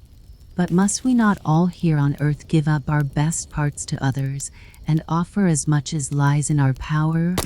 It is true, I have only given roses. But you who are so richly endowed, what have you given to the world? What will you give it? What have I given? What am I going to give? I spit at it. It's good for nothing and does not concern me. For my part, you may go on bearing roses. You cannot do anything else. Let the hazel bush bear nuts, and the cows and sheep give milk. They have each their public. I have mine in myself. I retire within myself, and there I stop. The world is nothing to me. With this the snail withdrew into his house and blocked up the entrance. That's very sad, said the rose tree. I cannot creep into myself, however much I might wish to do so. I have to go on bearing roses. Then they drop their leaves, which are blown away by the wind. But I once saw how a rose was laid in the mistress's hymn book, and how one of my roses found a place in the bosom of a young beautiful girl, and how another was kissed by the lips of a child in the glad joy of life. That did me good. It was a real blessing. Those are my recollections, my life. And the rose tree went on blooming in innocence, while the snail lay idling in his house. The world was nothing to him. Years passed by. The snail had turned to earth in the earth, and the rose tree too. Even the souvenir rose in the hymn book was faded, but in the garden there were other rose trees and other snails. The latter crept into their houses and spat at the world, for it did not concern them. Shall we read the story all over again? It will be just the same. A story from the sand hills. This story is from the sand dunes or sand hills of Jutland, but it does not begin there in the north, but far away in the south in Spain. The wide sea is the high road from nation to nation, journey in thought, then to sunny Spain. It is warm and beautiful there. The fiery pomegranate flowers peep from among dark laurels. A cool, refreshing breeze from the mountains blows over the orange gardens, over the Moorish halls with their golden cupolas and colored walls. Children go through the streets in procession with candles and waving banners, and the sky, lofty and clear with its glittering stars, rises above them. Sounds of singing and castanets can be heard, and youths and maidens dance upon the flowering acacia trees, while even the beggar sits upon a block of marble, refreshing himself with a juicy melon and dreamily enjoying life. It all seems like a beautiful dream. Here dwelled a newly married couple who completely gave themselves up to the charm of life. Indeed, they possessed every good thing they could desire, health and happiness, riches and honor. "We are as happy as human beings can be," said the young couple from the depths of their hearts. They had indeed only one step higher to mount on the ladder of happiness. They hoped that God would give them a child, a son like them in form and spirit. The happy little one was to be welcomed with rejoicing, to be cared for with love and tenderness, and enjoy every advantage of wealth and luxury that a rich and influential family can give. So the days went by like a joyous festival. Life is a gracious gift from God, almost too great a gift for us to appreciate, said the young wife. Yet they say that fullness of joy forever and ever can only be found in the future life. I cannot realize it. The thought arises, perhaps, from the arrogance of men, said the husband. It seems a great pride to believe that we shall live forever, that we shall be as gods. Were not these the words of the serpent, the father of lies? Surely you do not doubt the existence of a future life, exclaimed the young wife. It seemed as if one of the first shadows passed over her sunny thoughts. Faith realizes it, and the priests tell us so, replied her husband. But amid all my happiness I feel that it is arrogant to demand a continuation of it, another life after this. Has not so much been given us in this world that we must be contented with it? Yes, it has been given to us, said the young wife, but this life is nothing more than one long scene of trial and hardship to many thousands. How many have been cast into this world only to endure poverty, shame, illness, and misfortune? If there were no future life, everything here would be too unequally divided, and God would not be the personification of justice. The beggar there, said her husband, has joys of his own which seem to him great, and cause him as much pleasure as a king would find in the magnificence of his palace. And then do you not think that the beast of burden, which suffers blows and hunger, and works itself to death, suffers just as much from its miserable fate? The dumb creature might demand a future life also, and declare the law unjust that excludes it from the advantages of the higher creation. Christ said, "In my Father's house are many mansions," she answered. Heaven is as boundless as the love of our Creator. The dumb animal is also his creature, and I firmly believe that no life will be lost, but each will receive as much happiness as he can enjoy, which will be sufficient for him. "This world is sufficient for me," said the husband, throwing his arm round his beautiful, sweet-tempered wife. He sat by her side on the open balcony, smoking a cigarette in the cool air, which was loaded with the sweet scent of carnations and orange blossoms. Sounds of music and the clatter of castanets came from the road beneath. The stars shone above them, and two eyes full of affection, those of his wife, looked upon him with the expression of undying love. "Such a moment," he said, "makes it worthwhile to be born, to die, and to be annihilated." He smiled. The young wife raised her hand in gentle reproof, and the shadow passed away from her mind, and they were happy, quite happy. Everything seemed to work together for their good. They advanced in honor, in prosperity, and in happiness. A change came certainly, but it was only a change of place and not of circumstances.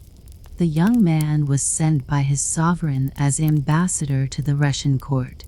This was an office of high dignity, but his birth and his acquirements entitled him to the honor. He possessed a large fortune, and his wife had brought him wealth equal to his own, for she was the daughter of a rich and respected merchant. One of this merchant's largest and finest ships was to be sent that year to Stockholm, and it was arranged that the dear young couple, the daughter and the son-in-law, should travel in it to St. Petersburg. All the arrangements on board were princely and silk and luxury on every side. In an old war song called "The King of England's Son," it says, "Farewell," he said, and sailed away. And many recollect that day.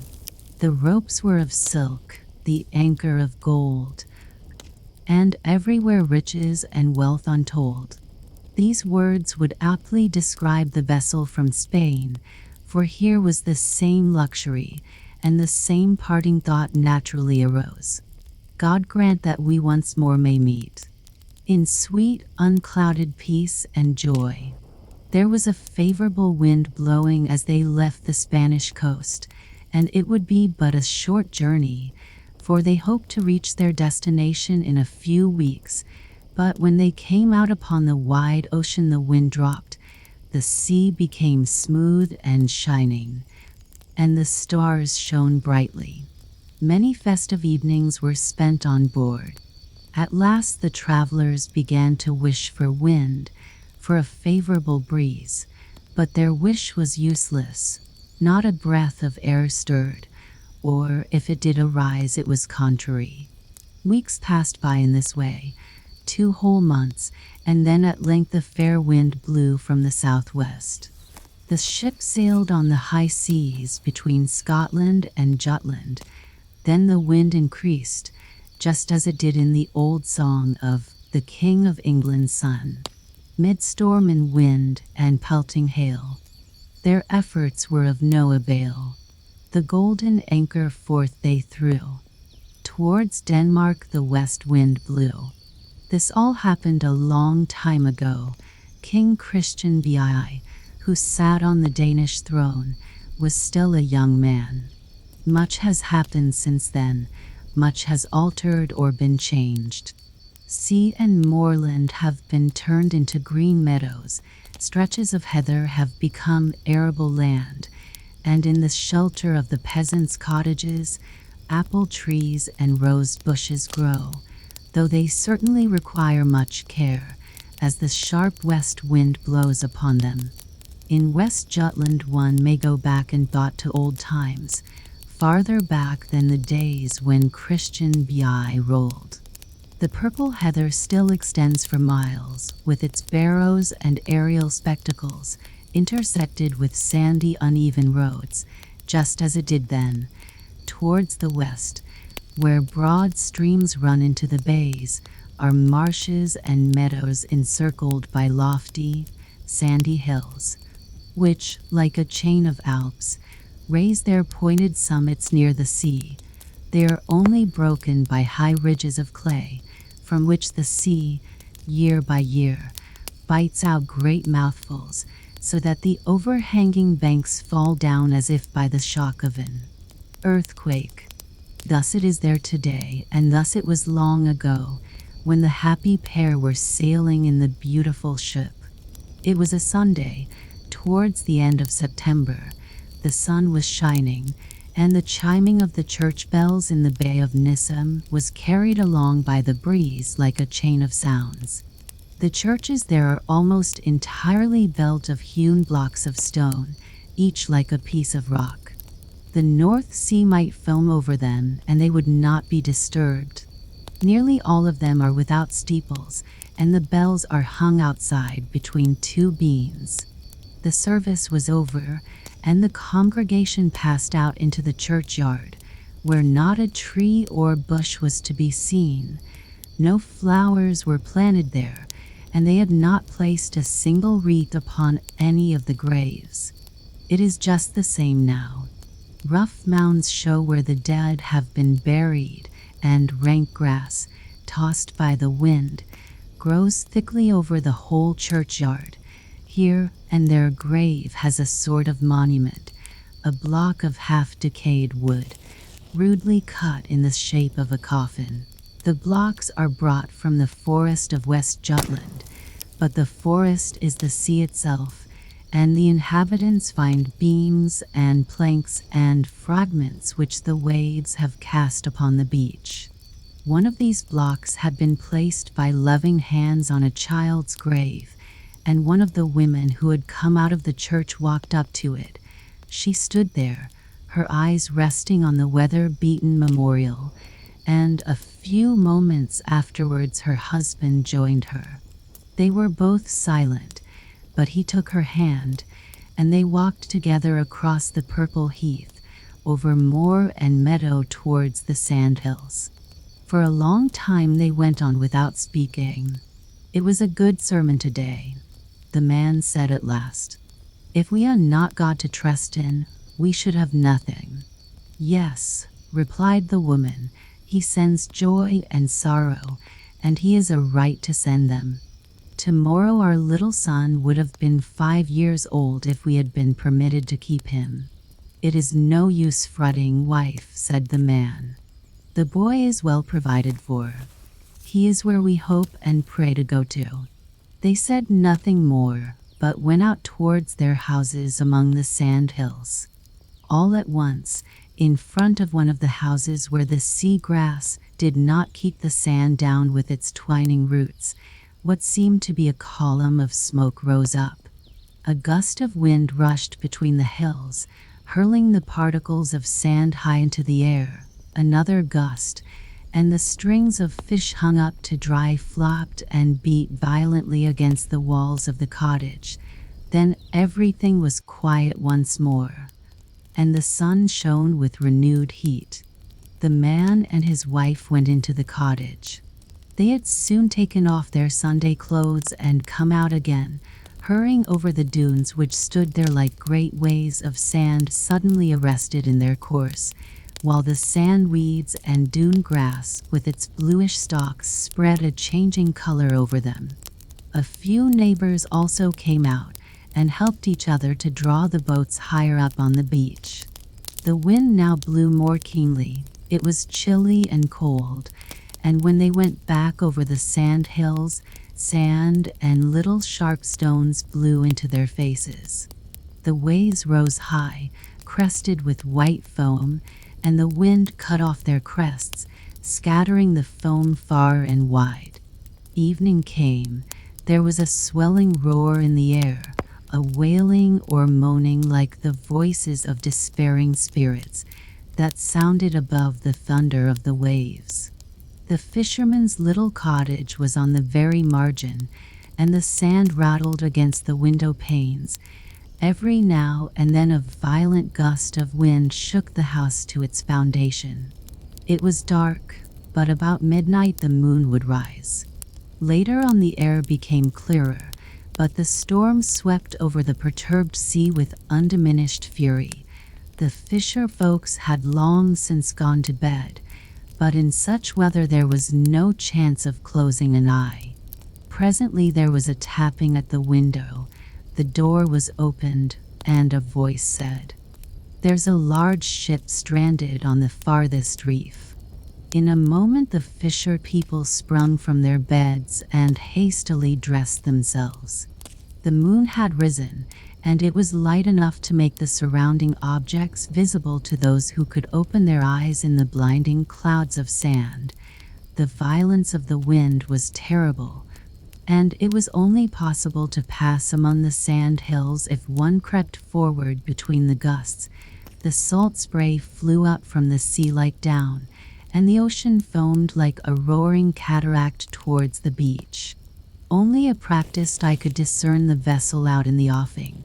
She was a fine brig, and the waves now lifted her over the reef, 3 or 4 cables' length out of the usual channel. She drove towards the shore, struck on the second reef, and remained fixed. It was impossible to render assistance. The sea rushed in upon the vessel, making a clean breach over her. Those on shore thought they heard cries for help from those on board, and could plainly distinguish the busy but useless efforts made by the stranded sailors.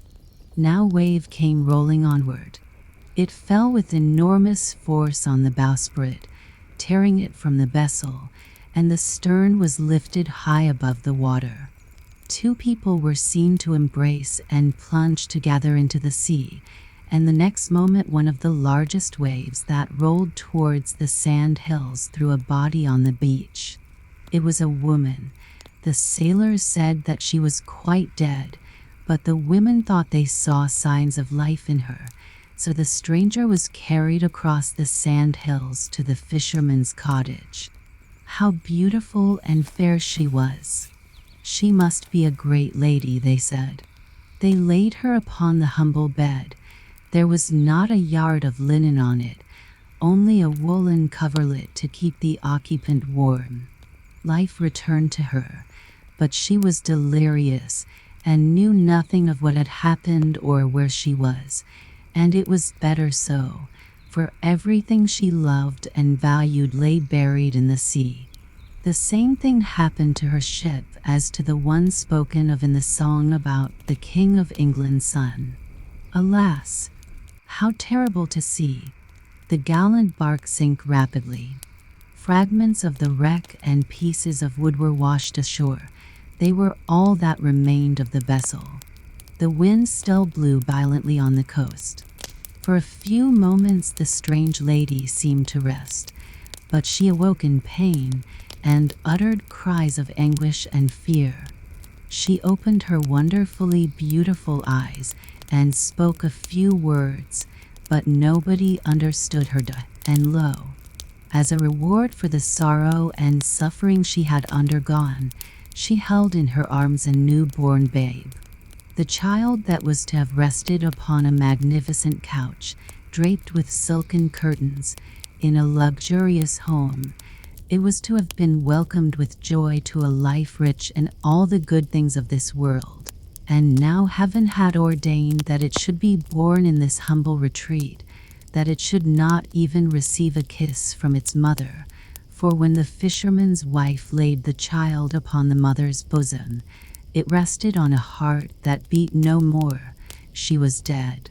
The child that was to have been reared amid wealth and luxury was cast into the world, washed by the sea among the sand hills to share the fate and hardships of the poor.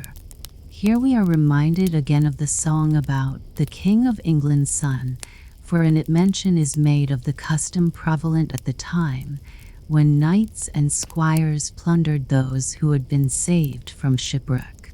The ship had stranded some distance south of Nissim Bay, and the cruel, inhuman days when, as we have just said, the inhabitants of Jutland treated the shipwrecked people so crudely were past, long ago.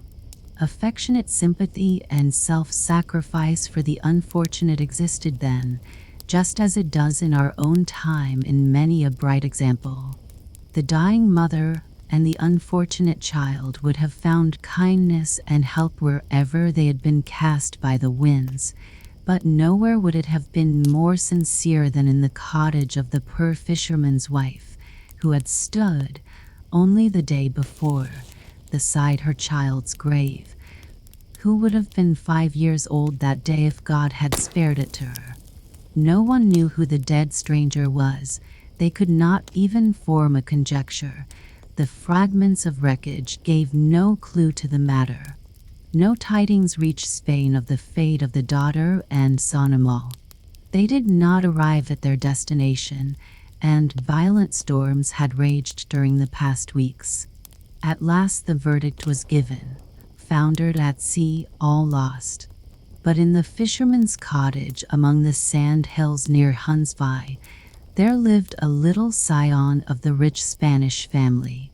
Where heaven sends food for two, a third can manage to find a meal, and in the depth of the sea there is many a dish of fish for the hungry.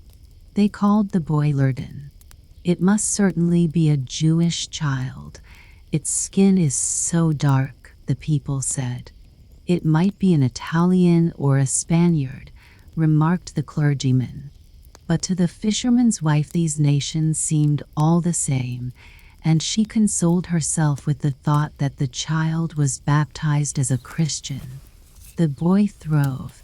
The noble blood in his veins was warm, and he became strong on his homely fare. He grew apace in the humble cottage, and the Danish dialect spoken by the West Jutes became his language. The pomegranate seed from Spain became a hardy plant on the coast of West Jutland. Thus may circumstances alter the course of a man's life. To this home he clung with deep-rooted affection. He was to experience cold and hunger, and the misfortunes and hardships that surround the poor, but he also tasted of their joys. Childhood has bright days for every one, and the memory of them shines through the whole afterlife. The boy had many sources of pleasure and enjoyment. The coast for miles and miles was full of playthings, for it was a mosaic of pebbles, some red as coral or yellow as amber, and others again white and rounded like birds' eggs and smoothed and prepared by the sea. Even the bleached fish's skeletons, the water plants dried by the wind, and seaweed, white and shining long linen like bands waving between the stones, all these seemed made to give pleasure and occupation for the boy's thoughts, and he had an intelligent mind. Many great talents lay dormant in him. How readily he remembered stories and songs that he heard, and how dexterous he was with his fingers. With stones and mussel shells he could put together pictures and ships with which one could decorate the room, and he could make wonderful things from a stick, his foster mother said, although he was still so young and little. He had a sweet voice, and every melody seemed to flow naturally from his lips. And in his heart were hidden chords, which might have sounded far out into the world if he had been placed anywhere else than in the fisherman's hut by the North Sea. One day another ship was wrecked on the coast, and among other things a chest filled with valuable flower bulbs was washed ashore. Some were put into saucepans and cooked, for they were thought to be fit to eat, and others lay and shriveled in the sand. They did not accomplish their purpose, or unfold their magnificent colors. Would Jürgen fare better? The flower bulbs had soon played their part, but he had years of apprenticeship before him. Neither he nor his friends noticed in what a monotonous, uniform way one day followed another, for there was always plenty to do and see. The ocean itself was a great lesson book, and it unfolded a new leaf each day of calm or storm, the crested wave or the smooth surface. The visits to the church were festive occasions, but among the fisherman's house one was especially looked forward to. This was, in fact, the visit of the brother of Jürgen's foster mother, the eel breeder from Fjoltring, near Bovjerg. He came twice a year in a cart.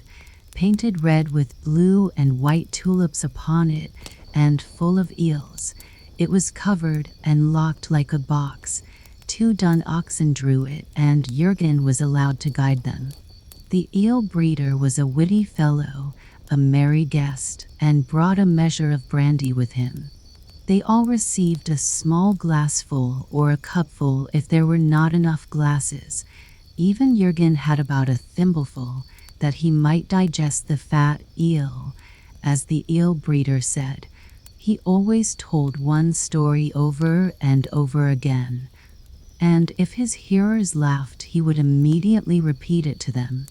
Jürgen, while still a boy, and also when he was older, used phrases from the eel breeder's story on various occasions, so it will be as well for us to listen to it. It runs thus. The eels went into the bay, and the young ones begged leave to go a little farther out. "Don't go too far," said their mother. "The ugly eel spearer might come and snap you all up." But they went too far, and of 8 daughters, only 3 came back to the mother, and these wept and said, "We only went a little way out, and the ugly eel spearer came immediately and stabbed 5 of our sisters to death." "They'll come back again," said the mother eel. "Oh, no," exclaimed the daughters, for he skinned them, cut them in 2, and fried them. "Oh, they'll come back again," the mother eel persisted. "No," replied the daughters, for he ate them up. "They'll come back again," repeated the mother eel. "But he drank brandy after them," said the daughters. "Ah, then they'll never come back," said the mother, and she burst out crying. "It's the brandy that buries the eels." "And therefore," said the eel breeder in conclusion, "it is always the proper thing to drink brandy after eating eels." This story was the tinsel thread, the most humorous recollection of Jürgen's life.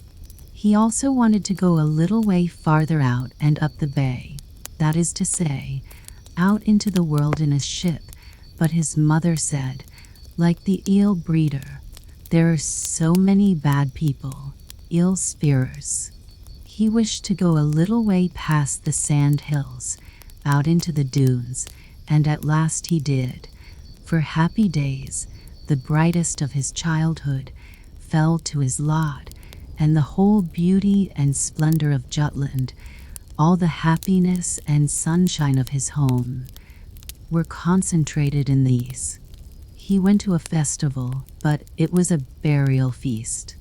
A rich relation of the fisherman's family had died.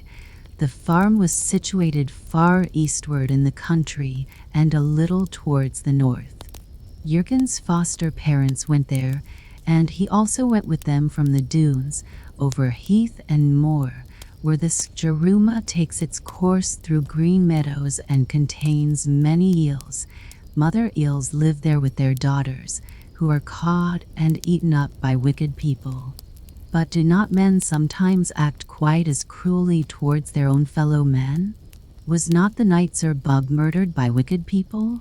And though he was well spoken of, did he not also wish to kill the architect who built the castle for him, with its thick walls and tower, at the point where the Skjeruma falls into the bay? Jürgen and his parents now stood there. The wall and the ramparts still remained, and red crumbling fragments lay scattered around. Here it was that Zerbug, after the architect had left him, said to one of his men, "Go after him and say, 'Master, the tower shakes. If he turns round, kill him and take away the money I paid him, but if he does not turn round, let him go in peace.'" The man did as he was told. The architect did not turn round, but called back, "The tower does not shake in the least, but one day a man will come from the west in a blue cloak. He will cause it to shake." And so indeed it happened 100 years later, for the North Sea broke in and cast down the tower. But Predjorn Gildenstern, the man who then possessed the castle, built a new castle higher up at the end of the meadow, and that one is standing to this day, and is called Nori Bosborg. Jürgen and his foster parents went past this castle. They had told him its story during the long winter evenings, and now he saw the stately edifice, with its double moat and trees and bushes. The wall, covered with ferns, rose within the moat, but the lofty lime trees were the most beautiful of all. They grew up to the highest windows, and the air was full of their sweet fragrance. In a northwest corner of the garden stood a great bush full of blossom, like winter snow amid the summer's green. It was a juniper bush, the first that Jürgen had ever seen in bloom. He never forgot it, nor the lime trees. The child's soul treasured up these memories of beauty and fragrance to gladden the old man. From Nori Vosborg, where the juniper blossomed, the journey became more pleasant, for they met some other people who were also going to the funeral and were riding in wagons. Our travelers had to sit all together on a little box at the back of the wagon, but even this, they thought, was better than walking. So they continued their journey across the rugged heath. The oxen which drew the wagon stopped every now and then, where a patch of fresh grass appeared amid the heather. The sun shone with considerable heat, and it was wonderful to behold how in the far distance something like smoke seemed to be rising. Yet this smoke was clearer than the air. It was transparent, and looked like rays of light rolling and dancing afar over the heath. "That is Lokman driving his sheep," said someone. And this was enough to excite Jürgen's imagination. He felt as if they were now about to enter fairyland, though everything was still real. How quiet it was! The heath stretched far and wide around them like a beautiful carpet. The heather was in blossom, and the juniper bushes and fresh oak saplings rose like bouquets from the earth. An inviting place for a frolic, if it had not been for the number of poisonous adders of which the travelers spoke. They also mentioned that the place had formerly been infested with wolves, and that the district was still called Wolfsburg for this reason. The old man who was driving the oxen told them that in the lifetime of his father the horses had many a hard battle with the wild beasts that were now exterminated.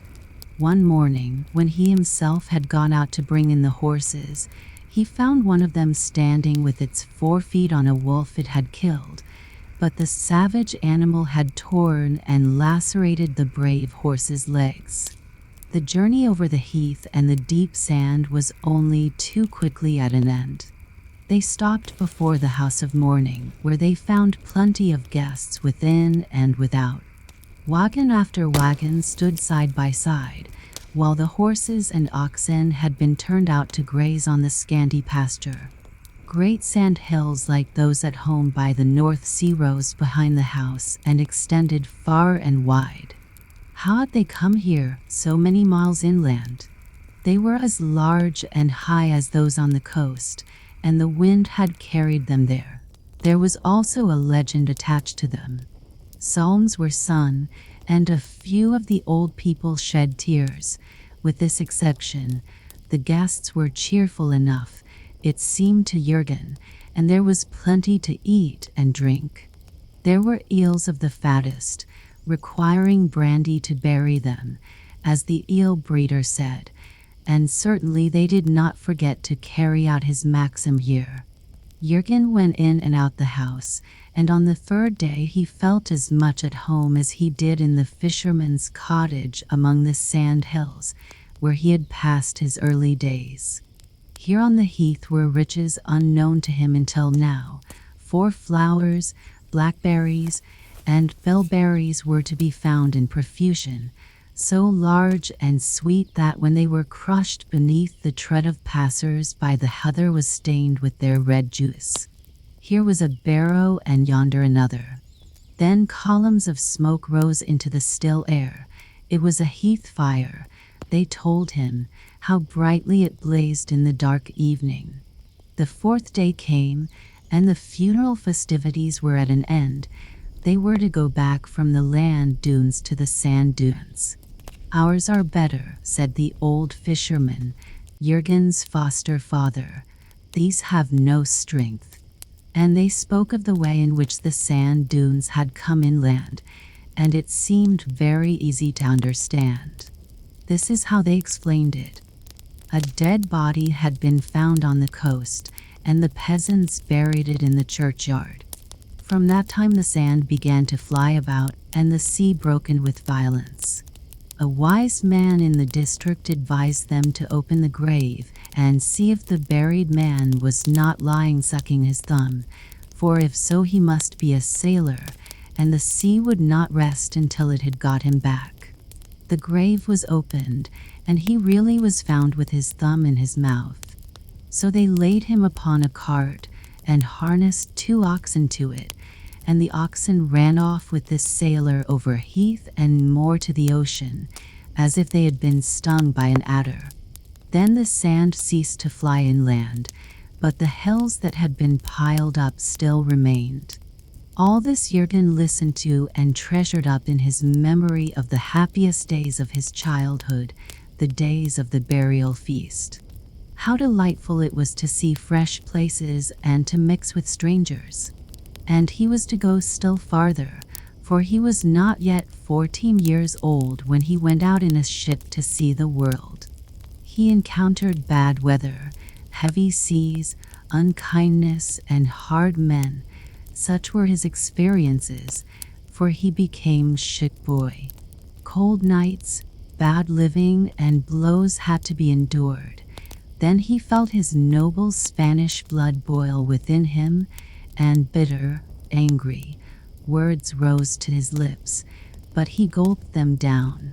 It was better, although he felt as the eel must feel when it is skinned, cut up, and put into the frying pan. "I shall get over it," said a voice within him. He saw the Spanish coast, the native land of his parents.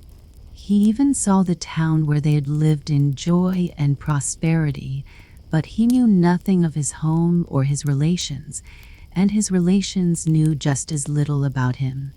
The poor ship boy was not permitted to land, but on the last day of their stay he managed to get ashore.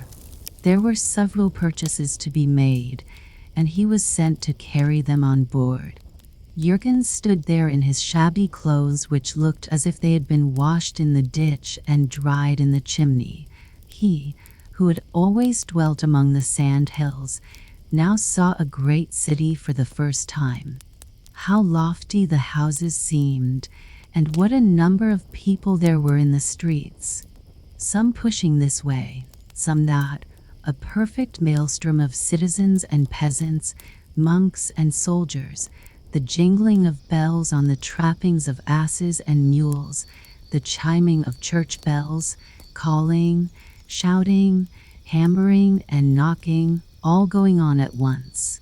Every trade was located in the basement of the houses or in the side thoroughfares, and the sun shone with such heat, and the air was so close, that one seemed to be in an oven full of beetles, cockchafers, bees, and flies, all humming and buzzing together. Jürgen scarcely knew where he was or which way he went. Then he saw just in front of him the great doorway of a cathedral. The lights were gleaming in the dark aisles, and the fragrance of incense was wafted towards him. Even the poorest beggar ventured up the steps into the sanctuary. Jürgen followed the sailor he was with into the church and stood in the sacred edifice. Colored pictures gleamed from their golden background, and on the altar stood the figure of the Virgin with the child Jesus, surrounded by lights and flowers. Priests in festive robes were chanting, and choir boys in dazzling attire swung silver censers. What splendor and magnificence he saw there! It streamed in upon his soul and overpowered him. The church and the faith of his parents surrounded him, and touched a chord in his heart that caused his eyes to overflow with tears. They went from the church to the marketplace. Here a quantity of provisions were given him to carry. The way to the harbor was long, and weary and overcome with various emotions, he rested for a few moments before a splendid house, with marble pillars, statues, and broad steps. Here he rested his burden against the wall. Then a porter in livery came out, lifted up a silver-headed cane, and drove him away, Hin, the grandson of that house. But no one knew that, and he just as little as anyone. Then he went on board again, and once more encountered rough words and blows, much work and little sleep. Such was his experience of life. They say it is good to suffer in one's young days, if age brings something to make up for it. His period of service on board the ship came to an end, and the vessel lay once more at Rinkjobing in Jutland. He came ashore and went home to the sand dunes near Hunsby, but his foster mother had died during his absence. A hard winter followed this summer. Snowstorms swept over land and sea, and there was difficulty in getting from one place to another. How unequally things are distributed in this world. Here there was bitter cold and snowstorms, while in Spain there was burning sunshine and oppressive heat.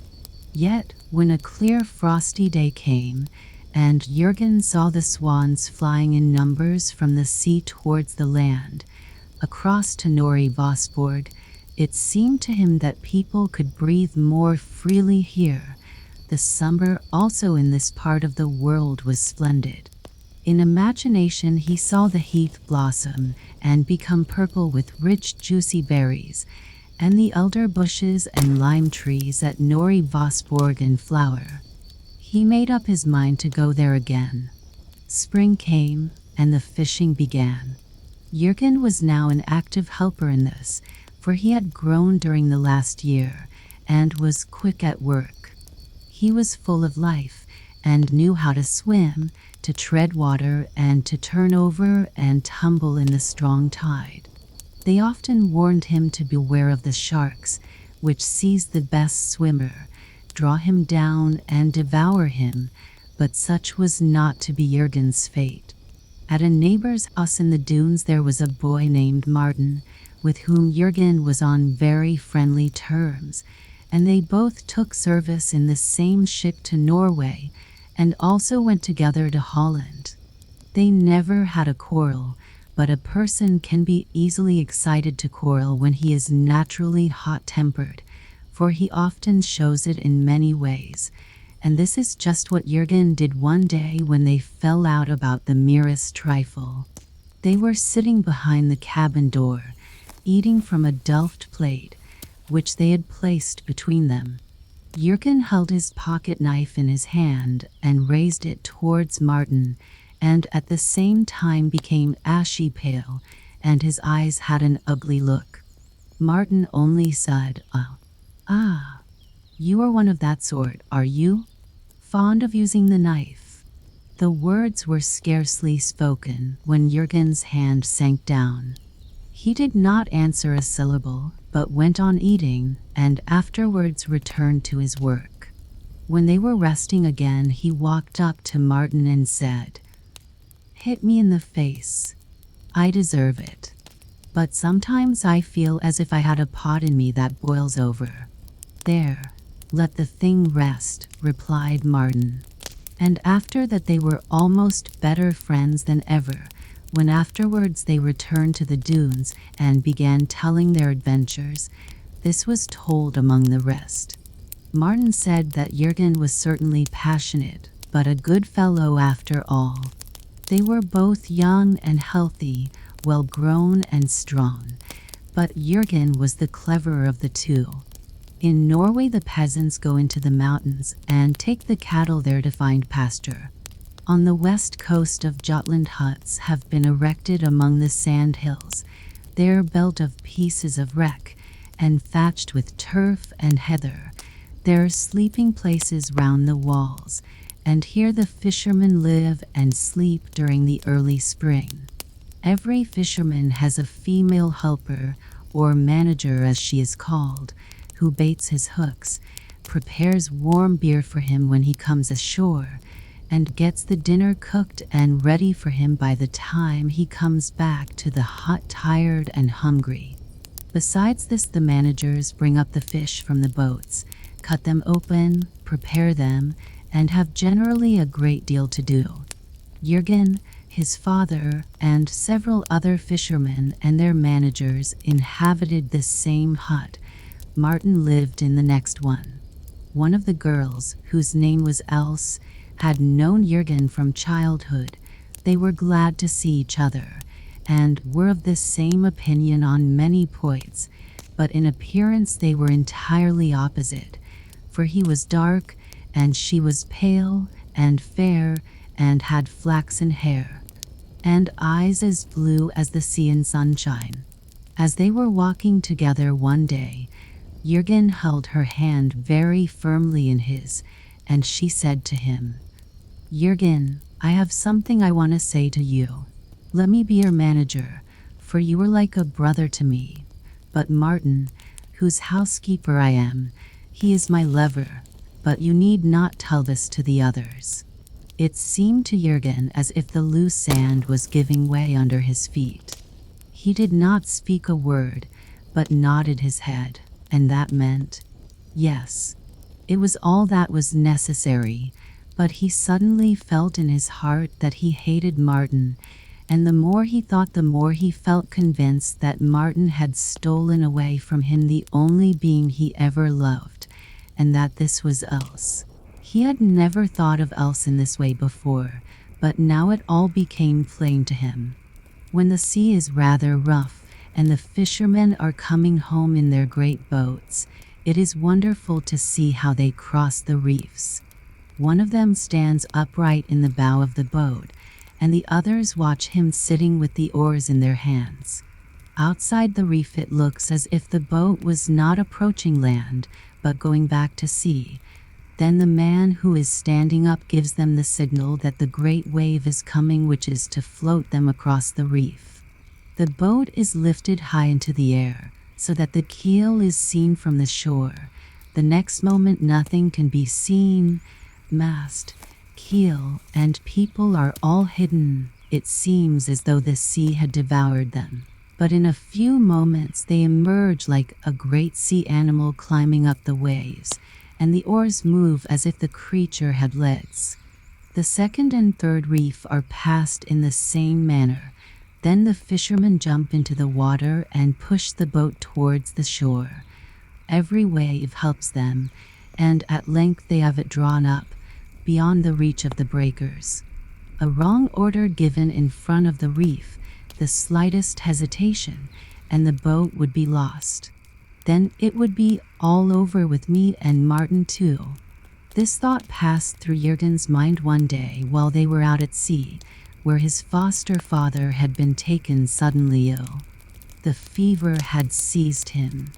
They were only a few oar strokes from the reef, and Jürgen sprang from his seat and stood up in the bow.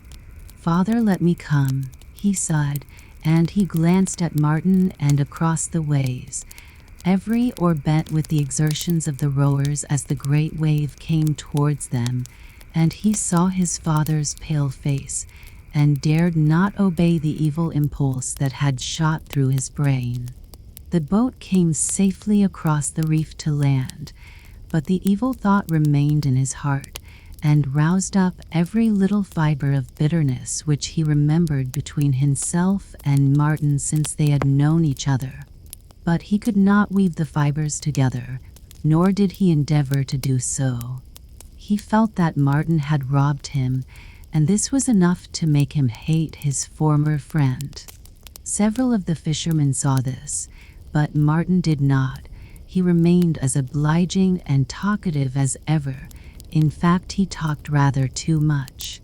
Jürgen's foster father took to his bed, and it became his deathbed, for he died a week afterwards, And now Jürgen was heir to the little house behind the sand hills.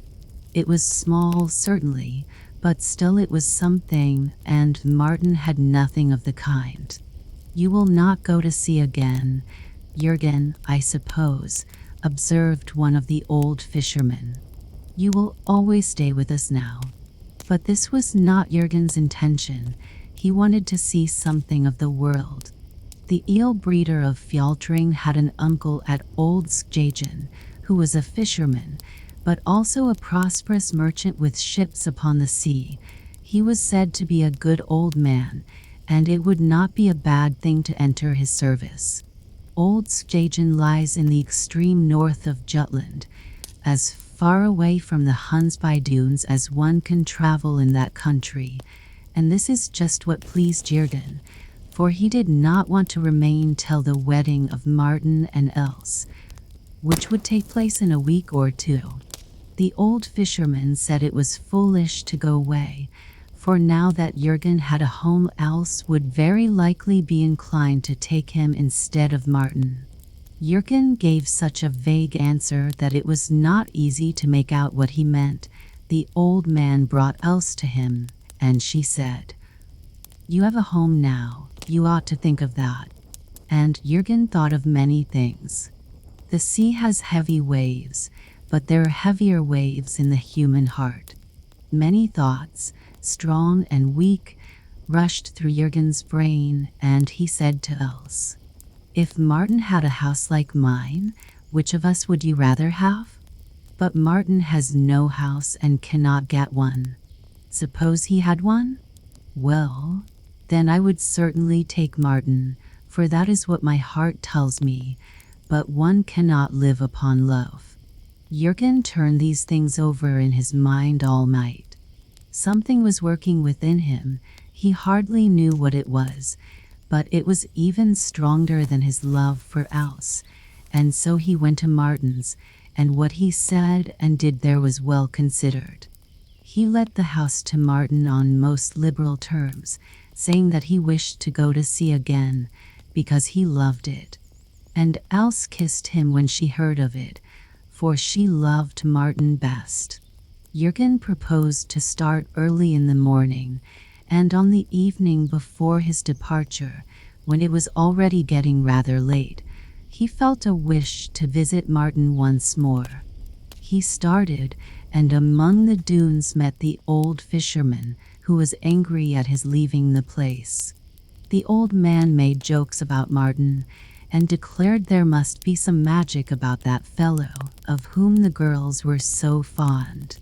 Jürgen did not pay any attention to his remarks, but said goodbye to the old man and went on towards the house where Martin dwelt. He heard loud talking inside. Martin was not alone, and this made Jürgen waver in his determination, for he did not wish to see Else again. On second thoughts, he decided that it was better not to hear any more thanks from Martin, and so he turned back. On the following morning, before the sun rose, he fastened his knapsack on his back, took his wooden provision box in his hand, and went away among the sand hills towards the coast path. This way was more pleasant than the heavy sand road, and besides it was shorter, and he intended to go first to Fjaltring, near Bobjerg, where the eel breeder lived, to whom he had promised to visit. The sea lay before him, clear and blue, and the mussel shells and pebbles, the playthings of his childhood, crunched over his feet. While he thus walked on, his nose suddenly began to bleed. It was a trifling occurrence, but trifles sometimes are of great importance. A few large drops of blood fell upon one of his sleeves. He wiped them off and stopped the bleeding, and it seemed to him as if this had cleared and lightened his brain. The sea kale bloomed here and there in the sand as he passed. He broke off a spray and stuck it in his hat. He determined to be merry and light-hearted, for he was going out into the wide world, a little way out, beyond the bay, as the young eels had said. Beware of bad people who will catch you and skin you and put you in the frying pan, he repeated in his mind, and smiled, for he thought he should find his way through the world. Good courage is a strong weapon. The sun was high in the heavens when he approached the narrow entrance to Nissim Bay. He looked back and saw a couple of horsemen galloping a long distance behind him, and there were other people with them. But this did not concern him. The ferry boat was on the opposite side of the bay. Jürgen called to the ferryman, and the latter came over with his boat. Jürgen stepped in, but before he had got halfway across, the men whom he had seen riding so hastily came up, hailed the ferryman, and commanded him to return in the name of the law. Jürgen did not understand the reason of this, but he thought it would be best to turn back, and therefore he himself took an oar and returned. As soon as the boat touched the shore, the men sprang on board, and before he was aware of it, they had bound his hands with a rope. "This wicked deed will cost your life," they said. "It is a good thing we have got you." He was accused of nothing less than murder. Martin had been found dead, with his throat cut. One of the fishermen, late on the previous evening, had met Jürgen going towards Martin's house. This was not the first time Jürgen had raised his knife against Martin, so they felt sure that he was the murderer. The prison was in a town at a great distance, and the wind was contrary for going there by sea, but it would not take half an hour to get across the bay, and another quarter of an hour would bring them to Nori Bosborg, the great castle with ramparts and moat. One of Jürgen's captors was a fisherman, a brother of the keeper of the castle, and he said it might be managed that Jürgen should be placed for the present in the dungeon at Bosborg, where Long Martha the gypsy had been shut up till her execution. They paid no attention to Jürgen's defense. The few drops of blood on his shirt sleeve bore heavy witness against him.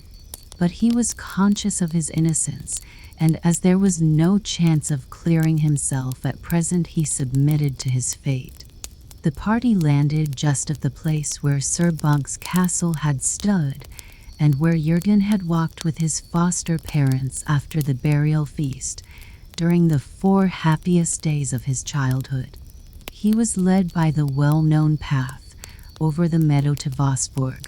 Once more the elders were in bloom, and the lofty lime trees gave forth sweet fragrance, and it seemed as if it were but yesterday that he had last seen the spot.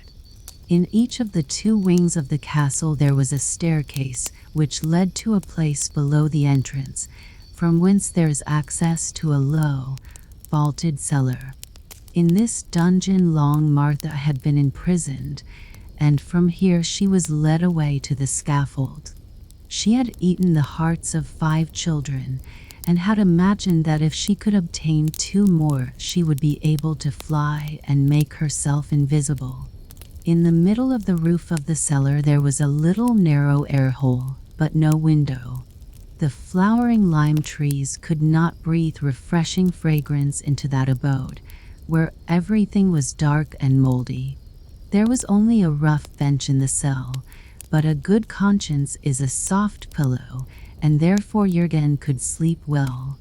The thick oaken door was locked and secured on the outside by an iron bar, but the goblin of superstition can creep through a keyhole into a baron's castle just as easily as it can into a fisherman's cottage, and why should he not creep in here? Where Jürgen sat thinking of Long Martha and her wicked deeds. Her last thoughts on the night before her execution had filled this place, and the magic that tradition asserted to have been practiced here, in Sir Spanwoodle's time, came into Jürgen's mind, and made him shudder, but a sunbeam, a refreshing thought from without, penetrated his heart even here. It was the remembrance of the flowering elder, and the sweet-smelling lime trees. He was not left there long. They took him away to the town of Ringkjobing, where he was imprisoned with equal severity. Those times were not like ours. The common people were treated harshly, and it was just after the days when farms were converted into knights' estates, when coachmen and servants were often made magistrates and had power to sentence a poor man for a small offense to lose his property and to corporeal punishment. Judges of this kind were still to be found, and in Jutland, so far from the capital and from the enlightened, well-meaning head of the government, the law was still very loosely administered sometimes. The smallest grievance Jürgen could expect was that his case should be delayed. His dwelling was cold and comfortless, and how long would he be obliged to bear all this? It seemed his fate to suffer misfortune and sorrow innocently. He now had plenty of time to reflect on the difference of fortune on earth, and to wonder why this fate had been allotted to him. Yet he felt sure that all would be made clear in the next life, the existence that awaits us when this life is over. His faith had grown strong in the poor fisherman's cottage. The light which had never shone into his father's mind, in all the richness and sunshine of Spain, was sent to him to be his comfort in poverty and distress, a sign of that mercy of God which never fails. The spring storms began to blow.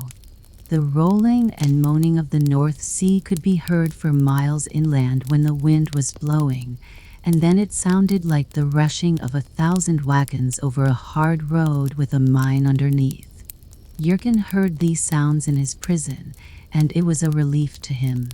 No music could have touched his heart as did these sounds of the sea, the rolling sea, the boundless sea, on which a man can be borne across the world before the wind, carrying his own house with him wherever he goes, just as the snail carries its home even into a strange country.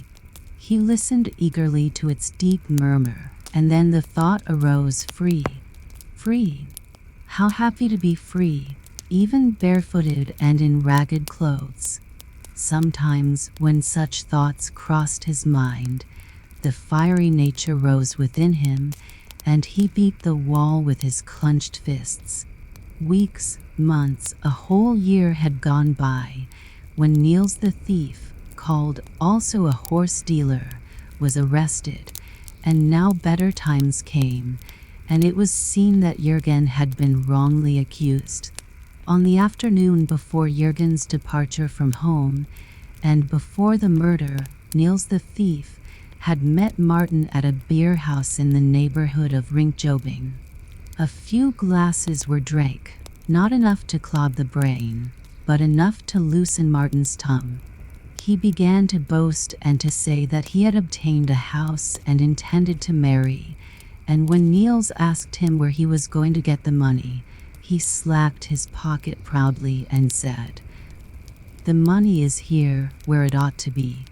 This boast cost him his life, for when he went home Niels followed him and cut his throat, intending to rob the murdered man of the gold, which did not exist. All this was circumstantially explained, but it is enough for us to know that Jürgen was set free. But what compensation did he get for having been imprisoned a whole year and shut out from all communication with his fellow creatures? They told him he was fortunate in being proved innocent and that he might go. The burgomaster gave him $2 for traveling expenses, and many citizens offered him provisions and beer.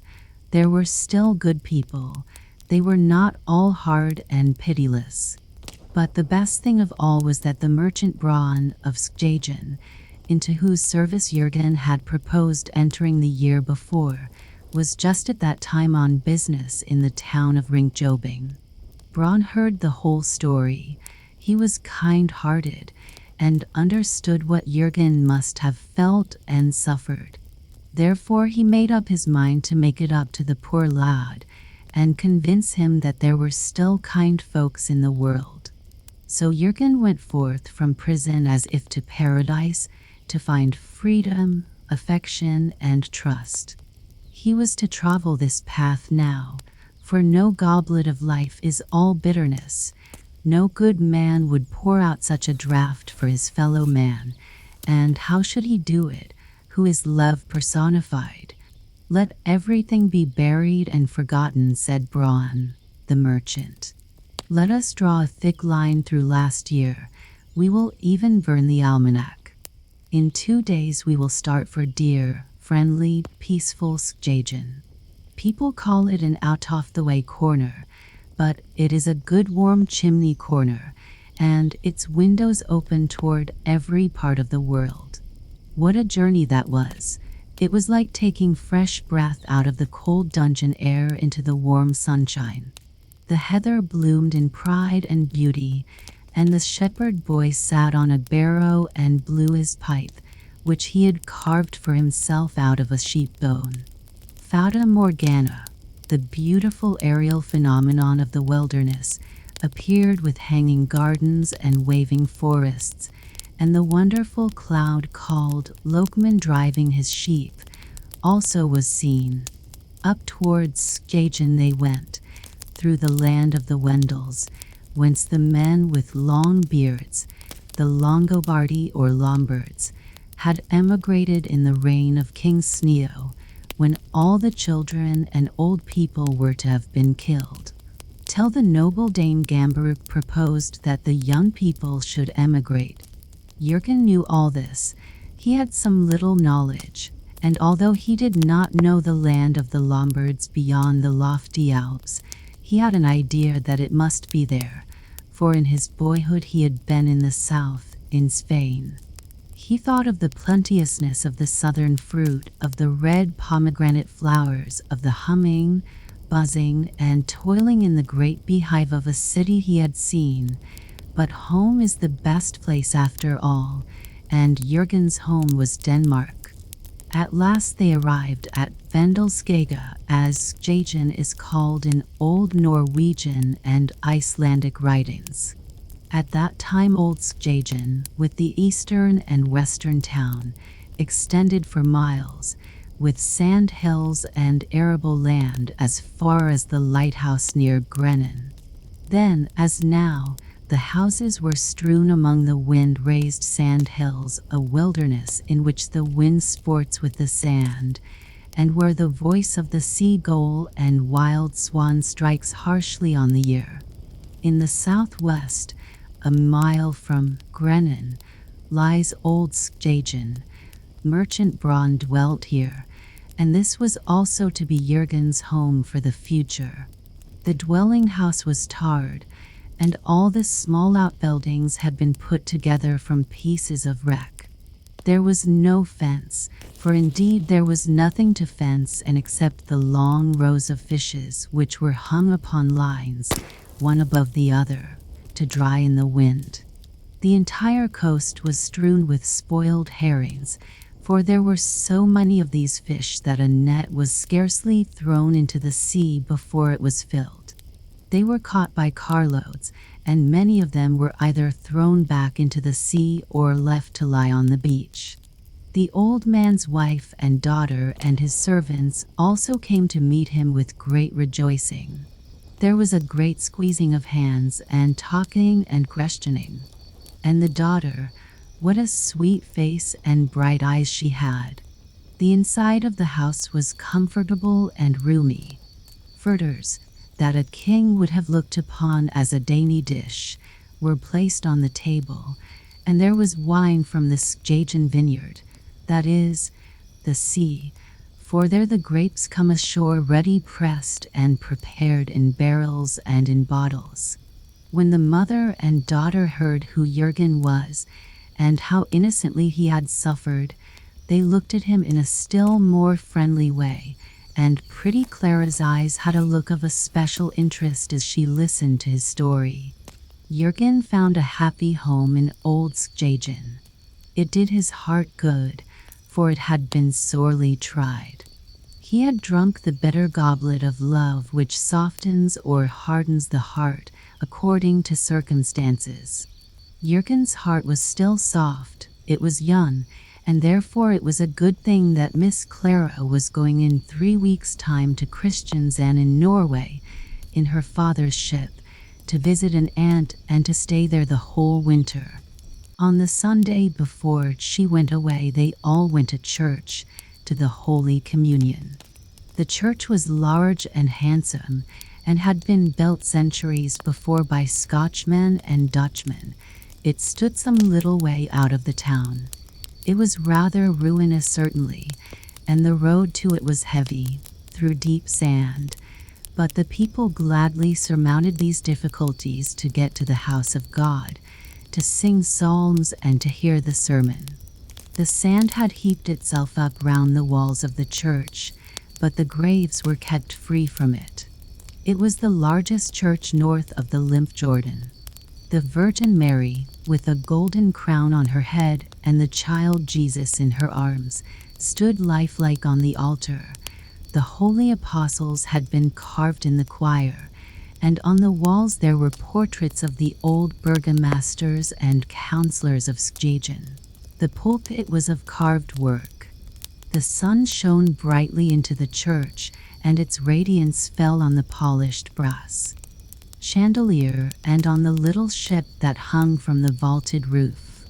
Jurgen felt overcome by a holy, childlike feeling, like that which possessed him when, as a boy, he stood in the splendid Spanish cathedral. But here the feeling was different, for he felt conscious of being one of the congregation. After the sermon followed Holy Communion. He partook of the bread and wine, and it so happened that he knelt by the side of Miss Clara, but his thoughts were so fixed upon heaven and the holy sacrament that he did not notice his neighbor until he rose from his knees, and then he saw tears rolling down her cheeks. She left Skagen and went to Norway 2 days later. He remained behind and made himself useful on the farm and at the fishery. He went out fishing, and in those days fish were more plentiful and larger than they are now. The shoals of the mackerel glittered in the dark nights and indicated where they were swimming. The gurnards snarled, and the crabs gave forth pitiful yells when they were chased, for fish are not so mute as people say. Every Sunday Jurgen went to church, and when his eyes rested on the picture of the Virgin Mary over the altar as he sat there, they often glided away to the spot where they had knelt side by side. Autumn came, and brought rain and snow with it. The water rose up right into the town of Skagen. The sand could not suck it all in. One had to wade through it or go by boat. The storms threw vessel after vessel on the fatal reefs. There were snowstorm and sandstorms. The sand flew up to the houses, blocking the entrances, so that people had to creep up through the chimneys. That was nothing at all remarkable here. It was pleasant and cheerful indoors, where peat fuel and fragments of wood from the wrecks blazed and crackled upon the hearth. Merchant Braun read aloud, from an old chronicle, about Prince Hamlet of Denmark, who had come over from England, landed near Bobjurg, and fought a battle. Close by Ram was his grave, only a few miles from the place where the eel-breeder lived. Hundreds of barrow rose there from the heath, forming as it were an enormous churchyard. Merchant Braun had himself been at Hamlet's grave. They spoke about old times, and about their neighbors, the English and the Scotch, and Jurgen sang the air of the King of England's son, and of his splendid ship and its outfit. In the hour of peril when most men fear, he clasped the bride that he held so dear, and proved himself the son of a king. Of his courage and valor let us sing. This verse Jürgen sang with so much feeling that his eyes beamed, and they were black and sparkling since his infancy. There was wealth, comfort, and happiness even among the domestic animals, for they were all well cared for and well kept. The kitchen looked bright with its copper and tin utensils and white plates, and from the rafters hung hams, beef, and winter stores in plenty. This can still be seen in many rich farms on the west coast of Jutland. Plenty to eat and drink, clean, prettily decorated rooms, active minds, cheerful tempers, and hospitality can be found there, as in an Arab's tent. Jürgen had never spent such a happy time since the famous burial feast, and yet Miss Clara was absent, except in the thoughts and memory of all. In April a ship was to start for Norway, and Jürgen was to sail in it. He was full of life and spirits, and looked so sturdy and well that Dame Braun said it did her good to see him. "And it does one good to look at you also, old wife," said the merchant. "Jürgen has brought fresh life into our winter evenings, and into you too, mother. You look younger than ever this year, and seem well and cheerful. But then you were once the prettiest girl in Viborg, and that is saying a great deal, for I have always found the Viborg girls the prettiest of any." Jürgen said nothing, but he thought of a certain maiden of Skagen, whom he was soon to visit. The ship set sail for Kristiansand in Norway, and as the wind was favorable it soon arrived there.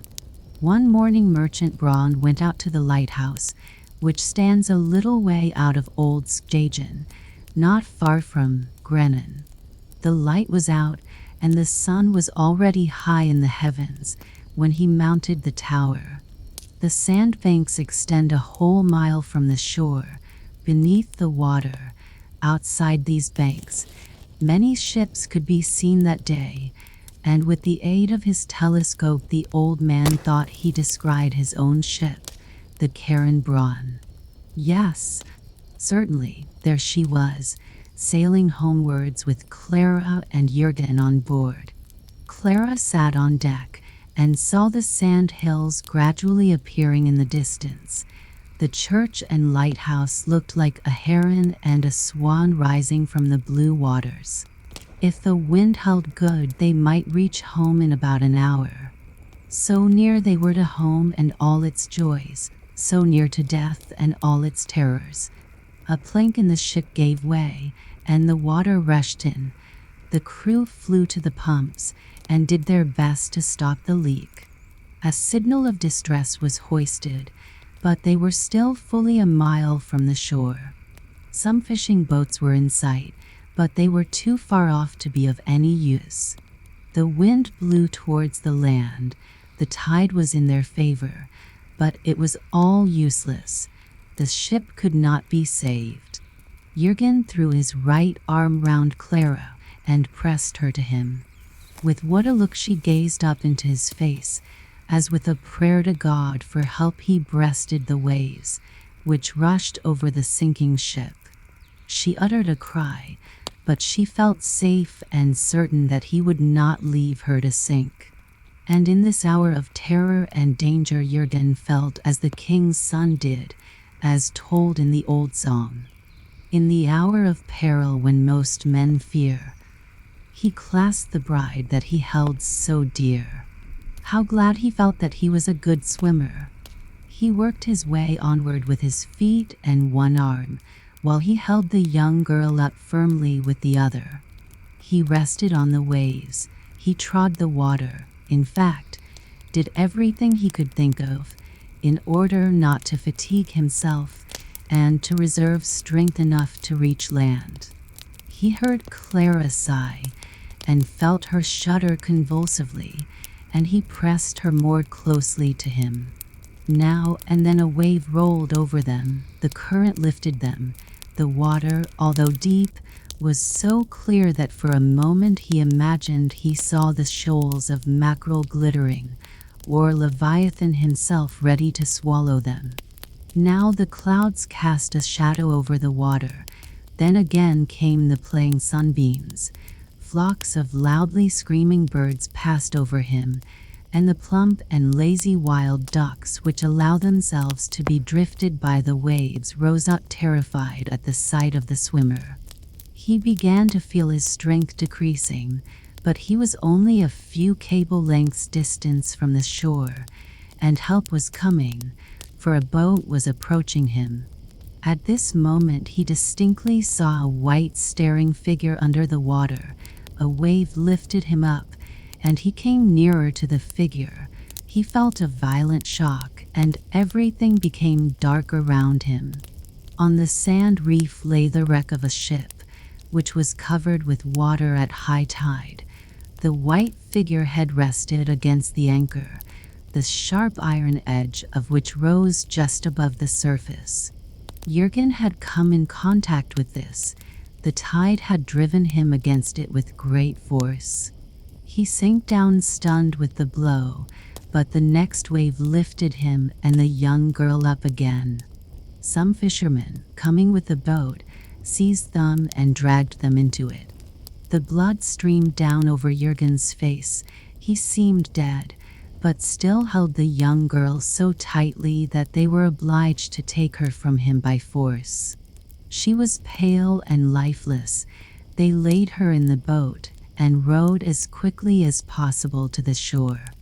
They tried every means to restore Clara to life, but it was all of no avail.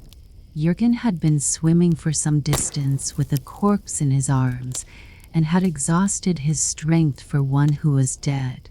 Jürgen still breathed, so the fishermen carried him to the nearest house upon the sand hills, where a smith and general dealer lived who knew something of surgery, and bound up Jürgen's wounds in a temporary way until a surgeon could be obtained from the nearest town the next day. The injured man's brain was affected, and in his delirium he uttered wild cries, but on the third day he lay quiet and weak upon his bed. His life seemed to hang by a thread, and the physician said it would be better for him if this thread broke. "Let us pray that God may take him," he said, "for he will never be the same man again." But life did not depart from him. The thread would not break, but the thread of memory was severed. The thread of his mind had been cut through, and what was still more grievous, a body remained, a living, healthy body that wandered about like a troubled spirit. Jürgen remained in Merchant Braun's house.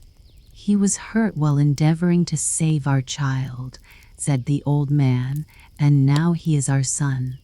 People called Jürgen insane, but that was not exactly the correct term. He was like an instrument in which the strings are loose and will give no sound. Only occasionally they regain their power for a few minutes, and then they sounded as they used to do. He would sing snatches of songs or old melodies. Pictures of the past would rise before him, and then disappear in the mist, as it were, but as a general rule he sat staring into vacancy, without a thought. We may conjecture that he did not suffer, but his dark eyes lost their brightness and looked like clouded glass. "Poor mad Jürgen," said the people. And this was the end of a life whose infancy was to have been surrounded with wealth and splendor had his parents lived. All his great mental abilities had been lost. Nothing but hardship, sorrow, and disappointment had been his fate. He was like a rare plant, torn from its native soil and tossed upon the beach to wither there.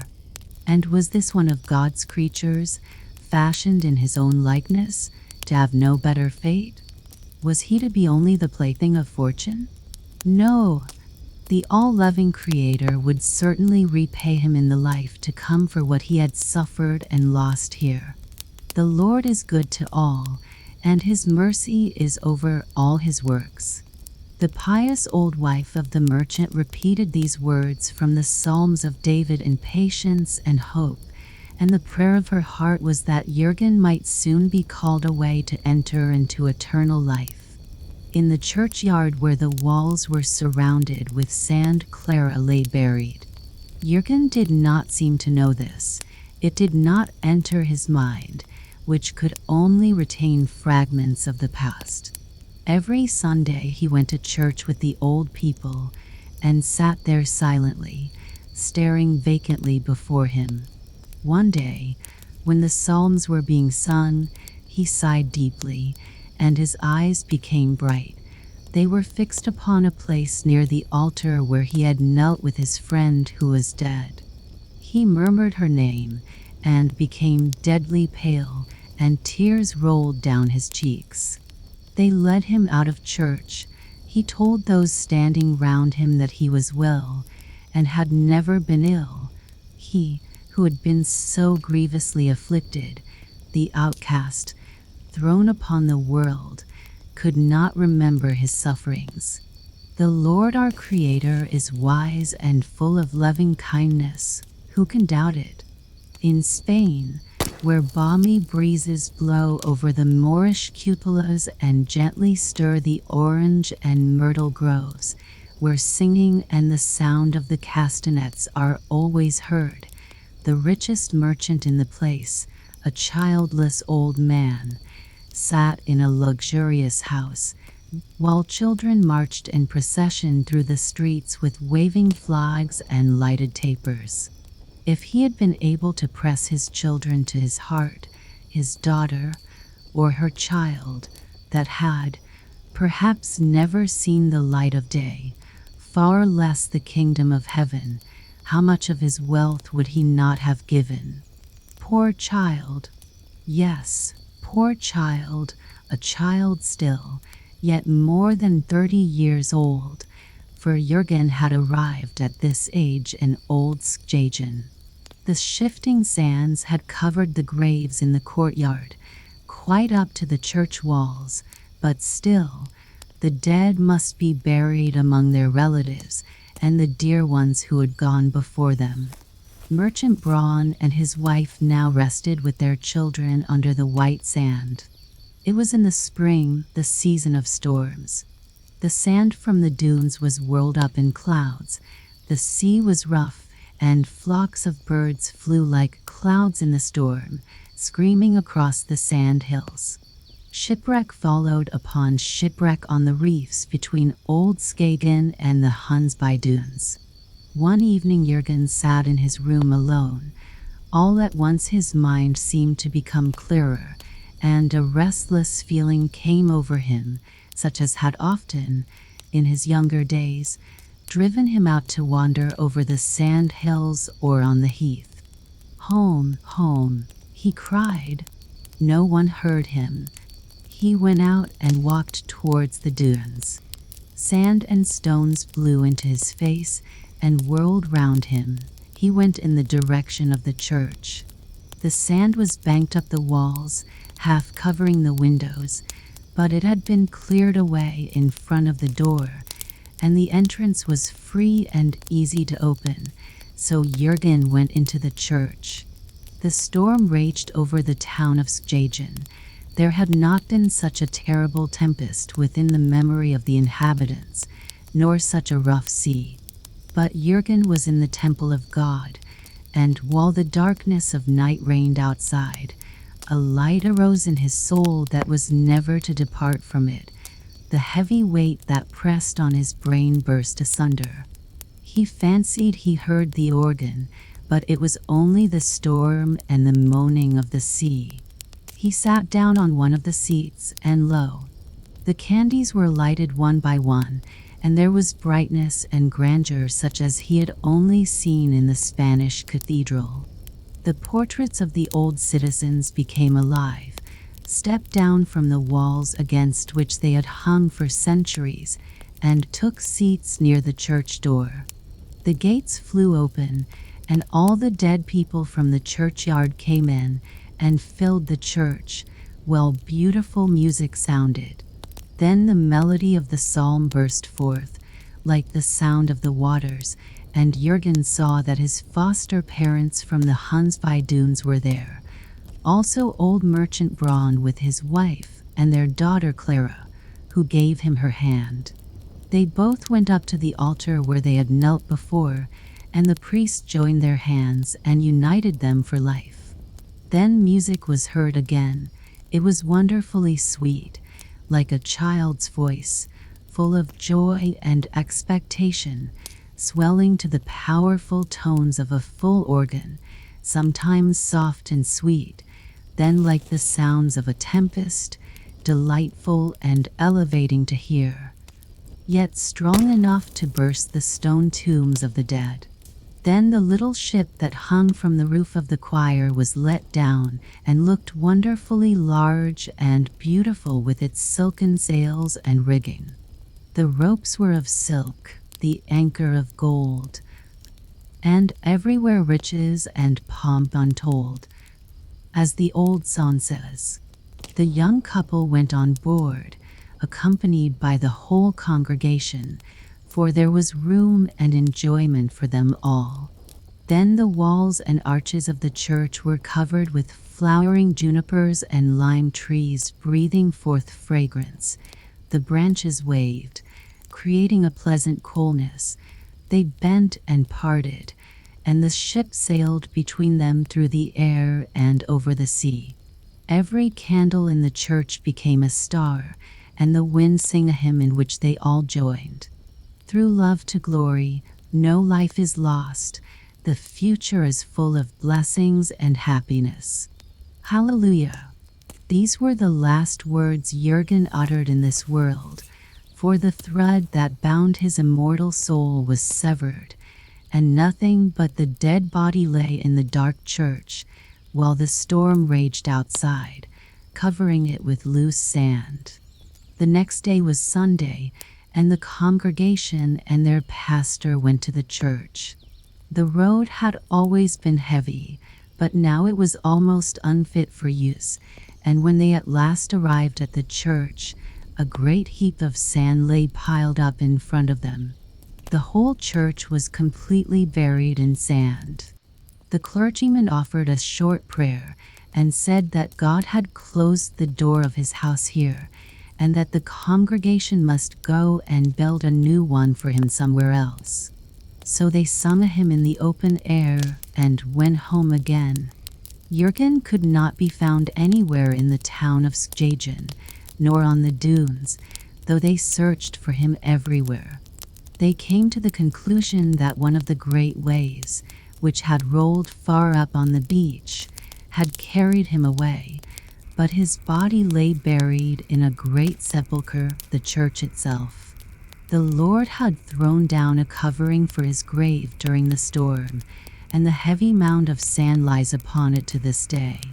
The drifting sand had covered the vaulted roof of the church, the arched cloisters, and the stone aisles.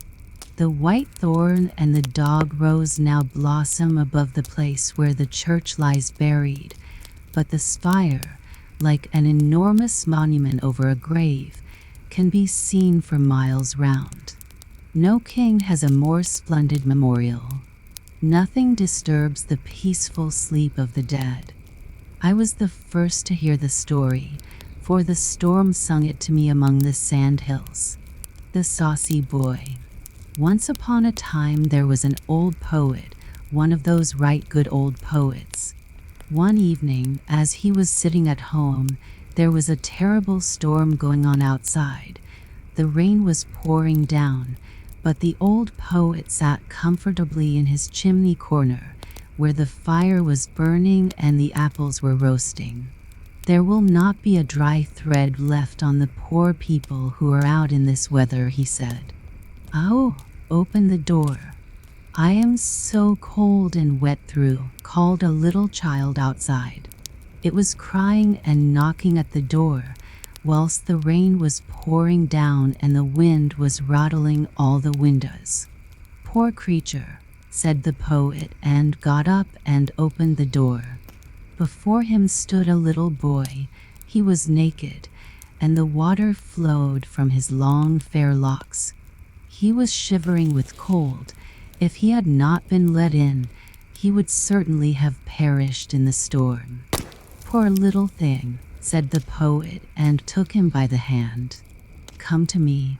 I will soon warm you. You shall have some wine and an apple, for you are such a pretty boy." And he was, too. His eyes sparkled like two bright stars, and although the water flowed down from his fair locks, they still curled quite beautifully. He looked like a little angel, but was pale with cold and trembling all over. In his hand he held a splendid bow, but it had been entirely spoilt by the rain, and the colors of the pretty arrows had run into one another by getting wet. The old man sat down by the fire, and taking the little boy on his knee, wrung the water out of his locks and warmed his hands in his own. He then made him some hot spiced wine, which quickly revived him, so that with reddening cheeks he sprang upon the floor and danced around the old man. "You are a merry boy," said the latter. "What is your name?" "My name is Cupid," he answered. "Don't you know me? There lies my bow. I shoot with that, you know. Look, the weather is getting fine again, the moon is shining." "But your bow is spoiled," said the old poet. "That would be unfortunate," said the little boy, taking it up and looking at it. "Oh, it's quite dry and isn't damaged at all. The string is quite tight. I'll try it." So, drawing it back, he took an arrow, aimed, and shot the good old poet right in the heart. "Do you see now that my bow is not spoiled?" he said, and, loudly laughing, ran away.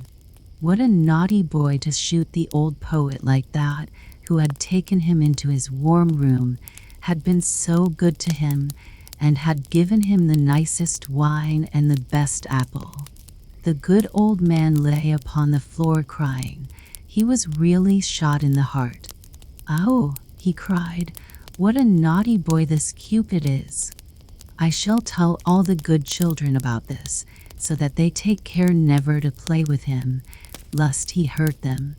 And all good children, both girls and boys, whom he told about this, were on their guard against wicked Cupid, but he deceives them all the same, for he is very deep.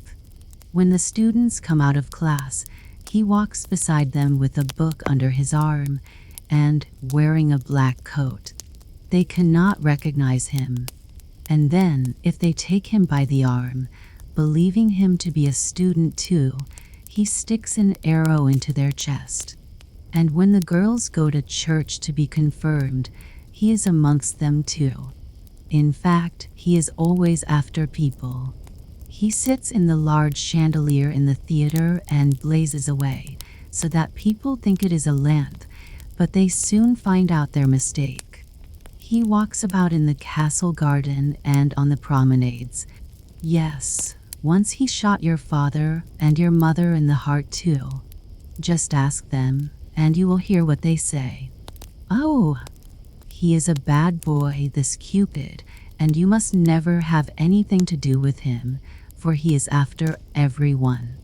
Just think, he even shot an arrow at old grandmother, but that was a long time ago. The wound has long been healed, but such things are never forgotten. Now you know what a bad boy this wicked Cupid is. The shadow.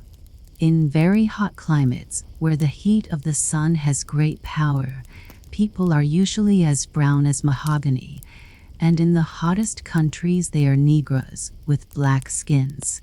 A learned man once traveled into one of these warm climates from the cold regions of the north and thought he would roam about as he did at home, but he soon had to change his opinion.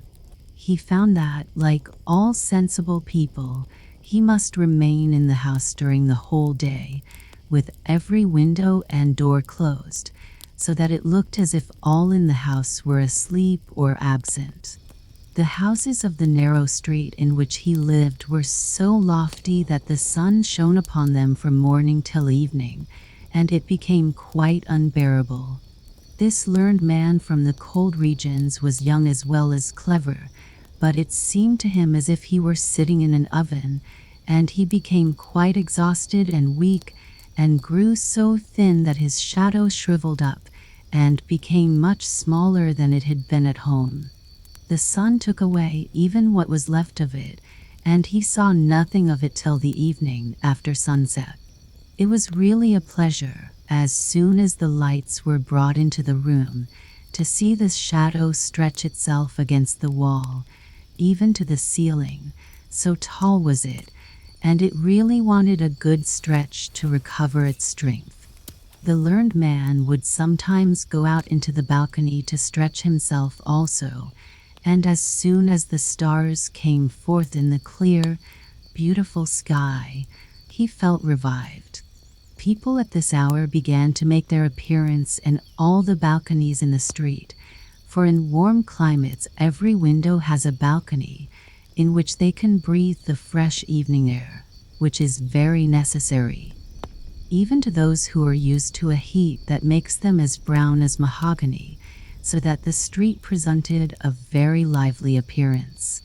Here were shoemakers and tailors and all sorts of people sitting.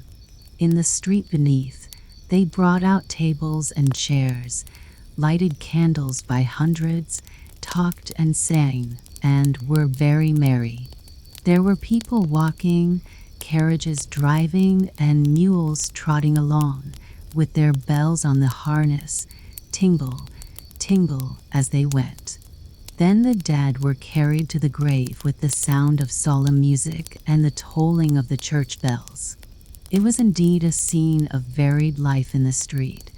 One house only, which was just opposite to the one in which the foreign learned man lived, formed a contrast to all this, for it was quite still, and yet somebody dwelt there, for flowers stood in the balcony, blooming beautifully in the hot sun. And this could not have been unless they had been watered carefully. Therefore someone must be in the house to do this. The doors leading to the balcony were half opened in the evening, and although in the front room all was dark, music could be heard from the interior of the house. The foreign learned man considered this music very delightful, but perhaps he fancied it, for everything in these warm countries pleased him, excepting the heat of the sun. The foreign landlord said he did not know who had taken the opposite house. Nobody was to be seen there, and as to the music, he thought it seemed very tedious, to him most uncommonly so. It is just as if someone was practicing a piece that he could not manage. It is always the same piece. He thinks, I suppose, that he will be able to manage it at last, but I do not think so, however long he may play it. Once the foreigner woke in the night. He slept with the door open which led to the balcony. The wind had raised the curtain before it, and there appeared a wonderful brightness over all in the balcony of the opposite house. The flowers seemed like flames of the most gorgeous colors, and among the flowers stood a beautiful slender maiden. It was to him as if light streamed from her and dazzled his eyes, but then he had only just opened them as he awoke from his sleep. With one spring he was out of bed and crept softly behind the curtain. But she was gone, the brightness had disappeared. The flowers no longer appeared like flames, although still as beautiful as ever. The door stood ajar, and from an inner room sounded music so sweet and so lovely that it produced the most enchanting thoughts and acted on the senses with magic power. Who could live there? Where was the real entrance? For, both in the street and in the lane at the side, the whole ground floor was a continuation of shops, and people could not always be passing through them. One evening the foreigner sat in the balcony. A light was burning in his own room, just behind him.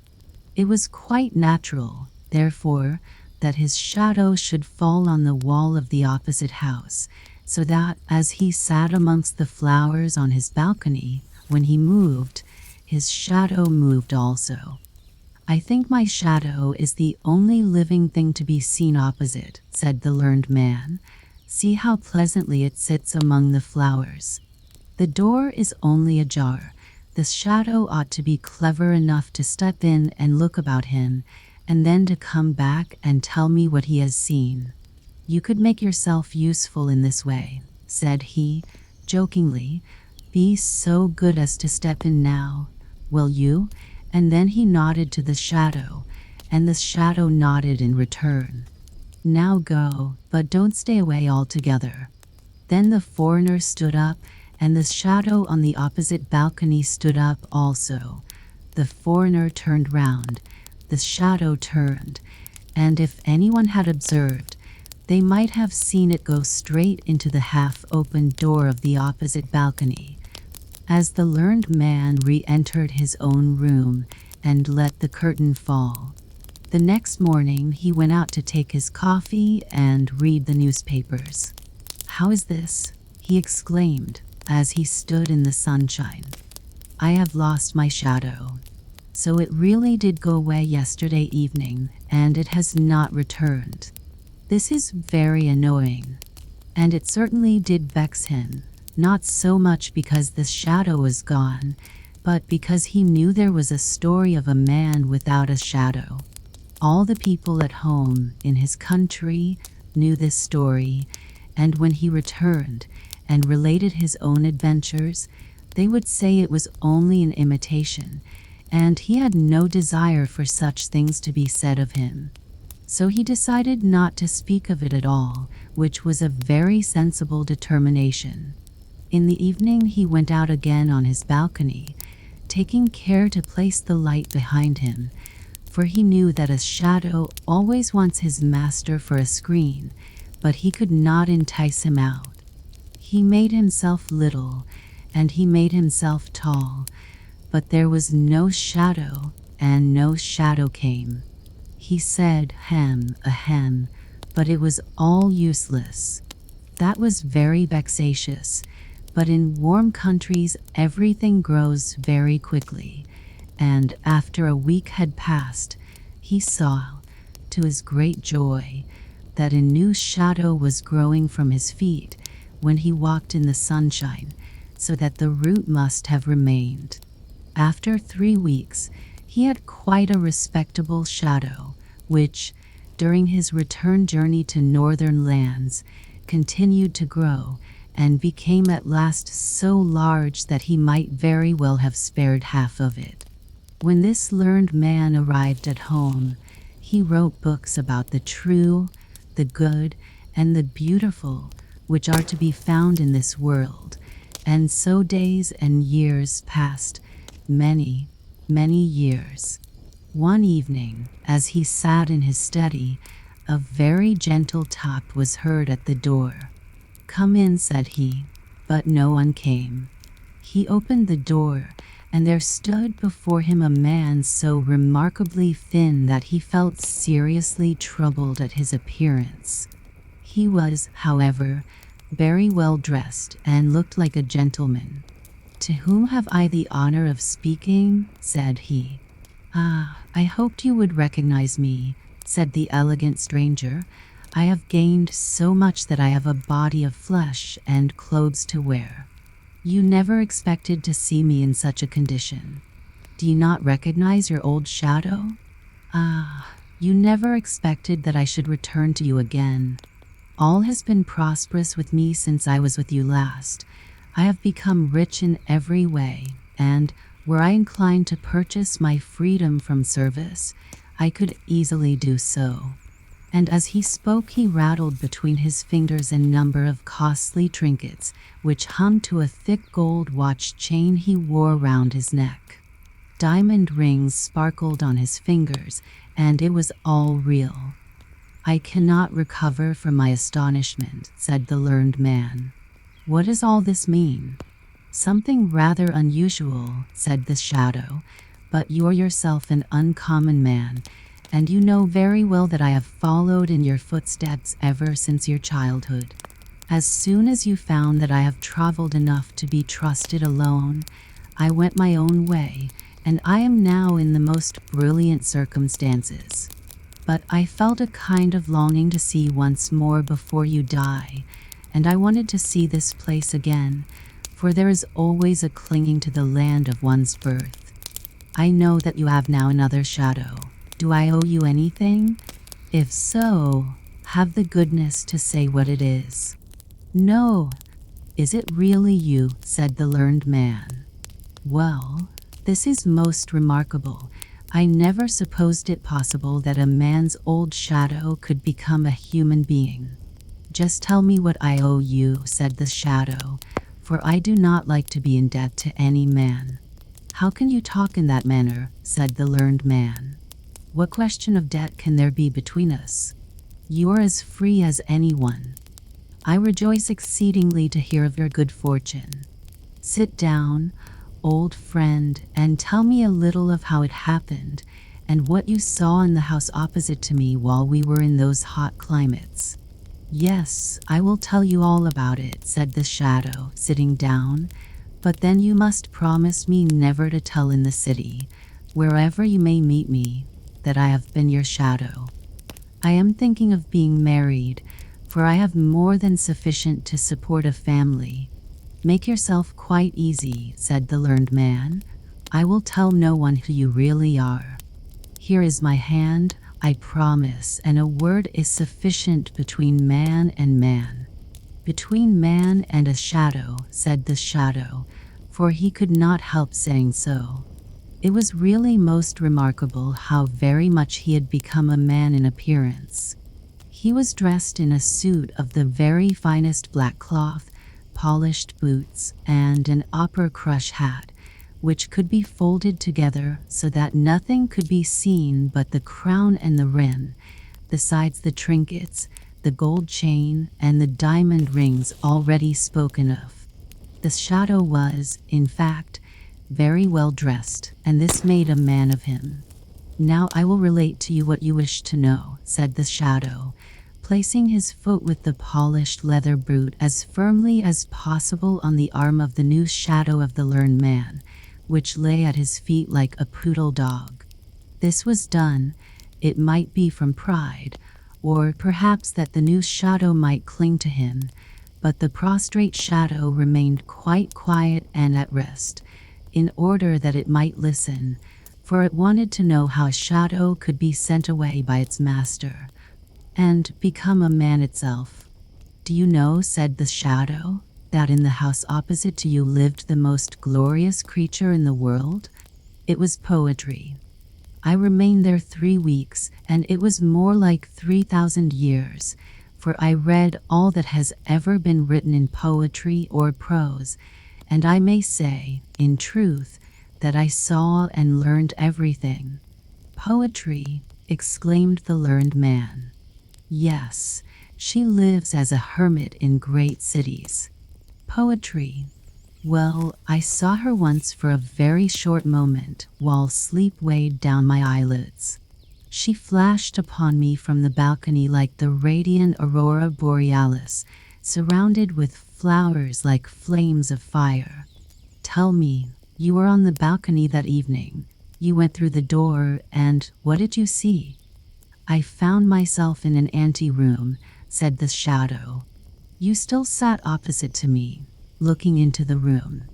There was no light, or at least it seemed in partial darkness, for the door of a whole suite of rooms stood open, and they were brilliantly lighted. The blaze of light would have killed me had I approached too near the maiden myself, but I was cautious and took time, which is what everyone ought to do. And what didst thou see?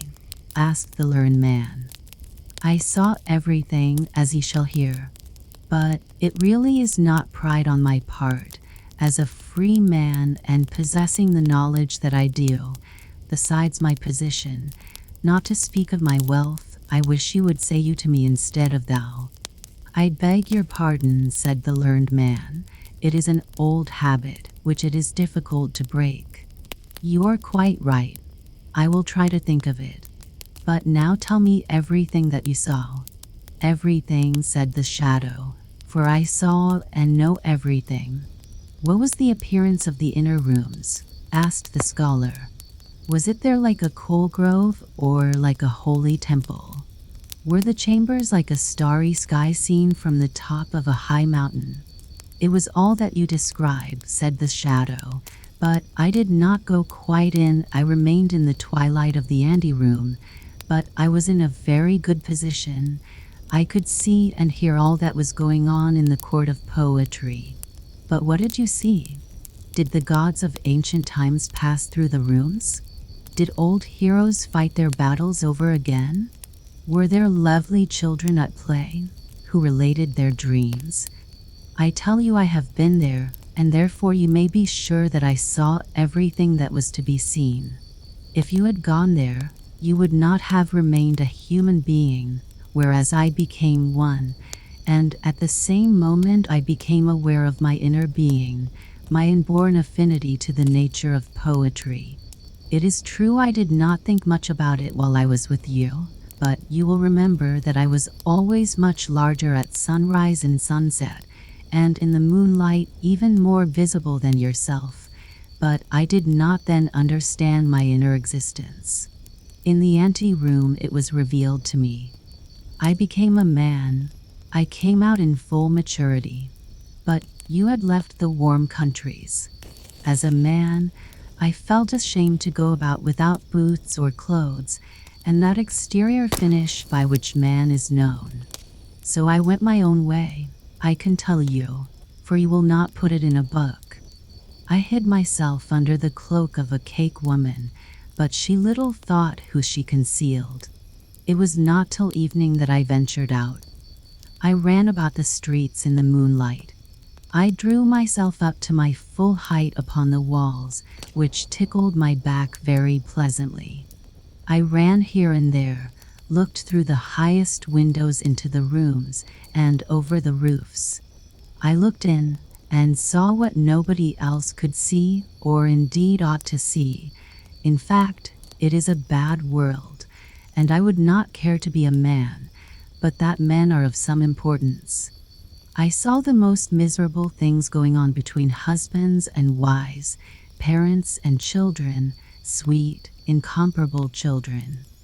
I have seen what no human being has the power of knowing, although they would all be very glad to know, the evil conduct of their neighbors. Had I written a newspaper, how eagerly it would have been read. Instead of which, I wrote directly to the persons themselves, and great alarm arose in all the town I visited. They had so much fear of me, and yet how dearly they loved me. The professor made me a professor. The tailor gave me new clothes. I am well provided for in that way. The overseer of the mint struck coins for me. The women declared that I was handsome, and so I became the man you now see me. And now I must say adieu. Here is my card. I live on the sunny side of the street, and always stay at home in rainy weather." And the shadow departed. "This is all very remarkable," said the learned man. Years passed, days and years went by, and the shadow came again. "How are you going on now?" he asked. "Ah," said the learned man, "I am writing about the true, the beautiful, and the good, but no one cares to hear anything about it. I am quite in despair, for I take it to heart very much." "That is what I never do," said the shadow. "I am growing quite fat and stout, which everyone ought to be. You do not understand the world. You will make yourself ill about it. You ought to travel. I am going on a journey in the summer. Will you go with me? I should like a traveling companion. Will you travel with me as my shadow? It would give me great pleasure, and I will pay all expenses." "Are you going to travel far?" asked the learned man. "That is a matter of opinion," replied the shadow. "At all events, a journey will do you good, and if you will be my shadow, then all your journeys shall be paid." "It appears to me very absurd," said the learned man. "But it is the way of the world," replied the shadow, "and always will be." Then he went away. Everything went wrong with the learned man. Sorrow and trouble pursued him, and what he said about the good, the beautiful, and the true was of as much value to most people as a nutmeg would be to a cow. At length he fell ill. "You really look like a shadow," people said to him, and then a cold shudder would pass over him, for he had his own thoughts on this subject. "You really ought to go to some watering place," said the shadow on his next visit. "There is no other chance for you. I will take you with me, for the sake of old acquaintance. I will pay the expenses of your journey, and you shall write a description of it to amuse us by the way. I should like to go to a watering place. My beard does not grow as it ought, which is from weakness, and I must have a beard. Now do be sensible and accept my proposal. We shall travel as intimate friends." And at last they started together. The shadow was master now, and the master became the shadow. They drove together, and rode and walked in company with each other, side by side, or one in front and the other behind, according to the position of the sun.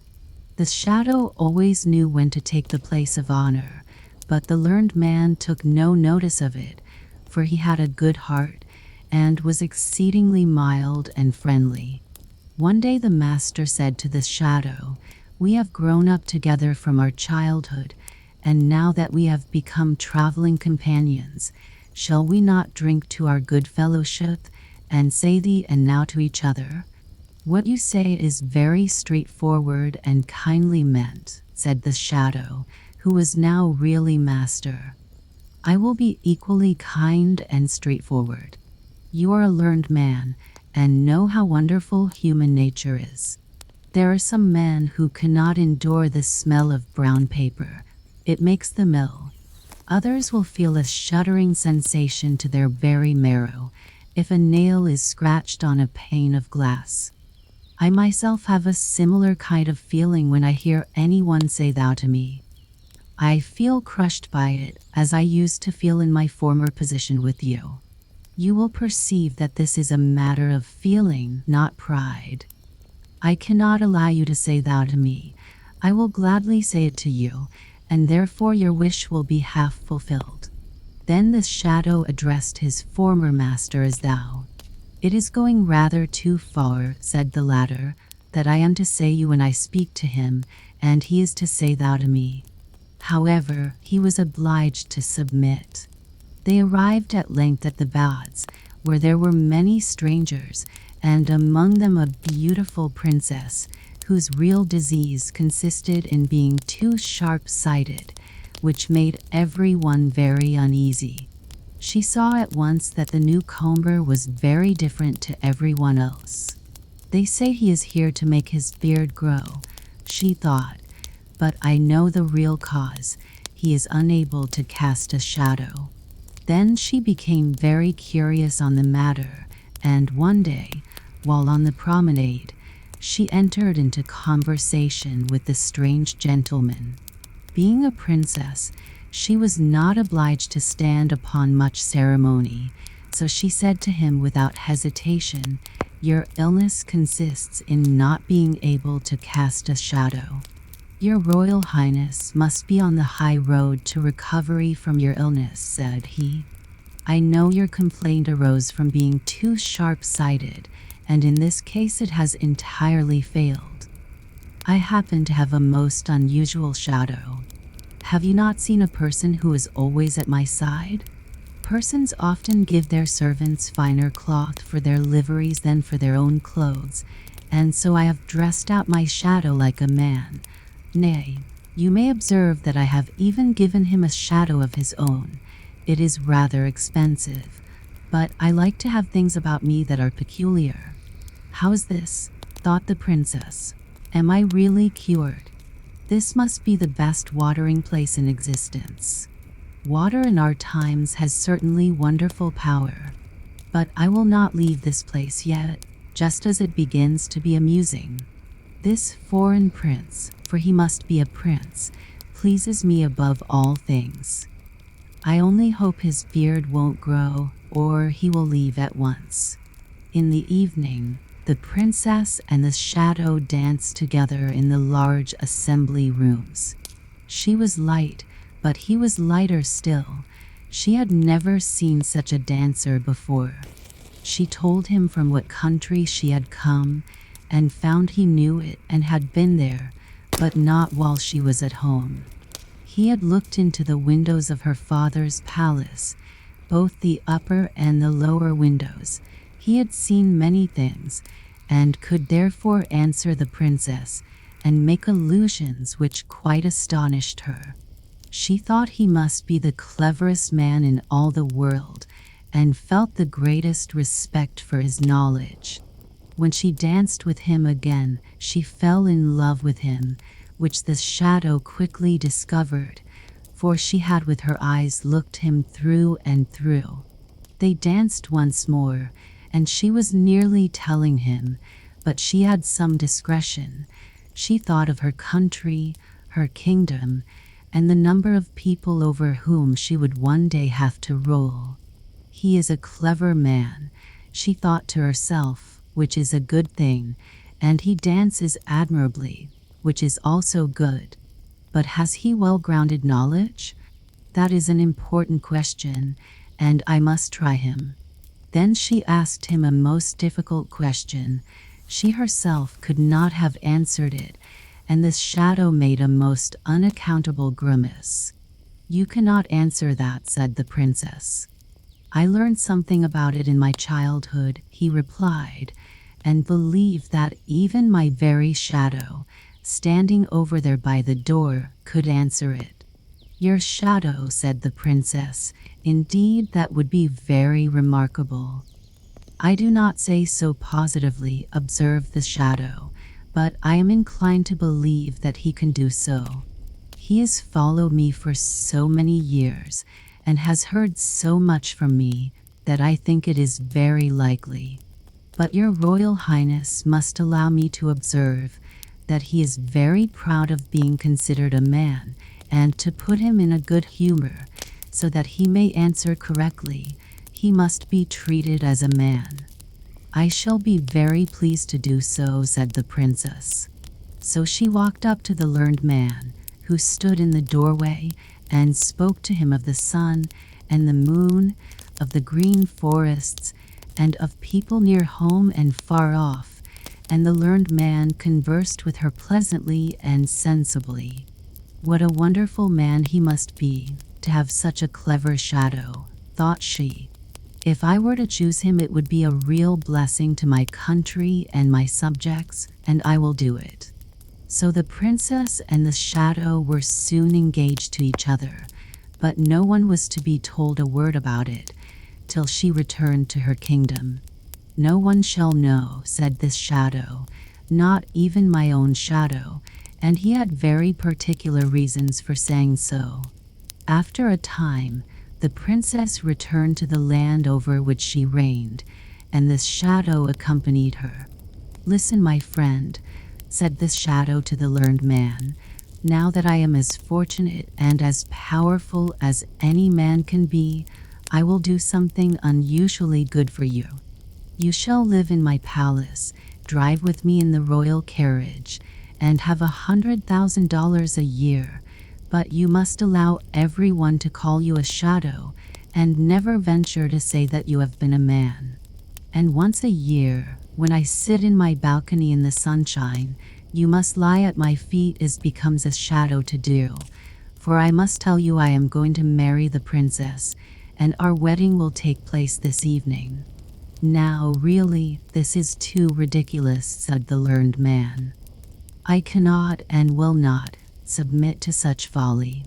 It would be cheating the whole country and the princess also. I will disclose everything and say that I am the man and that you are only a shadow dressed up in men's clothes." "No one would believe you," said the shadow. "Be reasonable now, or I will call the guards."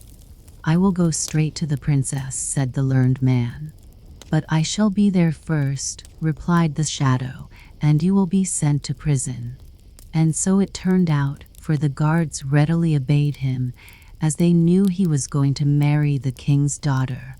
"You tremble," said the princess, when the shadow appeared before her. "Has anything happened?"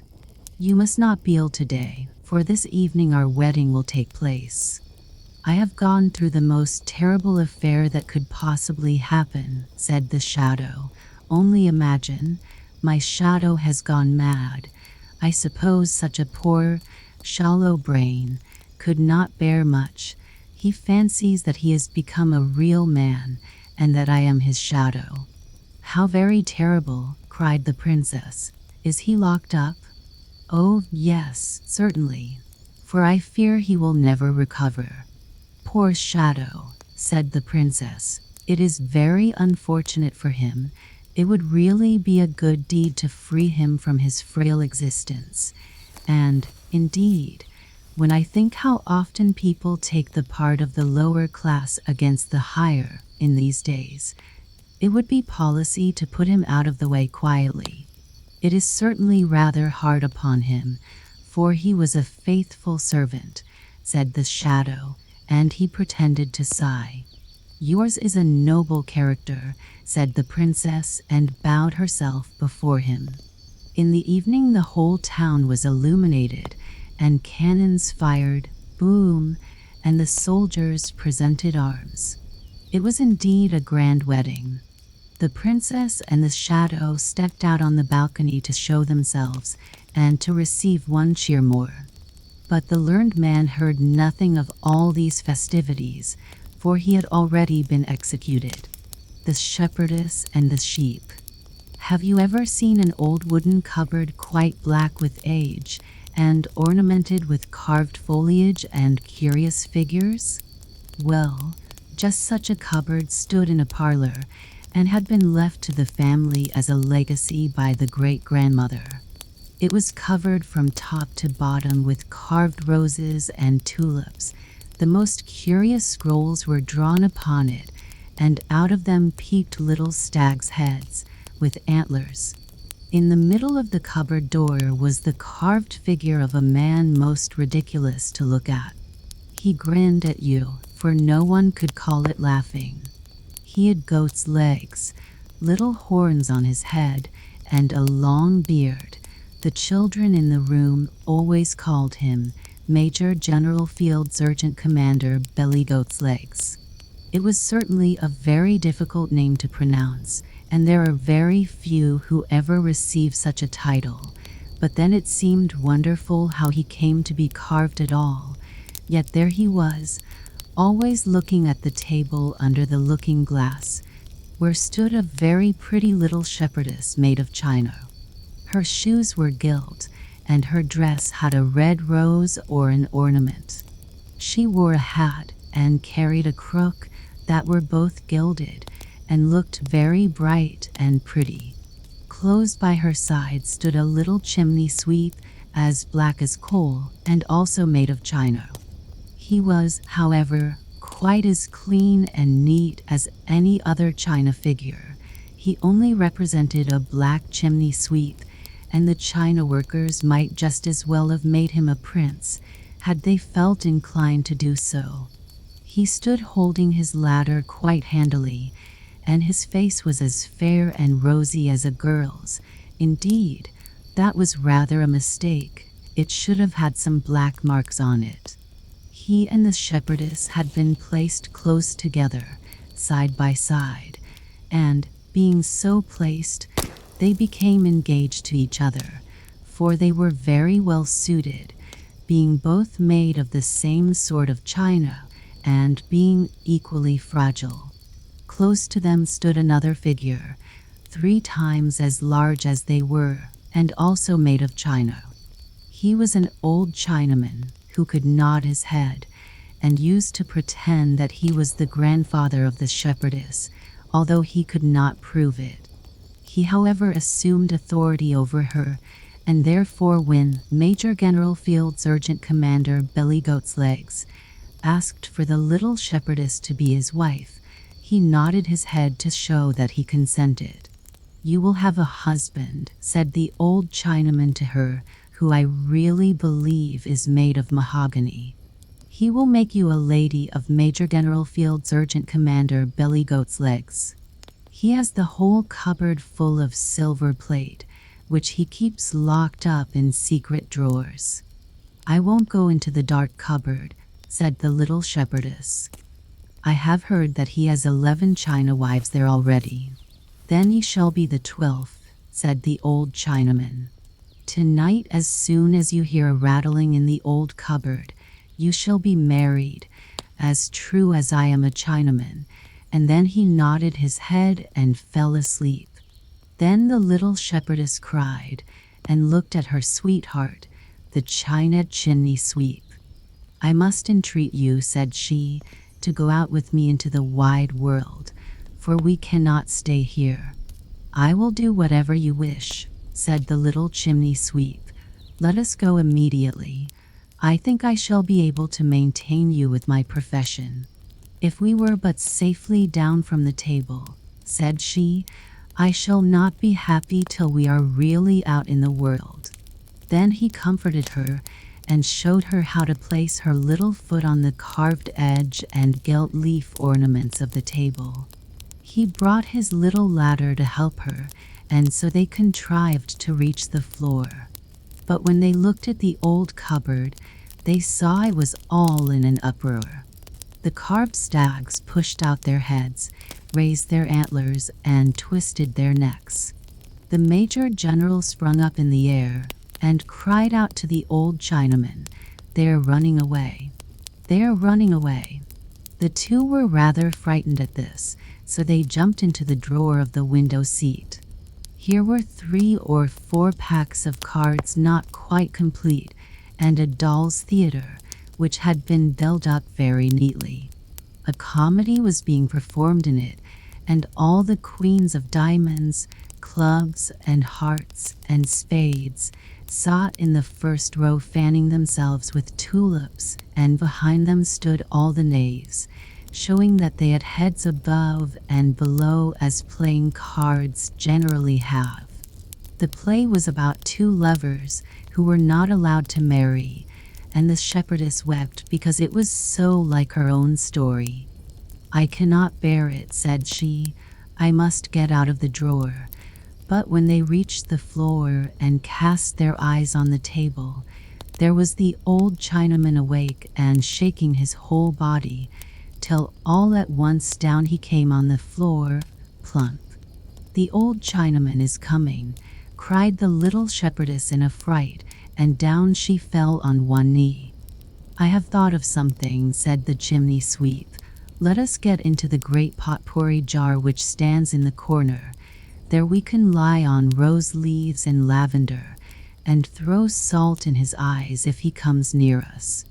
"No, that will never do," said she, "because I know that the Chinaman and the potpourri jar were lovers once, and there always remains behind a feeling of goodwill between those who have been so intimate as that.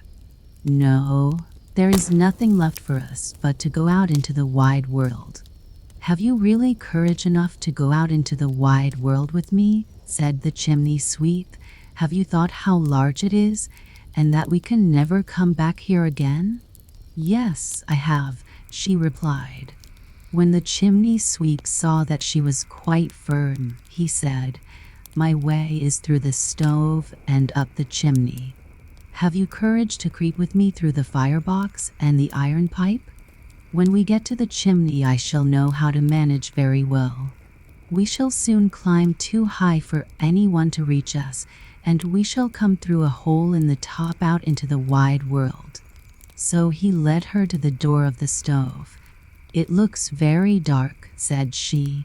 Still she went in with him through the stove and through the pipe, where it was as dark as pitch. "Now we are in the chimney," said he, "and look, there is a beautiful star shining above it." It was a real star shining down upon them as if it would show them the way. So they clambered and crept on, and a frightful steep place it was, but the chimney sweep helped her and supported her, till they got higher and higher. He showed her the best places on which to set her little china foot, so at last they reached the top of the chimney and sat themselves down, for they were very tired, as may be supposed. The sky, with all its stars, was over their heads, and below were the roofs of the town. They could see for a very long distance out into the wide world, and the poor little shepherdess leaned her head on her chimney sweep's shoulder, and wept till she washed the gilt off her sash. The world was so different to what she expected. "This is too much," she said. "I cannot bear it, the world is too large. Oh, I wish I were safe back on the table again, under the looking glass. I shall never be happy till I am safe back again. Now I have followed you out into the wide world. You will take me back if you love me." Then the chimney sweep tried to reason with her, and spoke of the old Chinaman, and of the Major General Field Sergeant Commander Billy Goat's Legs. But she sobbed so bitterly, and kissed her little chimney sweep till he was obliged to do all she asked, foolish as it was. And so, with a great deal of trouble, they climbed down the chimney, and then crept through the pipe and stove, which were certainly not very pleasant places. Then they stood in the dark firebox and listened behind the door to hear what was going on in the room. As it was all quiet, they peeped out. Alas! There lay the old Chinaman on the floor. He had fallen down from the table as he attempted to run after them, and was broken into 3 pieces. His back had separated entirely, and his head had rolled into a corner of the room. The Major General stood in his old place and appeared lost in thought. "This is terrible," said the little shepherdess. "My poor old grandfather is broken to pieces, and it is our fault. I shall never live after this," and she wrung her little hands. "He can be riveted," said the chimney sweep. "He can be riveted. Do not be so hasty. If they cement his back and put a good rivet in it, he will be as good as new, and be able to say as many disagreeable things to us as ever." "Do you think so?" said she, and then they climbed up to the table and stood in their old places. "As we have done no good," said the chimney sweep, "we might as well have remained here, instead of taking so much trouble." "I wish grandfather was riveted," said the shepherdess. "Will it cost much, I wonder?" And she had her wish. The family had the Chinaman's back mended, and a strong rivet put through his neck. He looked as good as new, but he could no longer nod his head. "You have become proud since your fall broke you to pieces," said Major General Field Sergeant Commander Billy Goat's Legs. "You have no reason to give yourself such airs. Am I to have her or not?" The chimney sweep and the little shepherdess looked piteously at the old Chinaman, for they were afraid he might nod, but he was not able. Besides, it was so tiresome to be always telling strangers he had a rivet in the back of his neck. And so the little China people remained together, and were glad of the grandfather's rivet, and continued to love each other till they were broken to pieces. The silver shilling. There was once a shilling, which came forth from the mint springing and shouting, "Hurrah! Now I am going out into the wide world." And truly it did go out into the wide world. The children held it with warm hands, the miser with a cold and convulsive grasp, and the old people turned it about, goodness knows how many times, while the young people soon allowed it to roll away from them. The shilling was made of silver. It contained very little copper, and considered itself quite out in the world when it had been circulated for a year in the country in which it had been coined. One day, it really did go out into the world, for it belonged to a gentleman who was about to travel in foreign lands. This gentleman was not aware that the shilling lay at the bottom of his purse when he started, till he one day found it between his fingers. "Why," cried he, "here is a shilling from home. Well, it must go on its travels with me now." And the shilling jumped and rattled for joy when it was put back again into the purse. Here it lay among a number of foreign companions who were always coming and going, one taking the place of another, but the shilling from home was always put back and had to remain in the purse, which was certainly a mark of distinction. Many weeks passed, during which the shilling had traveled a long distance in the purse without in the least knowing where he was. He had found out that the other coins were French and Italian, and one coin said they were in this town, and another said they were in that, but the shilling was unable to make out or imagine what they meant. A man certainly cannot see much of the world if he is tied up in a bag, and this was really the shilling's fate. But one day, as he was lying in the purse, he noticed that it was not quite closed, and so he slipped near to the opening to have a little peep into society. He certainly had not the least idea of what would follow, but he was curious, and curiosity often brings its own punishment. In his eagerness, he came so near the edge of the purse that he slipped out into the pocket of the trousers, and when, in the evening, the purse was taken out, the shilling was left behind in the corner to which it had fallen. As the clothes were being carried into the hall, the shilling fell out on the floor, unheard and unnoticed by anyone. The next morning the clothes were taken back to the room, the gentleman put them on, and started on his journey again, but the shilling remained behind on the floor. After a time it was found, and being considered a good coin, was placed with 3 other coins. "Ah," thought the shilling, "this is pleasant. I shall now see the world, become acquainted with other people, and learn other customs." "Do you call that a shilling?" said someone the next moment. "That is not a genuine coin of the country. It is false. It is good for nothing." Now begins the story as it was afterwards related by this shilling himself. "False, good for nothing," said he. That remark went through and through me like a dagger. I knew that I had a true ring, and that mine was a genuine stamp. These people must at all events be wrong, or they could not mean me. But yes, I was the one they called false and good for nothing. "Then I must pay it away in the dark," said the man who had received me. So I was to be got rid of in the darkness, and be again insulted in broad daylight. False, good for nothing. Oh, I must contrive to get lost, thought I. And I trembled between the fingers of the people every time they tried to pass me off slyly as a coin of the country. Ah, unhappy shilling that I was! Of what use were my silver, my stamp, and my real value here, where all these qualities were worthless?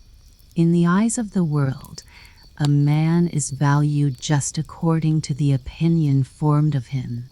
It must be a shocking thing to have a guilty conscience and to be sneaking about on account of wicked deeds. As for me, innocent as I was, I could not help shuddering before their eyes whenever they brought me out, for I knew I should be thrown back again up the table as a false pretender. At length I was paid away to a poor old woman who received me as wages for a hard day's work. But she could not again get rid of me. No one would take me. I was to the woman a most unlucky shilling. "I am positively obliged to pass this shilling to somebody," said she. "I cannot, with the best intentions, lay by a bad shilling. The rich baker shall have it. He can bear the loss better than I can.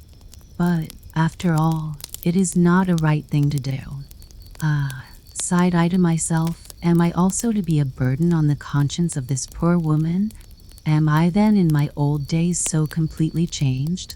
The woman offered me to the rich baker, but he knew the current money too well, and as soon as he received me, he threw me almost in the woman's face.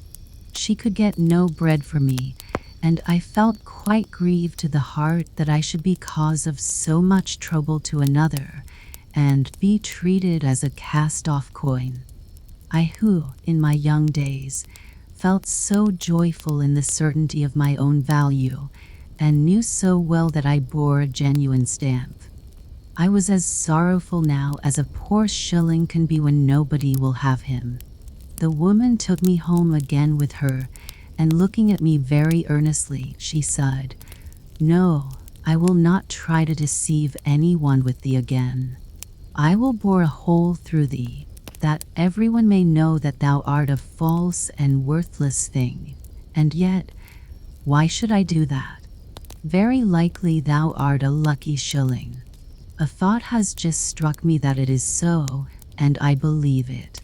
Yes, I will make a hole in this shilling," said she, "and run a string through it, and then give it to my neighbor's little one to hang round her neck as a lucky shilling." So she drilled a hole through me. It is really not at all pleasant to have a hole bored through one, but we can submit to a great deal when it is done with a good intention. A string was drawn through the hole, and I became a kind of medal. They hung me round the neck of a little child, and the child laughed at me and kissed me, and I rested for one whole night on the warm, innocent breast of a child. In the morning the child's mother took me between her fingers and had certain thoughts about me, which I very soon found out. First, she looked for a pair of scissors and cut the string. "Lucky shilling," said she, "certainly this is what I mean to try." Then she laid me in vinegar till I became quite green, and after that she filled up the hole with cement, rubbed me a little to brighten me up, and went out in the twilight hour to the lottery collector to buy herself a ticket with a shilling that should bring luck. How everything seemed to cause me trouble. The lottery collector pressed me so hard that I thought I should crack. I had been called false, I had been thrown away, that I knew, and there were many shillings and coins with inscriptions and stamps of all kinds lying about. I well knew how proud they were, so I avoided them from very shame. With the collector were several men who seemed to have a great deal to do, so I fell unnoticed into a chest, among several other coins. Whether the lottery ticket gained a prize, I know not, but this I know, that in a very few days after, I was recognized as a bad shilling and laid aside. Everything that happened seemed always to add to my sorrow.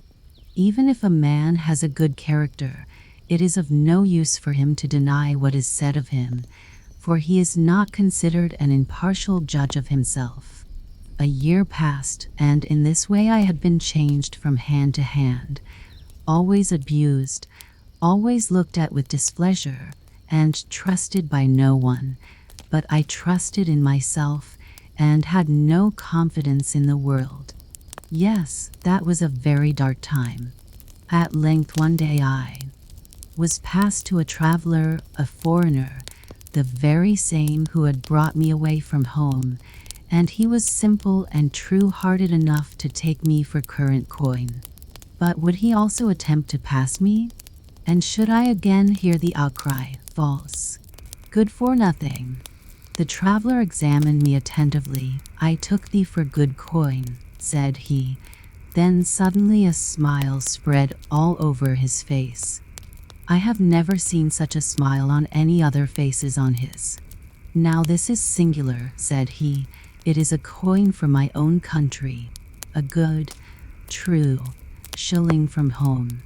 Someone has bored a hole through it, and people have no doubt called it false. How curious that it should come into my hands. I will take it home with me to my own house." Joy thrilled through me when I heard this. I had been once more called a good, honest shilling, and I was to go back to my own home, where each and all would recognize me and know that I was made of good silver and bore a true, genuine stamp. I should have been glad in my joy to throw out sparks of fire, but it has never at any time been my nature to sparkle. Steel can do so, but not silver.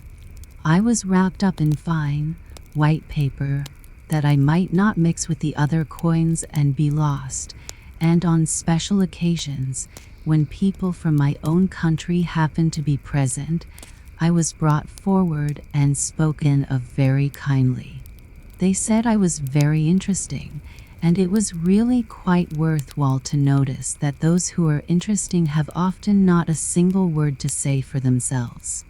At length I reached home. All my cares were at an end. Joy again overwhelmed me, for was I not good silver, and had I not a genuine stamp?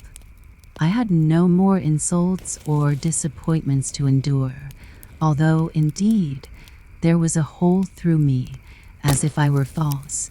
But suspicions are nothing when a man is really true, and everyone should persevere in acting honestly, for and will be made right in time.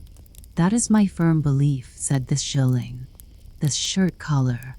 There was once a fine gentleman who possessed among other things a boot jack and a hairbrush, but he had also the finest shirt collar in the world, and of this collar we are about to hear a story. The collar had become so old that he began to think about getting married, and one day he happened to find himself in the same washing tub as a garter. Upon my word, said the shirt collar, I have never seen anything so slim and delicate, so neat and soft before. May I venture to ask your name? I shall not tell you, replied the garter. Where do you reside when you are at home? Asked the shirt collar. But the garter was naturally shy and did not know how to answer such a question. I presume you are a girdle, said the shirt collar, a sort of undergirdle. I see that you are useful, as well as ornamental, my little lady. You must not speak to me, said the garter. I do not think I have given you any encouragement to do so. Oh, when anyone is as beautiful as you are, said the shirt collar, is not that encouragement enough? Get away. Don't come so near me, said the garter. You appear to me quite like a man. I am a fine gentleman, certainly, said the shirt collar. I possess a boot jack and a hairbrush. This was not true, for these things belonged to his master, but he was a boaster. Don't come so near me, said the garter. I am not accustomed to it. Affectation, said the shirt collar. Then they were taken out of the wash tub, starched, and hung over a chair in the sunshine, and then laid on the ironing board. And now came the glowing iron. Mistress Widow, said the shirt collar, little Mistress Widow, I feel quite warm. I am changing, I am losing all my creases. You are burning a hole in me. Ugh. I propose to you. You old rag, said the flat iron, driving proudly over the collar, for she fancied herself a steam engine, which rolls over the railway and draws carriages. You old rag, said she. The edges of the shirt collar were a little frayed, so the scissors were brought to cut them smooth. Oh, exclaimed the shirt collar, what a first-rate dancer you would make. You can stretch out your legs so well. I never saw anything so charming. I am sure no human being could do the same. I should think not, replied the scissors. You ought to be a countess, said the shirt collar, but all I possess consists of a fine gentleman, a boot jack, and a comb. I wish I had an estate for your sake. What? Is he going to propose to me? Said the scissors, and she became so angry that she cut too sharply into the shirt collar, and it was obliged to be thrown by as useless. I shall be obliged to propose to the hairbrush, thought the shirt collar, So he remarked one day, "It is wonderful what beautiful hair you have, my little lady. Have you never thought of being engaged?" "You might know I should think of it," answered the hairbrush. "I am engaged to the bootjack." "Engaged?" cried the shirt collar. "Now there is no one left to propose to." And then he pretended to despise all love-making. A long time passed, and the shirt collar was taken in a bag to the paper mill.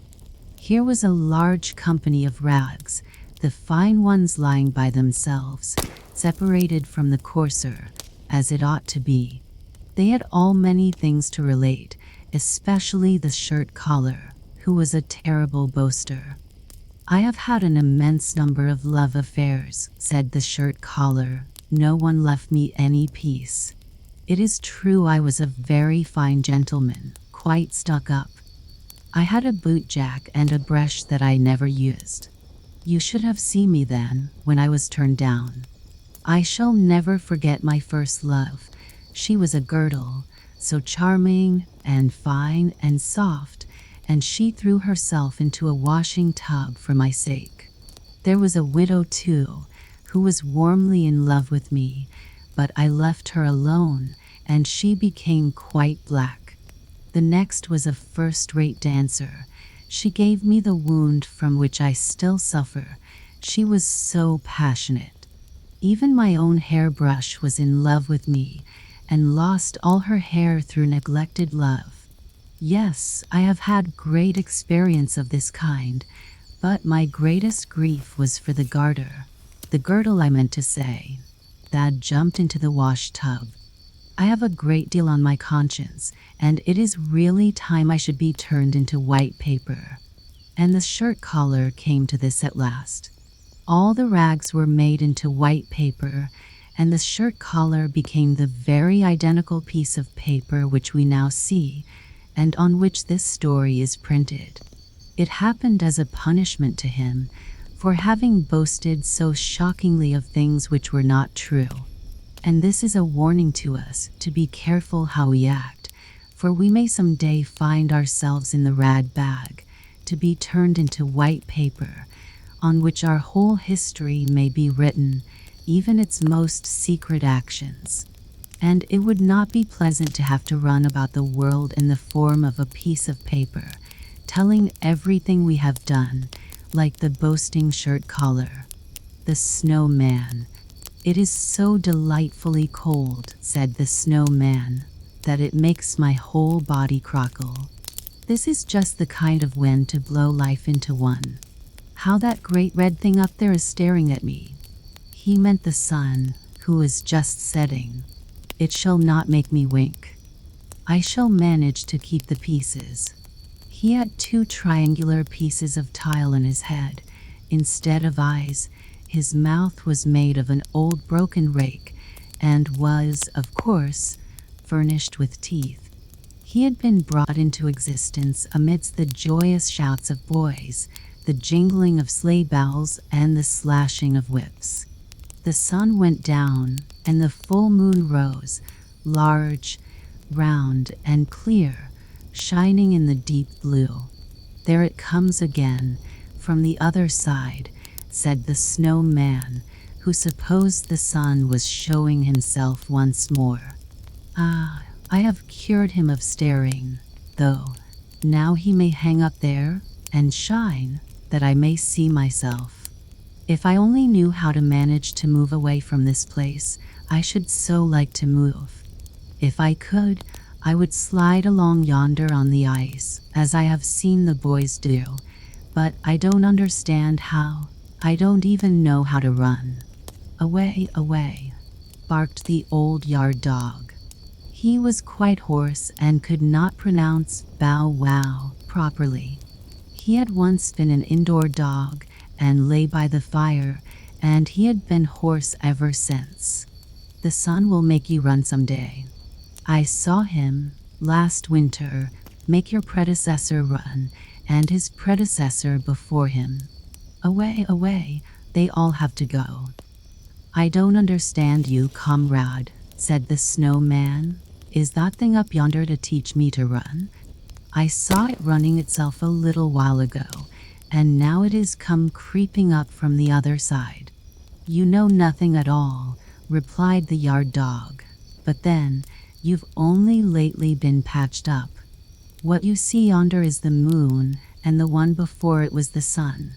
It will come again tomorrow, and most likely teach you to run down into the ditch by the well, for I think the weather is going to change. I can feel such pricks and stabs in my left leg. I am sure there is going to be a change." "I don't understand him," said the snowman to himself, "but I have a feeling that he is talking of something very disagreeable. The one who stared so just now, and whom he calls the sun, is not my friend. I can feel that too." "Away, away," barked the yard dog, and then he turned round 3 times and crept into his kennel to sleep. There was really a change in the weather. Towards morning, a thick fog covered the whole country round, and a keen wind arose, so that the cold seemed to freeze one's bones. But when the sun rose, the sight was splendid. Trees and bushes were covered with hoar-frost and looked like a forest of white coral, while on every twig glittered frozen dewdrops. The many delicate forms concealed in summer by luxuriant foliage were now clearly defined and looked like glittering lacework. From every twig glistened a white radiance. The birch, waving in the wind, looked full of life, like trees in summer, and its appearance was wondrously beautiful. And where the sun shone, how everything glittered and sparkled, as if diamond dust had been strewn about, while the snowy carpet of the earth appeared as if covered with diamonds, from which countless lights gleamed, whiter than even the snow itself. "This is really beautiful," said a young girl who had come into the garden with a young man, and they both stood still near the snowman and contemplated the glittering scene. "Summer cannot show a more beautiful sight," she exclaimed, while her eyes sparkled. "And we can't have such a fellow as this in the summertime," replied the young man, pointing to the snowman. "He is capital." The girl laughed and nodded at the snowman, and then tripped away over the snow with her friend. The snow creaked and crackled beneath her feet, as if she had been treading on starch. "Who are these two?" asked the snowman of the yard dog. "You have been here longer than I have. Do you know them?" "Of course I know them," replied the yard dog. "She has stroked my back many times, and he has given me a bone of meat. I never bite those two." "But what are they?" asked the snowman. "They are lovers," he replied. "They will go and live in the same kennel by and by, and not at the same bone." "Away, away. Are they the same kind of beings as you and I?" asked the snowman. "Well, they belong to the same master," retorted the yard dog. "Certainly people who were only born yesterday know very little. I can see that in you. I have age and experience.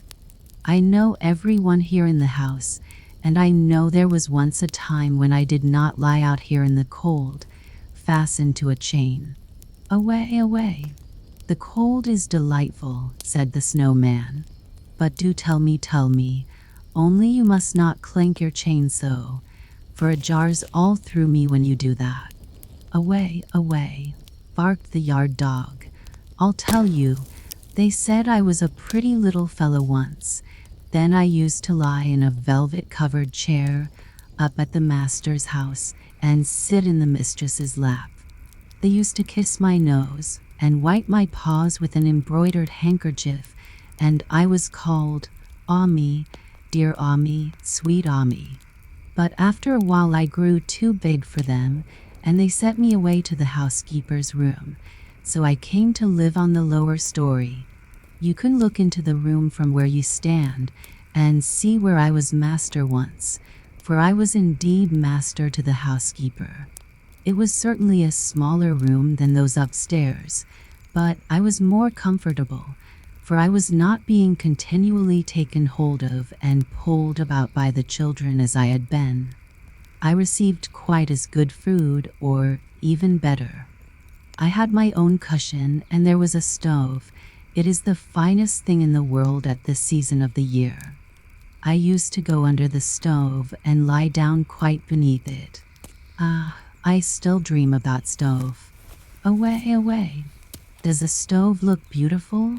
Asked the snowman. Is it at all like me? It is just the reverse of you, said the dog. It's as black as a crow and has a long neck and a brass knob. It eats firewood so that fire spurts out of its mouth. We should keep on one side or under it to be comfortable. You can see it through the window from where you stand. Then the snowman looked and saw a bright polished thing with a brazen knob and fire gleaming from the lower part of it. The snowman felt quite a strange sensation come over him. It was very odd. He knew not what it meant, and he could not account for it. But there are people who are not men of snow, who understand what it is. And why did you leave her? Asked the snowman, for it seemed to him that the stove must be of the female sex. How could you give up such a comfortable place? I was obliged, replied the yard dog. They turned me out of doors and chained me up here.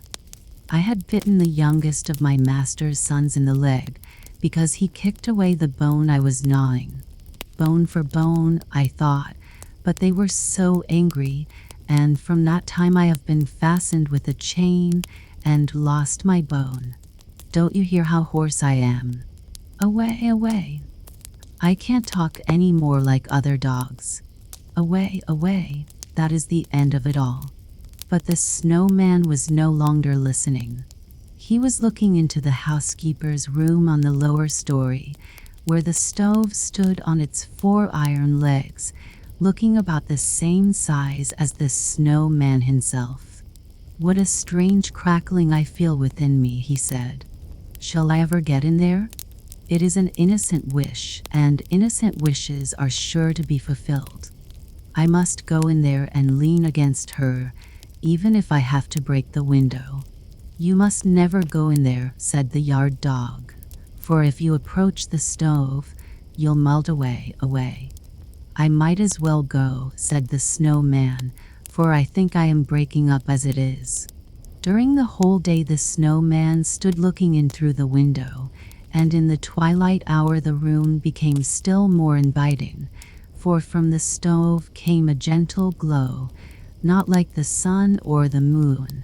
No, only the bright light which gleams from a stove when it has been well fed. When the door of the stove was opened, the flames darted out of its mouth. This is customary with all stoves. The light of the flames fell directly on the face and breast of the snowman with a ruddy gleam. I can endure it no longer, said he. How beautiful it looks when it stretches out its tongue. The night was long, but did not appear so to the snowman, who stood there enjoying his own reflections and crockling with the cold. In the morning, the window panes of the housekeeper's room were covered with ice. They were the most beautiful ice flowers any snowman could desire, but they concealed the stove. These window panes would not thaw, and he could see nothing of the stove, which he pictured to himself as if it had been a lovely human being. The snow crackled and the wind whistled around him. It was just the kind of frosty weather a snowman might thoroughly enjoy. But he did not enjoy it. How, indeed, could he enjoy anything when he was stove sick? That is terrible disease for a snowman, said the yard dog. I have suffered from it myself, but I got over it. Away, away. He barked and then he added, the weather is going to change. And the weather did change. It began to thaw. As the warmth increased, the snowman decreased. He said nothing and made no complaint, which is a sure sign. One morning he broke and sunk down altogether, and, behold, where he had stood, something like a broomstick remained sticking up in the ground. It was the pole round which the boys had built him up. Ah, now I understand why he had such a great longing for the stove, said the yard dog. Why, there's this shovel that is used for cleaning out the stove, fastened to the pole. The snowman had a stove scraper in his body. That was what moved him so. But it's all over now. Away, away. And soon the winter passed.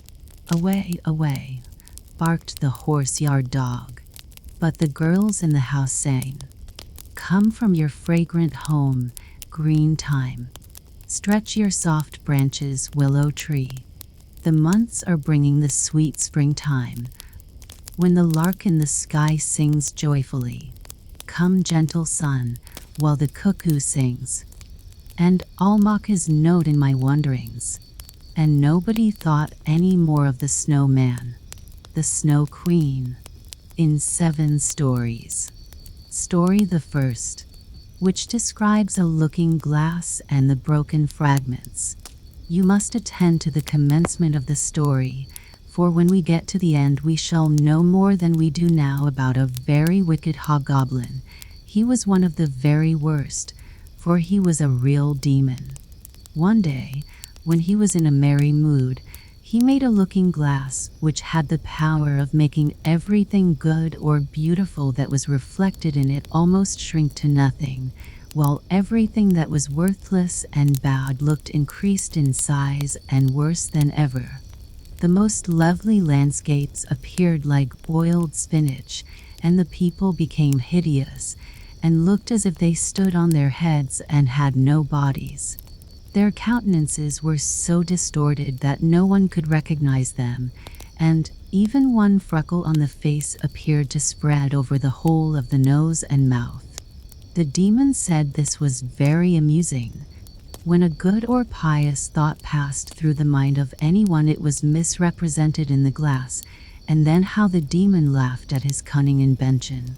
All who went to the demon's school, for he kept a school, talked everywhere of the wonders they had seen, and declared that people could now, for the first time, see what the world and mankind were really like.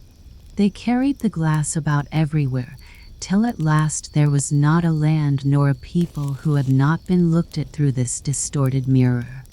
They wanted even to fly with it up to heaven to see the angels, but the higher they flew, the more slippery the glass became, and they could scarcely hold it, till at last it slipped from their hands, fell to the earth, and was broken into millions of pieces. But now the looking glass caused more unhappiness than ever, for some of the fragments were not so large as a grain of sand, and they flew about the world into every country. When one of these tiny atoms flew into a person's eye, it stuck there unknown to him, and from that moment he saw everything through a distorted medium, or could see only the worst side of what he looked at. For even the smallest fragment retained this same power which had belonged to the whole mirror. Some few persons even got a fragment of the looking glass in their hearts, and this was very terrible, for their hearts became cold like a lump of ice. A few of the pieces were so large that they could be used as window panes. It would have been a sad thing to look at our friends through them. Other pieces were made into spectacles. This was dreadful for those who wore them, for they could see nothing either rightly or justly. At all this the wicked demon laughed till his sides shook. It tickled him so to see the mischief he had done. There were still a number of these little fragments of glass floating about in the air, and now you shall hear what happened with one of them. Second story. A little boy and a little girl. In a large town, full of houses and people. There is not room for everybody to have even a little garden. Therefore, they are obliged to be satisfied with a few flowers in flower pots. In one of these large towns lived two poor children who had a garden something larger and better than a few flower pots. They were not brother and sister, but they loved each other almost as much as if they had been. Their parents lived opposite to each other in two garrets, where the roofs of neighboring houses projected out towards each other, and the water pipe ran between them. In each house was a little window, so that anyone could step across the gutter from one window to the other. The parents of these children had each a large wooden box in which they cultivated kitchen herbs for their own use, and a little rose bush in each box, which grew splendidly. Now, after a while, the parents decided to place these two boxes across the water pipe, so that they reached from one window to the other and looked like two banks of flowers. Sweet peas drooped over the boxes, and the rose bushes shot forth long branches, which were trained round the windows and clustered together almost like a triumphal arch of leaves and flowers. The boxes were very high, and the children knew they must not climb upon them without permission, but they were often, however, allowed to step out together and sit upon their little stools under the rose bushes, or play quietly. In winter, all this pleasure came to an end, for the windows were sometimes quite frozen over. But then they would warm copper pennies on the stove, and hold the warm pennies against the frozen pane. There would be very soon a little round hole through which they could peep, and the soft bright eyes of the little boy and girl would beam through the hole at each window as they looked at each other. Their names were Kay and Gerda. In summer they could be together with one jump from the window, but in winter they had to go up and down the long staircase, and out through the snow before they could meet. "See, there are the white bees swarming," said Kay's old grandmother one day when it was snowing. "Have they a queen bee?" asked the little boy, for he knew that the real bees had a queen. "To be sure they have," said the grandmother. "She is flying there where the swarm is thickest. She is the largest of them all, and never remains on the earth, but flies up to the dark clouds. Often at midnight she flies through the streets of the town and looks in at the windows. Then the ice freezes on the panes into wonderful shapes that look like flowers and castles." "Yes, I have seen them," said both the children, and they knew it must be true. "Can the Snow Queen come in here?" asked the little girl. "Only let her come," said the boy. "I'll set her on the stove, and then she'll melt." Then the grandmother smoothed his hair and told him some more tales. One evening, when little Kay was at home, half undressed, he climbed on a chair by the window and peeped out through the little hole. A few flakes of snow were falling, and one of them, rather larger than the rest, alighted on the edge of one of the flower boxes.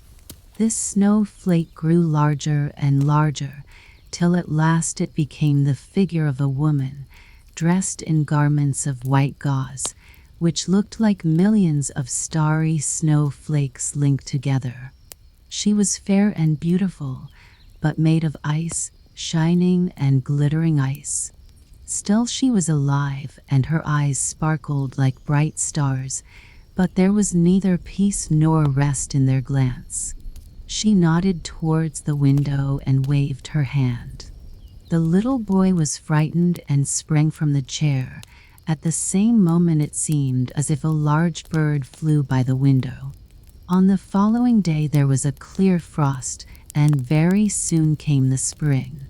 The sun shone, the young green leaves burst forth, the swallows built their nests, windows were opened, and the children sat once more in the garden on the roof, high above all the other rooms. How beautiful the roses blossomed this summer! The little girl had learned a hymn in which roses were spoken of, and then she thought of their own roses, and she sang the hymn to the little boy, and he sang too. Roses bloom and cease to be, but we shall the Christ child see. Then the little ones held each other by the hand, and kissed the roses, and looked at the bright sunshine, and spoke to it as if the Christ child were there. Those were splendid summer days. How beautiful and fresh it was out among the rose bushes, which seemed as if they would never leave off blooming.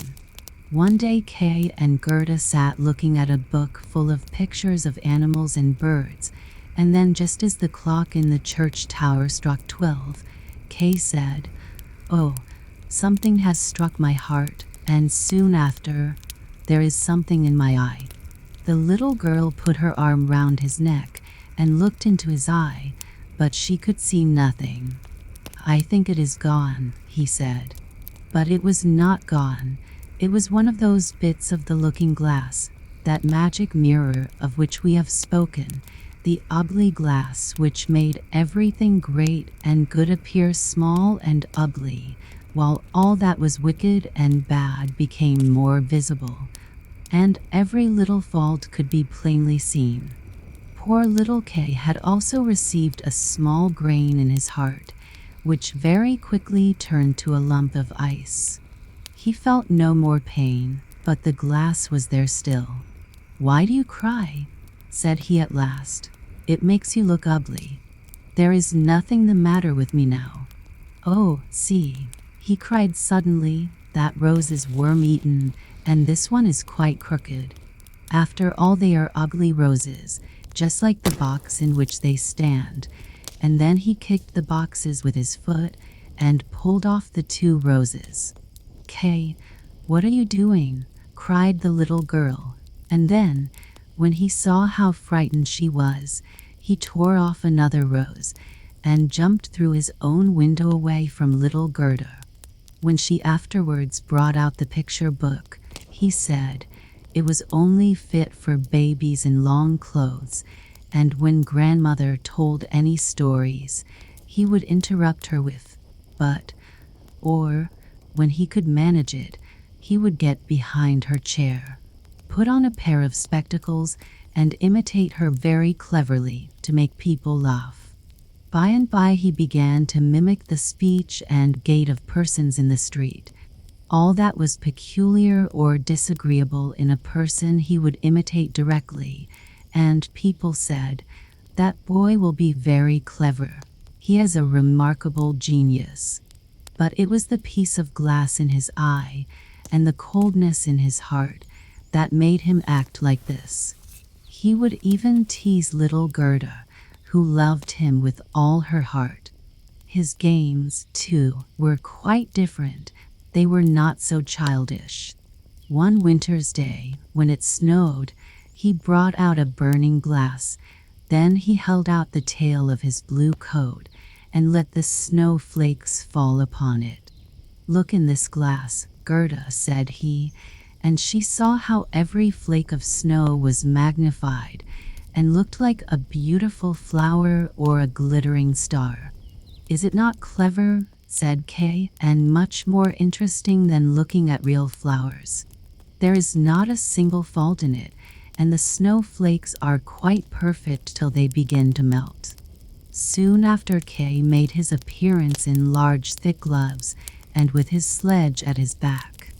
He called upstairs to Gerda, "I've got to leave to go into the great square where the other boys play and ride."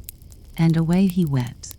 In the great square, the boldest among the boys would often tie their sledges to the country people's carts and go with them a good way. This was capital. But while they were all amusing themselves, and Kay with them, a great sledge came by. It was painted white, and in it sat someone wrapped in a rough white fur and wearing a white cap. The sledge drove twice round the square, and Kay fastened his own little sledge to it, so that when it went away, he followed with it. It went faster and faster right through the next street, And then the person who drove turned round and nodded pleasantly to Kay, just as if they were acquainted with each other. But whenever Kay wished to loosen his little sledge, the driver nodded again, so Kay sat still, and they drove out through the town gate. Then the snow began to fall so heavily that the little boy could not see a hand's breadth before him, but still they drove on. Then he suddenly loosened the cord so that the large sled might go on without him, but it was of no use. His little carriage held fast, and away they went like the wind. Then he called out loudly, but nobody heard him, while the snow beat upon him, and the sledge flew onwards. Every now and then it gave a jump as if it were going over hedges and ditches. The boy was frightened and tried to say a prayer, but he could remember nothing but the multiplication table. The snowflakes became larger and larger, till they appeared like great white chickens. All at once they sprang on one side, the great sledge stopped, and the person who had driven it rose up. The fur and the cap, which were made entirely of snow, fell off, and he saw a lady, tall and white. It was the Snow Queen. "We have driven well," said she, "but why do you tremble? Here, creep into my warm fur." Then she seated him beside her in the sledge, and as she wrapped the fur round him, he felt as if he were sinking into a snow drift. "Are you still cold?" she asked as she kissed him on the forehead. The kiss was colder than ice. It went quite through to his heart, which was already almost a lump of ice. He felt as if he were going to die, but only for a moment. He soon seemed quite well again and did not notice the cold around him. "My sledge, don't forget my sledge," was his first thought, and then he looked and saw that it was bound fast to one of the white chickens, which flew behind him with the sledge at its back. The Snow Queen kissed little Kay again, and by this time he had forgotten little Gerda, his grandmother, and all at home. "Now you must have no more kisses," she said, "or I should kiss you to death." Kay looked at her and saw that she was so beautiful. He could not imagine a more lovely and intelligent face. She did not now seem to be made of ice, as when he had seen her through his window, and she had nodded to him. In his eyes she was perfect, and she did not feel at all afraid. He told her he could do mental arithmetic as far as fractions, and that he knew the number of square miles and the number of inhabitants in the country. And she always smiled so that he thought he did not know enough yet, and she looked round the vast expanse as she flew higher and higher with him upon a black cloud, while the storm blew and howled as if it were singing old songs. They flew over woods and lakes, over sea and land. Below them roared the wild wind. The wolves howled and the snow crackled. Over them flew the black screaming crows, and above all shone the moon, clear and bright. And so Kay passed through the long winter's night, and by day he slept at the feet of the Snow Queen. Third story. The flower garden of the woman who could conjure. But how fared little Gerda during Kay's absence? What had become of him? No one knew, nor could anyone give the slightest information, excepting the boys, who said that he had tied his sledge to another very large one, which had driven through the street and out at the town gate. Nobody knew where it went. Many tears were shed for him, and little Gerda wept bitterly for a long time. She said she knew he must be dead, that he was drowned in the river which flowed close by the school. Oh, indeed those long winter days were very dreary. But at last spring came, with warm sunshine. "Kay is dead and gone," said little Gerda. "I don't believe it," said the sunshine. "He is dead and gone," she said to the sparrows. "We don't believe it," they replied, And at last little Gerda began to doubt it herself. "I will put on my new red shoes," she said one morning, "those that Kay has never seen, and then I will go down to the river and ask for him." It was quite early when she kissed her old grandmother, who was still asleep. Then she put on her red shoes and went quite alone out of the town gates toward the river. "Is it true that you have taken my little playmate away from me?" said she to the river. "I will give you my red shoes if you will give him back to me." And it seemed as if the waves nodded to her in a strange manner.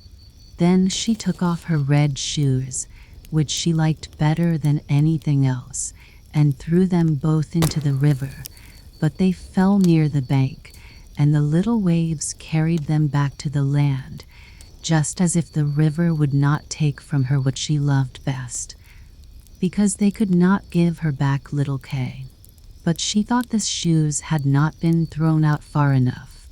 Then she crept into a boat that lay among the reeds, and threw the shoes again from the farther end of the boat into the water, but it was not fastened, and her movement sent it gliding away from the land.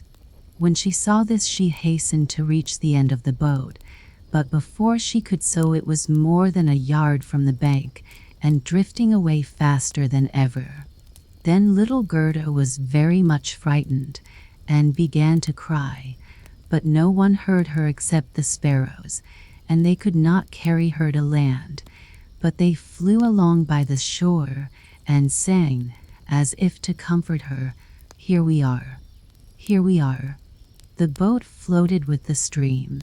Little Gerda sat quite still with only her stockings on her feet. The red shoes floated after her, but she could not reach them because the boat kept so much in advance.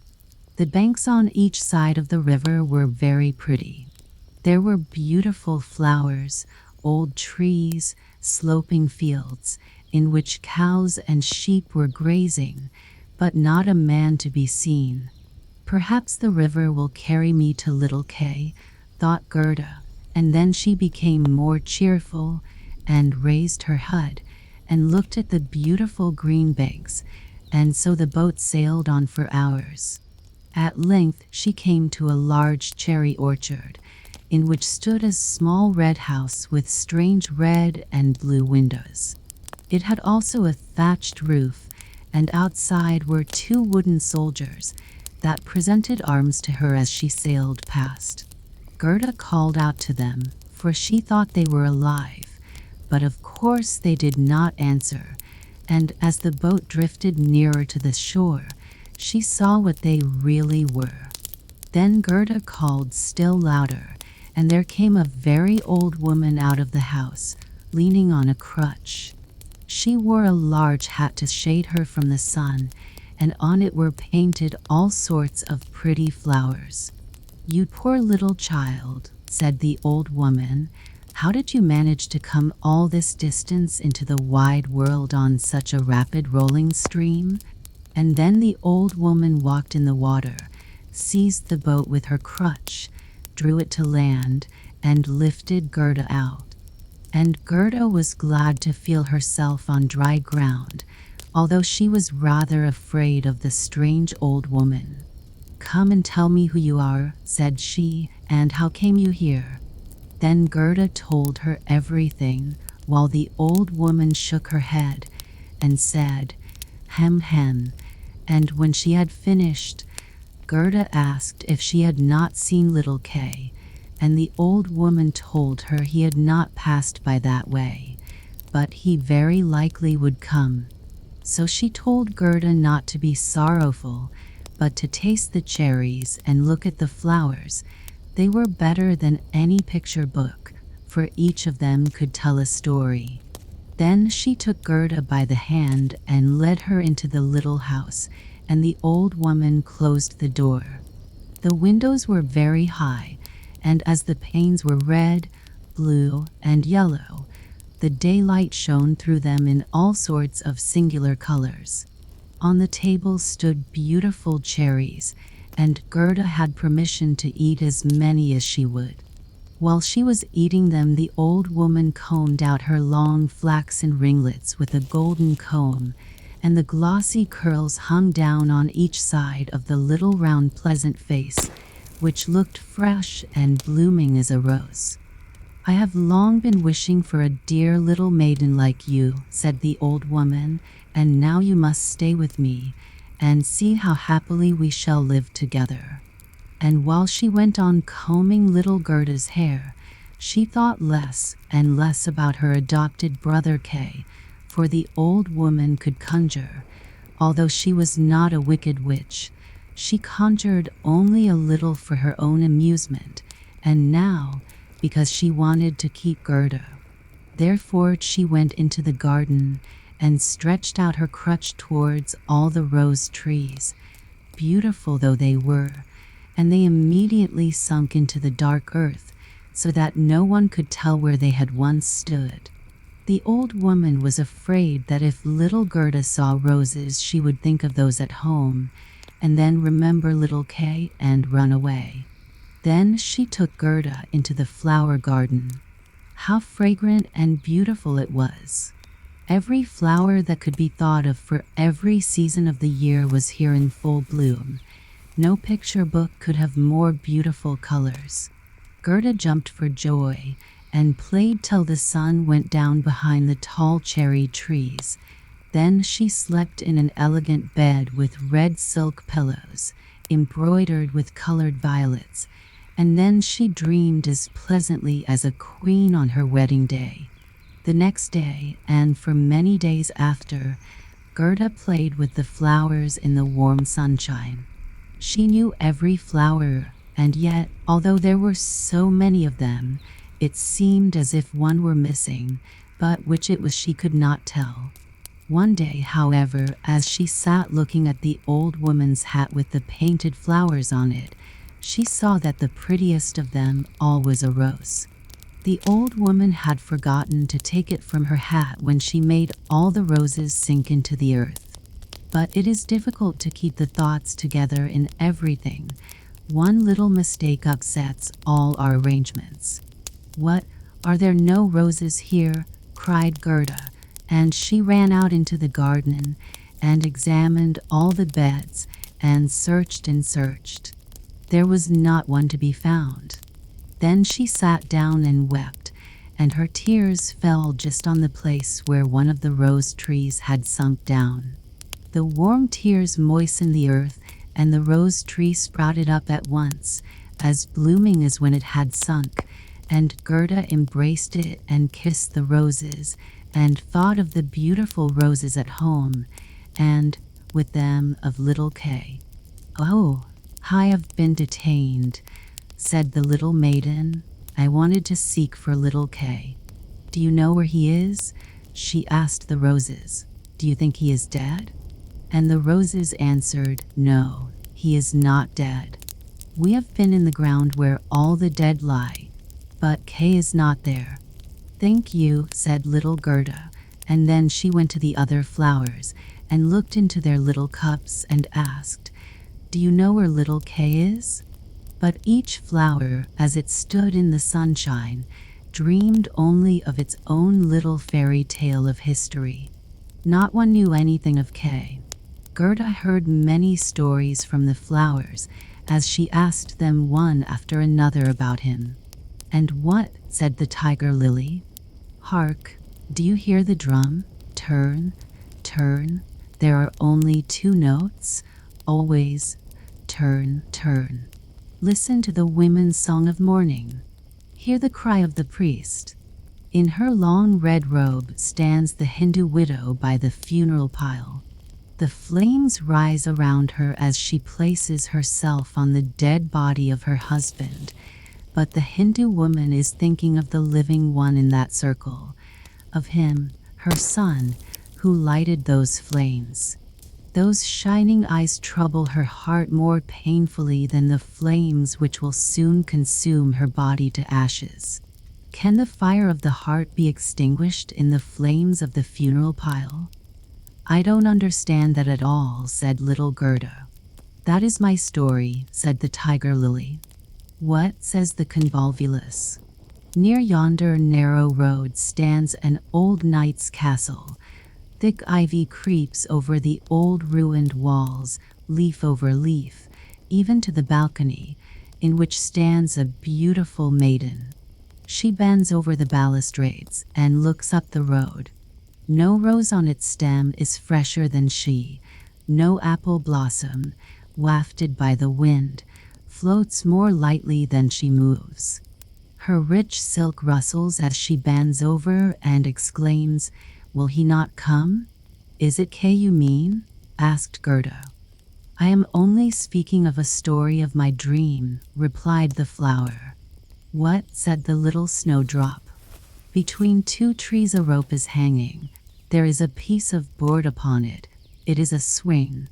Two pretty little girls, in dresses white as snow, and with long green ribbons fluttering from their hats, are sitting upon it swinging.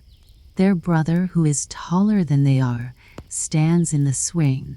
He has one arm round the rope to steady himself. In one hand he holds a little bowl, and in the other a clay pipe. He is blowing bubbles. As the swing goes on, the bubbles fly upward, reflecting the most beautiful varying colors. The last still hangs from the bowl of the pipe and sways in the wind. On goes the swing, and then a little black dog comes running up. He is almost as light as the bubble, and he raises himself on his hind legs and wants to be taken into the swing, but it does not stop, and the dog falls. Then he barks and gets angry. The children stoop towards him, and the bubble bursts. A swinging plank, a light sparkling foam picture. That is my story. It may be all very pretty what you're telling me, said little Gerda, but you speak so mournfully, and you do not mention little Kay at all. What do the hyacinths say? There were 3 beautiful sisters, fair and delicate. The dress of one was red, of the second blue, and of the third pure white. Hand in hand they danced in the bright moonlight by the calm lake, but they were human beings, not fairy elves. The sweet fragrance attracted them, and they disappeared in the wood. Here the fragrance became stronger. 3 coffins, in which lay the 3 beautiful maidens, glided from the thickest part of the forest across the lake. The fireflies flew lightly over them, like little floating torches. Do the dancing maidens sleep, or are they dead? The scent of the flower says that they are corpses. The evening bell tolls there now. You make me quite sorrowful, said little Gerda. Your perfume is so strong. You make me think of the dead maidens. Ah, is little Kay really dead then? The roses have been in the earth, and they say no. Cling, clang, tolled the hyacinth bells. We are not tolling for little Kay. We do not know him. We sing our song, the only one we know.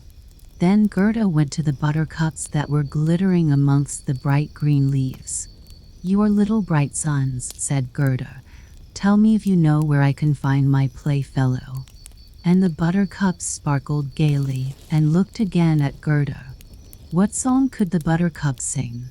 It was not about Kay. The bright warm sun shone on a little court on the first warm day of spring. His bright beams rested on the white walls of the neighboring house, and close by bloomed the first yellow flower of the season, glittering like gold in the sun's warm ray.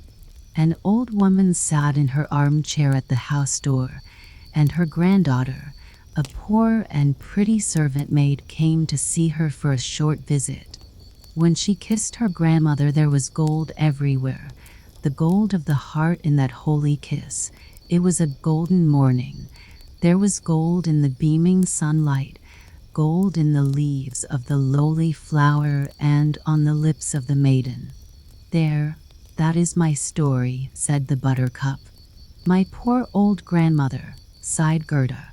She is longing to see me, and grieving for me as she did for little Kay. But I shall soon go home now, and take little Kay with me. It is no use asking the flowers. They know only their own songs and can give me no information." And then she tucked up her little dress, that she might run faster, but the narcissus caught her by the leg as she was jumping over it. So she stopped and looked at the tall yellow flower and said, "Perhaps he may know something." Then she stooped down quite close to the flower and listened. And what did he say? "I can see myself, I can see myself," said the narcissus. "Oh, how sweet is my perfume." Up in a little room with a bow window stands a little dancing girl, half undressed. She stands sometimes on one leg and sometimes on both, and looks as if she would tread the whole world under her feet. She is nothing but a delusion. She is pouring water out of a teapot on a piece of stuff which she holds in her hand. It is her bodice. "Cleanliness is a good thing," she says. Her white dress hangs on a peg. It has also been washed in the teapot and dried on the roof. She puts it on and ties a saffron-colored handkerchief round her neck, which makes the dress look wider. See how she stretches out her legs, as if she were showing off on a stem. "I can see myself, I can see myself." "What do I care for all that?" said Gerda. "You need not tell me such stuff." And then she ran to the other end of the garden. The door was fastened, but she pressed against the rusty latch, and it gave way. The door sprang open, and little Gerda ran out with bare feet into the wide world. She looked back 3 times, but no one seemed to be following her. At last she could run no longer, so she sat down to rest on a great stone, and when she looked round she saw that the summer was over and autumn very far advanced. She had known nothing of this in the beautiful garden, where the sun shone and the flowers grew all the year round. "Oh, how I have wasted my time," said little Gerda. "It is autumn. I must not rest any longer," and she rose up to go on. But her little feet were wounded and sore, and everything around her looked so cold and bleak. The long willow leaves were quite yellow. The dewdrops fell like water. Leaf after leaf dropped from the trees. The sloe thorn alone still bore fruit, but the sloes were sour and set the teeth on edge. Oh, how dark and weary the whole world appeared. 4th story. The Prince and Princess. Gerda was obliged to rest again, and just opposite the place where she sat, she saw a great crow come hopping across the snow toward her. He stood looking at her for some time, and then he wagged his head and said, "Caw, caw, good day, good day." He pronounced the words as plainly as he could, because he meant to be kind to the little girl, and then he asked her where she was going all alone in the wide world. The word alone Gerda understood very well, and knew how much it expressed. So then she told the crow the whole story of her life and adventures, and asked him if he had seen little Kay. The crow nodded his head very gravely, and said, "Perhaps I have, it may be." "No, do you think you have?" cried little Gerda, and she kissed the crow, and hugged him almost to death with joy. "Gently, gently," said the crow. "I believe I know. I think it may be little Kay, but he has certainly forgotten you by this time for the princess." "Does he live with the princess?" asked Gerda. "Yes, listen," replied the crow, "but it is so difficult to speak your language. If you understand the crow's language, then I can explain it better." "Do you?" "No, I have never learned it," said Gerda, "but my grandmother understands it and used to speak it to me. I wish I had learned it." "It does not matter," answered the crow. "I will explain as well as I can, although it will be very badly done." And he told her what he had heard. "In this kingdom where we now are," said he, There lives a princess who is so wonderfully clever that she has read all the newspapers in the world and forgotten them too, although she is so clever. A short time ago, as she was sitting on her throne, which people say is not such an agreeable seat as is often supposed, she began to sing a song which commences in these words: "Why should I not be married? Why not indeed?" said she, and so she determined to marry if she could find a husband who knew what to say when he was spoken to, and not one who could only look grand, for that was so tiresome. Then she assembled all her court ladies together at the beat of the drum, and when they heard of her intentions they were very much pleased. "We are so glad to hear it," said they. "We were talking about it ourselves the other day."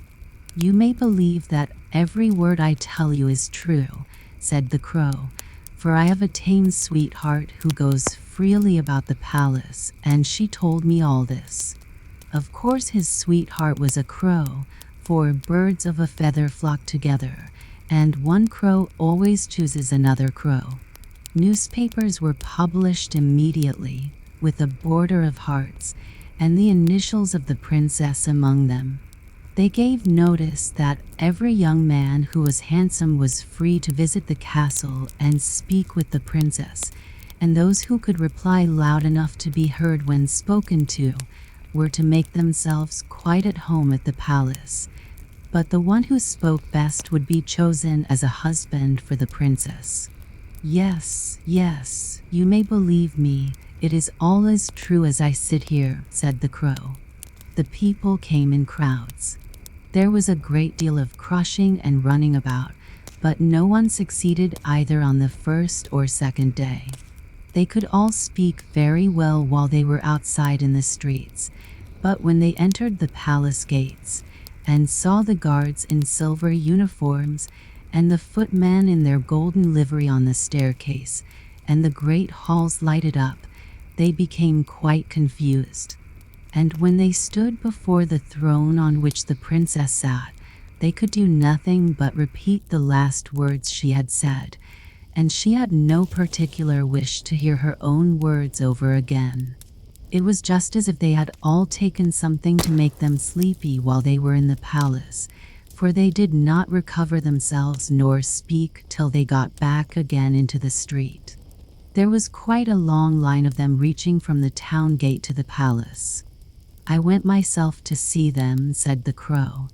"They were hungry and thirsty, for at the palace they did not get even a glass of water. Some of the wisest had taken a few slices of bread and butter with them, but they did not share it with their neighbors. They thought if they went into the princess looking hungry, there would be a better chance for themselves." "But Kay? Tell me about little Kay," said Gerda. "Was he amongst the crowd?" "Stop a bit, we are just coming to him. It was on the third day. There came marching cheerfully along to the palace a little personage, without horses or carriage, his eyes sparkling like yours. He had beautiful long hair, but his clothes were very poor." "That was Kay," said Gerda joyfully.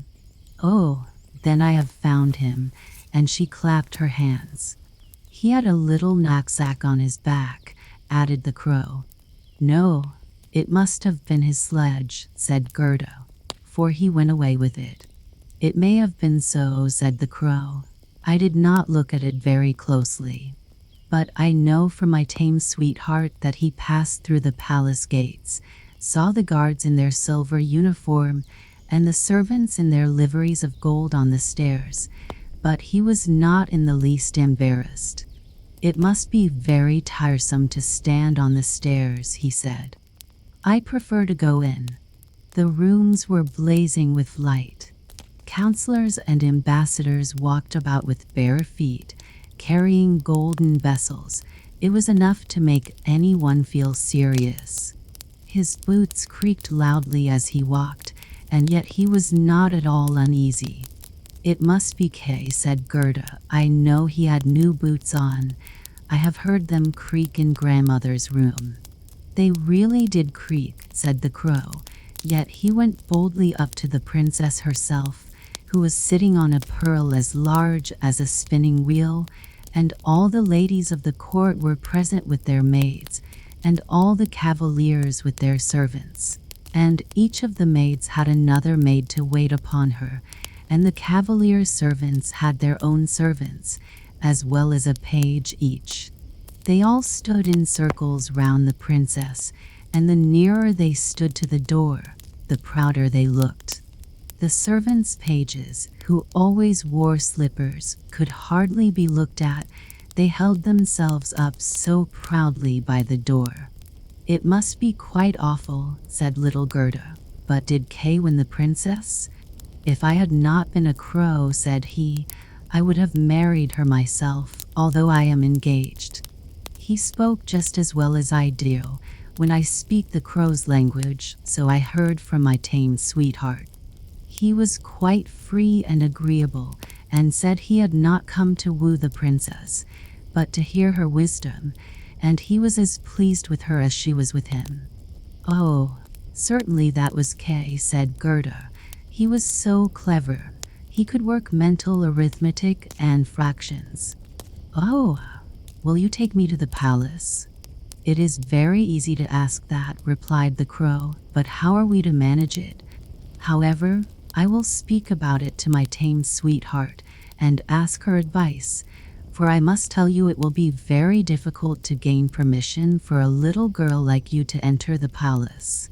"Oh, yes, but I shall gain permission easily," said Gerda, "for when Kay hears that I am here, he will come out and fetch me in immediately."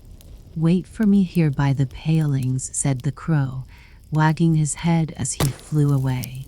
It was late in the evening before the crow returned. "Caw, caw," he said. "She sends you greeting, and here is a little roll which she took from the kitchen for you. There is plenty of bread there, and she thinks you must be hungry. It is not possible for you to enter the palace by the front entrance. The guards in silver uniform and the servants in gold livery would not allow it. But do not cry, we will manage to get you in. My sweetheart knows a little back staircase that leads to the sleeping apartments, and she knows where to find the key."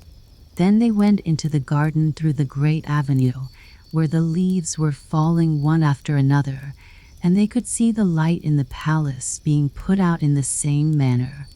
And the crow led little Gerda to the back door, which stood ajar. Oh, how little Gerda's heart beat with anxiety and longing. It was just as if she were going to do something wrong, and yet she only wanted to know where little Kay was. It must be he, she thought, with those clear eyes and that long hair. She could fancy she saw him smiling at her, as he used to at home, when they sat among the roses. He would certainly be glad to see her, and to hear what a long distance she had come for his sake, and to know how sorry they had been at home because he did not come back. Oh, what joy and yet fear she felt. They were now on the stairs, and in a small closet at the top a lamp was burning. In the middle of the floor stood the tame crow, turning her head from side to side, and gazing at Gerda, who curtsied as her grandmother had taught her to do. "My betrothed has spoken so very highly of you, my little lady," said the tame crow. "Your life history, Vita, as it may be called, is very touching. If you will take the lamp, I will walk before you. We will go straight along this way. Then we shall meet no one." "It seems to me as if somebody were behind us," said Gerda, as something rushed by her like a shadow on the wall, and then horses with flying manes and thin legs, hunters, ladies and gentlemen on horseback, glided by her, like shadows on the wall. "They are only dreams," said the crow. "They are coming to fetch the thoughts of the great people out hunting. All the better, for we shall be able to look at them in their beds more safely." I hope that when you rise to honor and favor, you will show a grateful heart." "You may be quite sure of that," said the crow from the forest. They now came into the first hall, the walls of which were hung with rose-colored satin, embroidered with artificial flowers.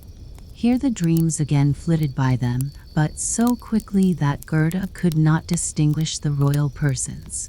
Each hall appeared more splendid than the last. It was enough to bewilder anyone. At length they reached a bedroom. The ceiling was like a great palm tree, with glass leaves of the most costly crystal, and over the center of the floor 2 beds, each resembling a lily, hung from a stem of gold. One, in which the princess lay, was white, the other was red, and in this Gerda had to seek for little Kay. She pushed one of the red leaves aside and saw a little brown neck. "Oh, that must be Kay." She called his name out quite loud and held the lamp over him. The dreams rushed back into the room on horseback. He woke and turned his head round. It was not little Kay. The prince was only like him in the neck. Still, he was young and pretty. Then the princess peeped out of her white lily bed and asked what was the matter. Then little Gerda wept and told her story, and all that the crows had done to help her. "You poor child," said the prince and princess. Then they praised the crows and said they were not angry for what they had done, but that it must not happen again, and this time they should be rewarded. "Would you like to have your freedom?" asked the princess, "or would you prefer to be raised to the position of court crows, with all that is left in the kitchen for yourselves?" Then both the crows bowed and begged to have a fixed appointment, for they thought of their old age and said it would be so comfortable to feel that they had provision for their old days, as they called it. And then the prince got out of his bed and gave it up to Gerda. He could do no more, and she lay down. She folded her little hands and thought, "How good everyone is to me, men and animals too." Then she closed her eyes and fell into a sweet sleep. All the dreams came flying back again to her, and they looked like angels, and one of them drew a little sledge on which sat Kay and nodded to her. But all this was only a dream and vanished as soon as she awoke. The following day she was dressed from head to foot in silk and velvet, and they invited her to stay at the palace for a few days and enjoy herself, but she only begged for a pair of boots and a little carriage and a horse to draw it, so that she might go into the wide world to seek for Kay. And she obtained not only boots, but also a muff, and she was neatly dressed, and when she was ready to go, there, at the door, she found a coach made of pure gold, with the coat arms of the prince and princess shining upon it like a star, and the coachman, footmen, and outriders all wearing golden crowns on their heads. The prince and princess themselves helped her into the coach and wished her success. The forest crow, who was now married, accompanied her for the first 3 miles. He sat by Gerda's side, as he could not bear riding backwards. The tame crow stood in the doorway flapping her wings. She could not go with them, because she had been suffering from headache ever since the new appointment, no doubt from eating too much. The coach was well stored with sweet cakes, and under the seat were fruit and gingerbread nuts. "Farewell, farewell," cried the prince and princess, and little Gerda wept, and the crow wept. And then, after a few miles, the crow also said, "Farewell," and this was the saddest parting. However, he flew to a tree and stood flapping his black wings as long as he could see the coach, which glittered in the bright sunshine. 5th story. Little Robber Girl. The coach drove on through a thick forest, where it lighted up the way like a torch and dazzled the eyes of some robbers who could not bear to let it pass them unmolested. "It is gold, it is gold," cried they, rushing forward and seizing the horses. Then they struck the little jockeys, the coachman, and the footman dead, and pulled little Gerda out of the carriage. "She is fat and pretty, and she has been fed with the kernels of nuts," said the old robber woman, who had a long beard and eyebrows that hung over her eyes. "She is as good as a little lamb. How nice she will taste." And as she said this, she drew forth a shining knife that glittered horribly. "Oh!" screamed the old woman the same moment, for her own daughter, who held her back, had bitten her in the ear. She was a wild and naughty girl, and the mother called her an ugly thing and had not time to kill Gerda. "She shall play with me," said the little robber girl. "She shall give me her muff and her pretty dress and sleep with me in my bed." And then she bit her mother again and made her spring in the air and jump about, and all the robbers laughed and said, "See how she is dancing with her young cub." "I will have a ride in the coach," said the little robber girl, and she would have her own way, for she was so self-willed and obstinate. She and Gerda seated themselves in the coach and drove away over stumps and stones into the depths of the forest. The little robber girl was about the same size as Gerda, but stronger. She had broader shoulders and a darker skin. Her eyes were quite black, and she had a mournful look. She clasped little Gerda round the waist and said, "They shall not kill you as long as you don't make us vexed with you. I suppose you are a princess." "No," said Gerda, and then she told her all her history and how fond she was of little Kay. The robber girl looked earnestly at her, nodded her head slightly, and said, "They shan't kill you, even if I do get angry with you, for I will do it myself." And then she wiped Gerda's eyes and stuck her own hands in the beautiful muff, which was so soft and warm. The coach stopped in the courtyard of a robber's castle, the walls of which were cracked from top to bottom. Ravens and crows flew in and out of the holes and crevices, while great bulldogs, either of which looked as if it could swallow a man, were jumping about, but they were not allowed to bark. In the large and smoky hall a bright fire was burning on the stone floor. There was no chimney, so the smoke went up to the ceiling and found a way out for itself. Soup was boiling in a large cauldron, and hares and rabbits were roasting on the spit. "You shall sleep with me and all my little animals tonight," said the robber girl, after they had had something to eat and drink. So she took Gerda to a corner of the hall, where some straw and carpets were laid down. Above them, on logs and perches, were more than 100 pigeons, who all seemed to be asleep, although they moved slightly when the two little girls came near them. "These all belong to me," said the robber girl, and she seized the nearest to her, held it by the feet, and shook it till it flapped its wings. "Kiss it," cried she, flapping it in Gerda's face. "There sit the wood pigeons," continued she, pointing to a number of lads and a cage which had been fixed into the walls near one of the openings. Both rascals would fly away directly if they were not closely locked up. "And here is my old sweetheart, Ba," and she dragged out a reindeer by the horn. He wore a bright copper ring round his neck and was tied up. We are obliged to hold him tight too, or else he would run away from us also. I tickle his neck every evening with my sharp knife, which frightens him very much. And then the robber girl drew a long knife from a chink in the wall and let it slide gently over the reindeer's neck.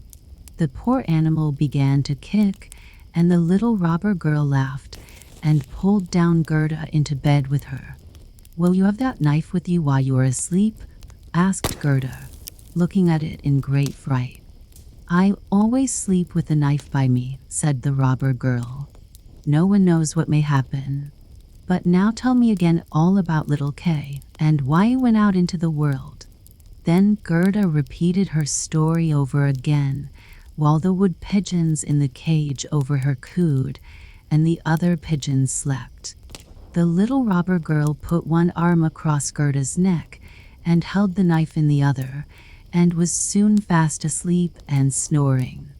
But Gerda could not close her eyes at all. She knew not whether she was to live or die. The robbers sat round the fire, singing and drinking, and the old woman stumbled about. It was a terrible sight for a little girl to witness. Then the wood pigeon said, "Coo, coo, we have seen little Kay." A white fowl carried his sledge, and he sat in the carriage of the Snow Queen, which drove through the wood while we were lying in our nest.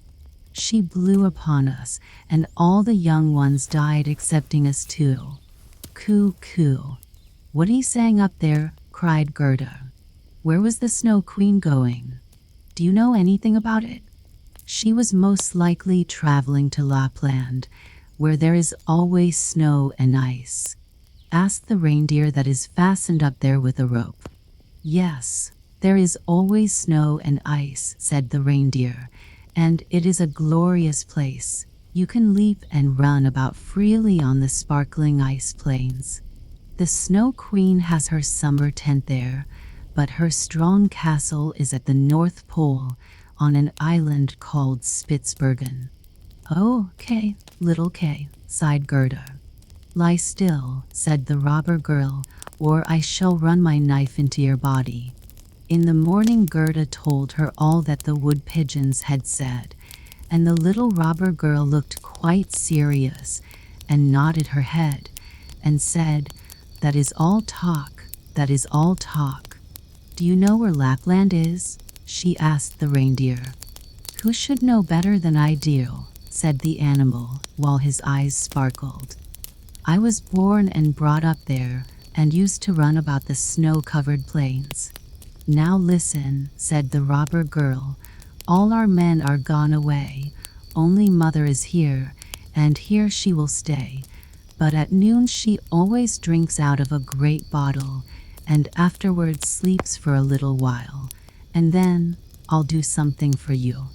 Then she jumped out of bed, clasped her mother round the neck, and pulled her by the beard, crying, "My own little nanny goat, good morning."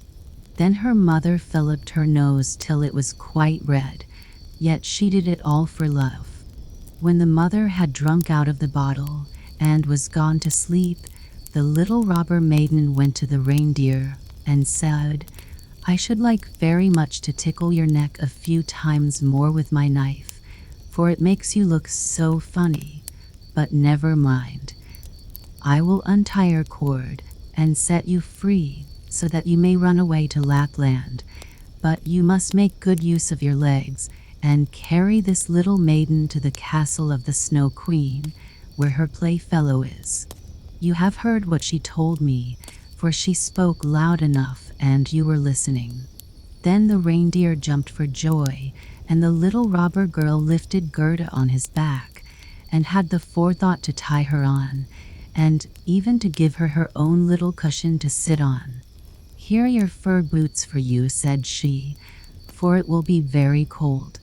But I must keep the muff. It is so pretty. However, you shall not be frozen for the want of it. Here are my mother's large warm ones. They will reach up to your elbows. Let me put them on. There, now your hands look just like my mother's." But Gerda wept for joy. "I don't like to see you fret," said the little robber girl. "You ought to look quite happy now. And here are 2 loaves and a ham. so that you need not starve." These were fastened on the reindeer, and then the little robber maiden opened the door, coaxed in all the great dogs, and then cut the string with which the reindeer was fastened with her sharp knife, and said, "Now run, but mind you take good care of the little girl." And then Gerda stretched out her hand, with the great mitten on it, towards the little robber girl, and said, "Farewell," and away flew the reindeer, over stumps and stones, through the great forest, over marshes and plains, as quickly as he could. The wolves howled and the ravens screamed, while up in the sky quivered red lights like flames of fire. "There are my old northern lights," said the reindeer. "See how they flash." And he ran on day and night still faster and faster, but the loaves and the ham were all eaten by the time they reached Lapland. Sixth story. The Lapland Woman and the Finland Woman. They stopped at a little hut. It was very mean looking. The roof sloped nearly down to the ground, and the door was so low that the family had to creep in on their hands and knees when they went in and out. There was no one at home but an old Lapland woman who was cooking fish by the light of a train oil lamp. The reindeer told her all about Gerda's story, after having first told his own, which seemed to him the most important. But Gerda was so pinched with the cold that she could not speak. "Oh, you poor things," said the Lapland woman, "you have a long way to go yet. You must travel more than 100 miles farther, to Finland. The Snow Queen lives there now, and she burns Bengal lights every evening. I will write a few words on a dried stockfish, for I have no paper, and you can take it from me to the Finland woman who lives there. She can give you better information than I can." So when Gerda was warmed and had taken something to eat and drink, the woman wrote a few words on the dried fish and told Gerda to take great care of it. Then she tied her again on the reindeer, and he set off at full speed. Flash, flash went the beautiful blue northern lights in the air the whole night long. And at length they reached Finland and knocked at the chimney of the Finland woman's hut, for it had no door above the ground. They crept in, but it was so terribly hot inside that that woman wore scarcely any clothes. She was small and very dirty looking. She loosened little Gerda's dress and took off the fur boots and the mittens, or Gerda would have been unable to bear the heat, and then she placed a piece of ice on the reindeer's head and read what was written on the dried fish. After she had read it 3 times, she knew it by heart, so she popped the fish into the soup saucepan, as she knew it was good to eat, and she never wasted anything. The reindeer told his own story first, and then little Gerda's, and the Finlander twinkled with her clever eyes, but she said nothing. "You are so clever," said the reindeer. "I know you can tie all the winds of the world with a piece of twine. If a sailor unties one knot, he has a fair wind. When he unties the second, it blows hard. But if the third and fourth are loosened, then comes a storm, which will root up whole forests. Cannot you give this little maiden something which will make her as strong as 12 men to overcome the Snow Queen?" "The power of 12 men," said the Finland woman. "That would be of very little use." But she went to a shelf and took down and unrolled a large skin, on which were inscribed wonderful characters, and she read till the perspiration ran down from her forehead. But the reindeer begged so hard for little Gerda, and Gerda looked at the Finland woman with such beseeching tearful eyes, that her own eyes began to twinkle again. So she drew the reindeer into a corner, and whispered to him while she laid a fresh piece of ice on his head, Little Kay is really with the Snow Queen, but he finds everything there so much to his taste and his liking that he believes it is the finest place in the world. But this is because he is a piece of broken glass in his heart and a little piece of glass in his eye. These must be taken out, or he will never be a human being again, and the Snow Queen will retain her power over him. But can you not give little Gerda something to help her to conquer this power? I can give her no greater power than she has already, said the woman. Don't you see how strong that is? How men and animals are obliged to serve her, and how well she has got through the world, barefooted as she is. She cannot receive any power from me greater than she now has, which consists in her own purity and innocence of heart. If she cannot herself obtain access to the Snow Queen and remove the glass fragments from little Kay, we can do nothing to help her. 2 miles from here the Snow Queen's garden begins. You can carry the little girl so far and set her down by the large bush which stands in the snow, covered with red berries. Do not stay gossiping, but come back here as quickly as you can. Then the Finland woman lifted little Gerda upon the reindeer, and he ran away with her as quickly as he could. Oh, I have forgotten my boots and my mittens, cried little Gerda, as soon as she felt the cutting cold. But the reindeer dared not stop, so he ran on till he reached the bush with the red berries. Here he set Gerda down, and he kissed her, and the great bright tears trickled over the animal's cheeks. Then he left her and ran back as fast as he could. There stood poor Gerda, without shoes, without gloves, in the midst of cold, dreary, ice-bound Finland. She ran forwards as quickly as she could, when a whole regiment of snowflakes came round her. They did not, however, fall from the sky, which was quite clear and glittering with the northern lights.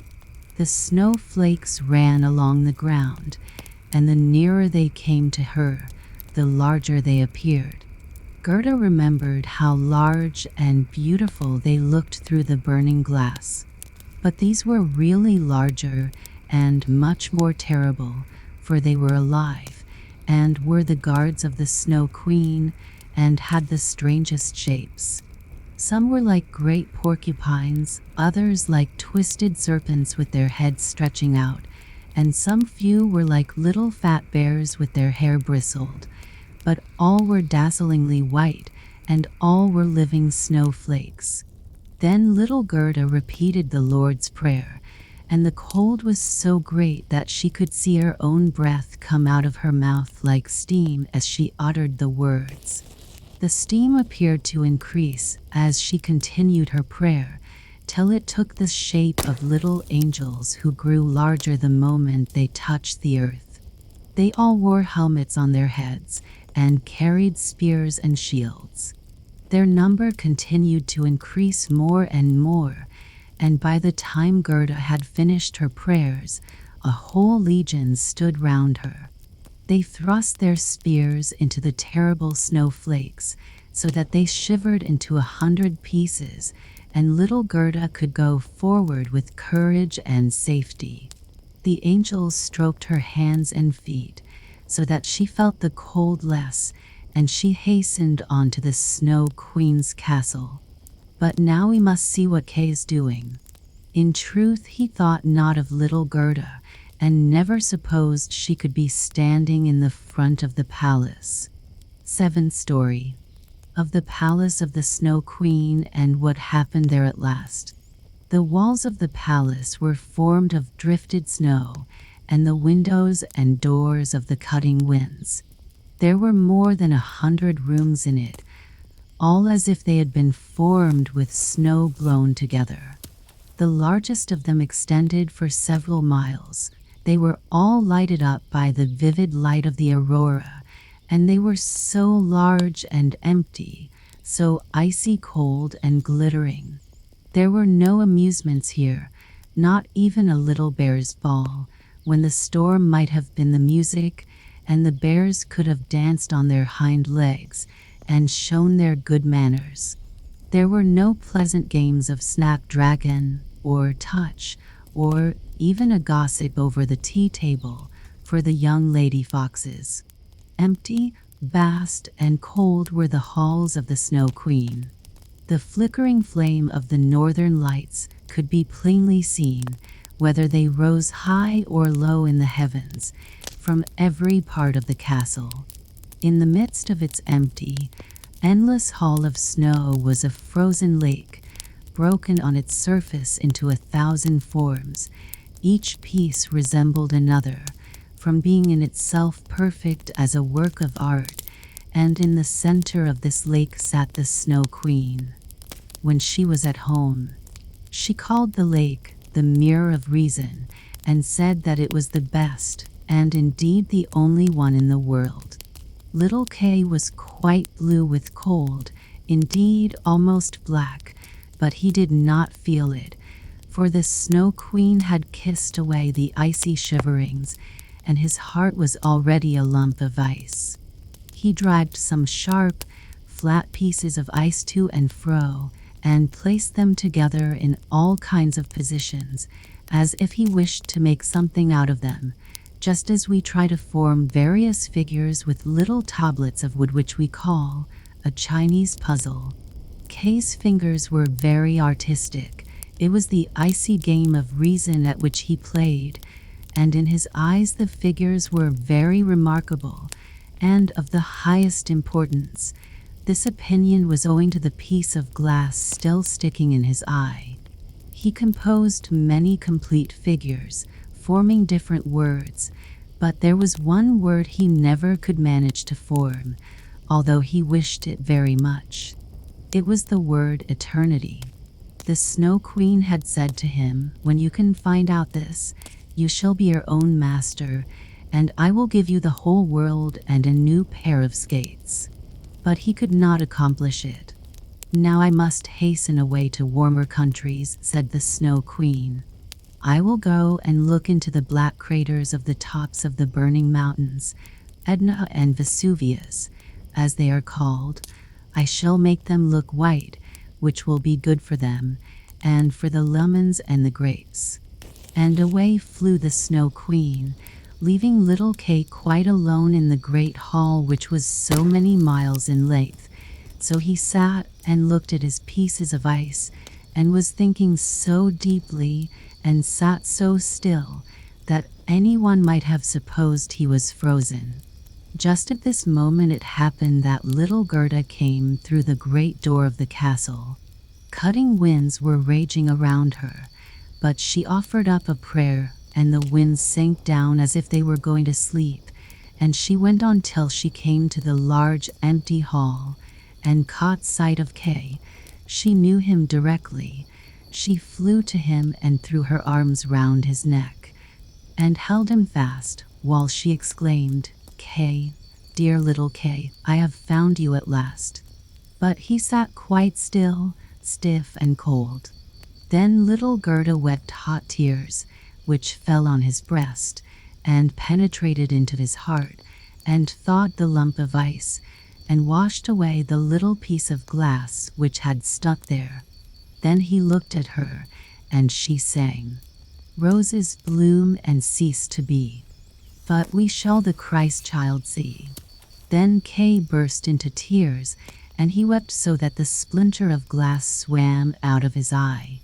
Then he recognized Gerda, and said joyfully, "Gerda, dear little Gerda, where have you been all this time, and where have I been?" And he looked all around him, and said, "How cold it is, and how large and empty it all looks," and he clung to Gerda, and she laughed and wept for joy.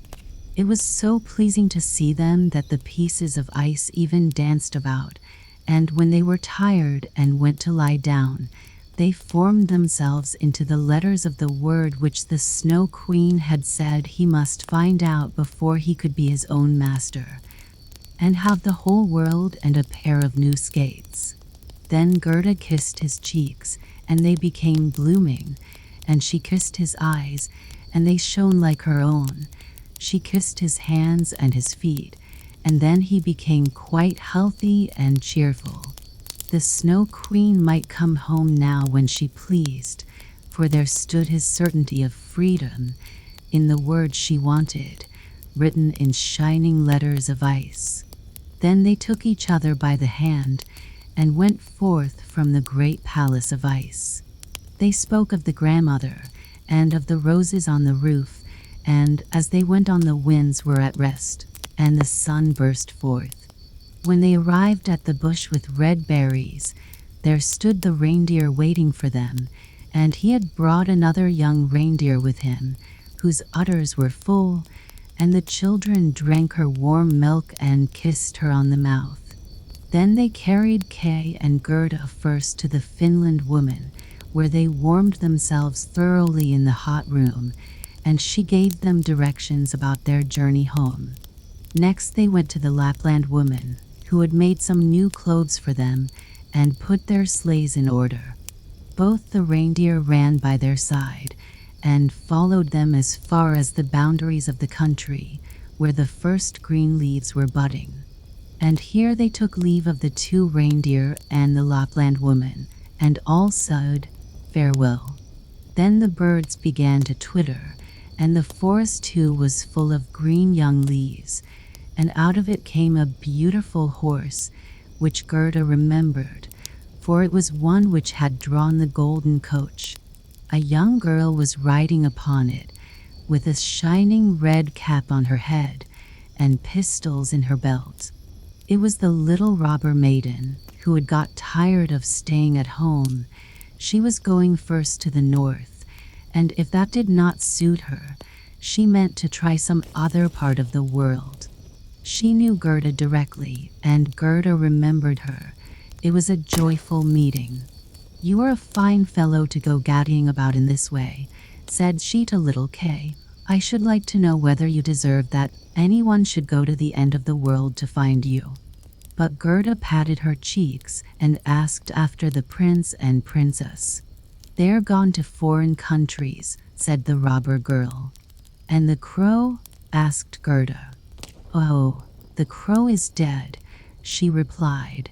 "His tame sweetheart is now a widow, and wears a bit of black worsted round her leg. She mourns very pitifully, but it is all stuff. But now tell me how you managed to get him back." Then Gerda and Kay told her all about it. Snip, snap, snare. "It's all right at last," said the robber girl. Then she took both their hands and promised that if ever she should pass through the town, she would call and pay them a visit. And then she rode away into the wide world. But Gerda and Kay went hand in hand towards home, and as they advanced, spring appeared more lovely with its green verdure and its beautiful flowers. Very soon they recognized the large town where they lived, and the tall steeples of the churches, in which the sweet bells were ringing a merry peal as they entered it, and found their way to their grandmother's door. They went upstairs into the little room, where all looked just as it used to do. The old clock was going tick, tick, and the hands pointed to the time of day, but as they passed through the door into the room, they perceived that they were both grown up and become a man and woman. The roses out on the roof were in full bloom and peeped in at the window, and there stood the little chairs on which they had sat when children, and Kay and Gerda seated themselves each on their own chair and held each other by the hand, while the cold, empty grandeur of the Snow Queen's palace vanished from their memories like a painful dream. The grandmother sat in God's bright sunshine, and she read aloud from the Bible, "Except ye become as little children, ye shall in no wise enter into the kingdom of God." And Kay and Gerda looked into each other's eyes, and all at once understood the words of the old song. "Roses bloom and cease to be, but we shall the Christ child see." and they both sat there, grown up, yet children at heart, and it was summer, warm, beautiful summer.